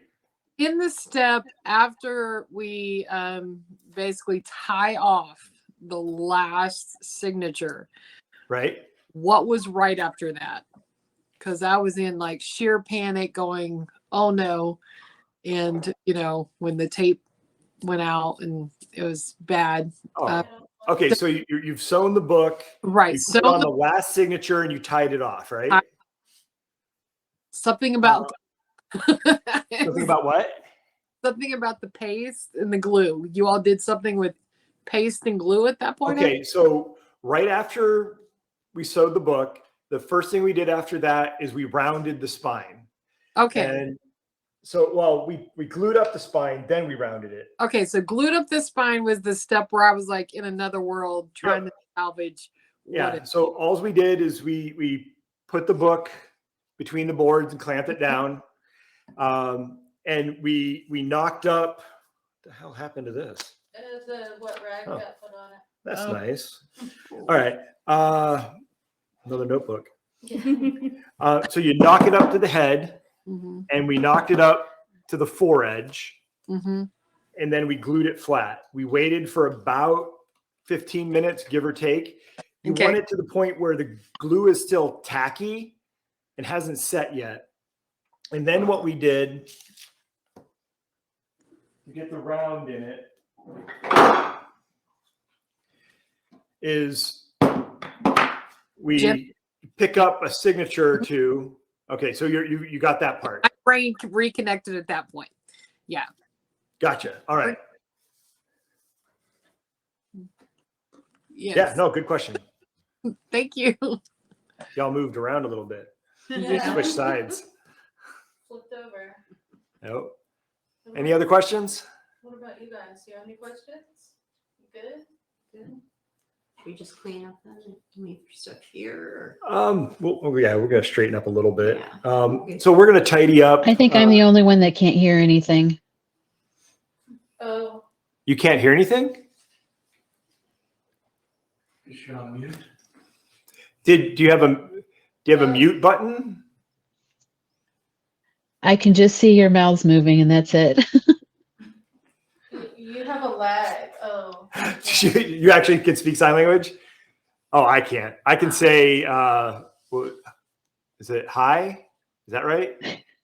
And I know an inappropriate gesture. Yeah. That's about the extent of it. I should know not to joke around with languages. I took a semester of Japanese, and I made the mistake of doing the proper introduction, and they all just started talking to me in Japanese. They thought I knew it. I'm like, I have no idea what you all just said. I can say like 3 things. I wondered where that crawled off to. Oh, there you go. But yeah, I don't know anything. I don't even know TV stuff as far as, the stuff they show on TV. It's Another train. Not one to partner up with when you're playing, trivia. No. Oh, and I'm horrible. I mean, Cultural the way trivia. my hearing works, I can't filter stuff out.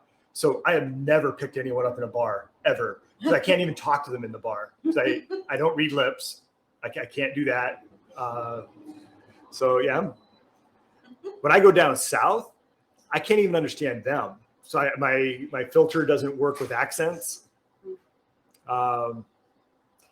Yeah, language and I are not friends. Unless we're coding. I can code pretty good. At least I used to be able to. All right, so yeah, I think we're gonna clean up. If you don't have any serious questions, what you had in your hand were the M papers. So we'll apply those tomorrow and we'll make a case and then we'll case the book in. Woohoo. Yay. And I won't be here, I'm sorry. Yeah. I have to watch my- We'll be very sad and miss you. How dare you have children? Yeah. Being a responsible mother. But she's here all the time, so that's Yeah. good. All right. Well, thank you. See you tomorrow, 9 a.m. your time, Eastern. 9 a.m. Yeah. All right. Where are you located? I'm in Dallas, Texas. Oh, wow. Oh my Oh God. my. I was conceived. Never mind. People were. I really was. My family was. I flustered myself. I can't think of the town. But yeah, my family, my dad's side of the family was from Texas. I have aunts and uncles that are still there. My siblings moved to Bama, and Half of my family is actually from San Antonio, from Mexico and San Antonio. so yeah, I was there for a week, maybe 2. We'd have to actually figure out the actual dates, but yeah. Well, thank you. All right, you guys take it easy. Thank you. You're See you welcome. tomorrow. Thank you. Yep. God. God, why do people let me talk?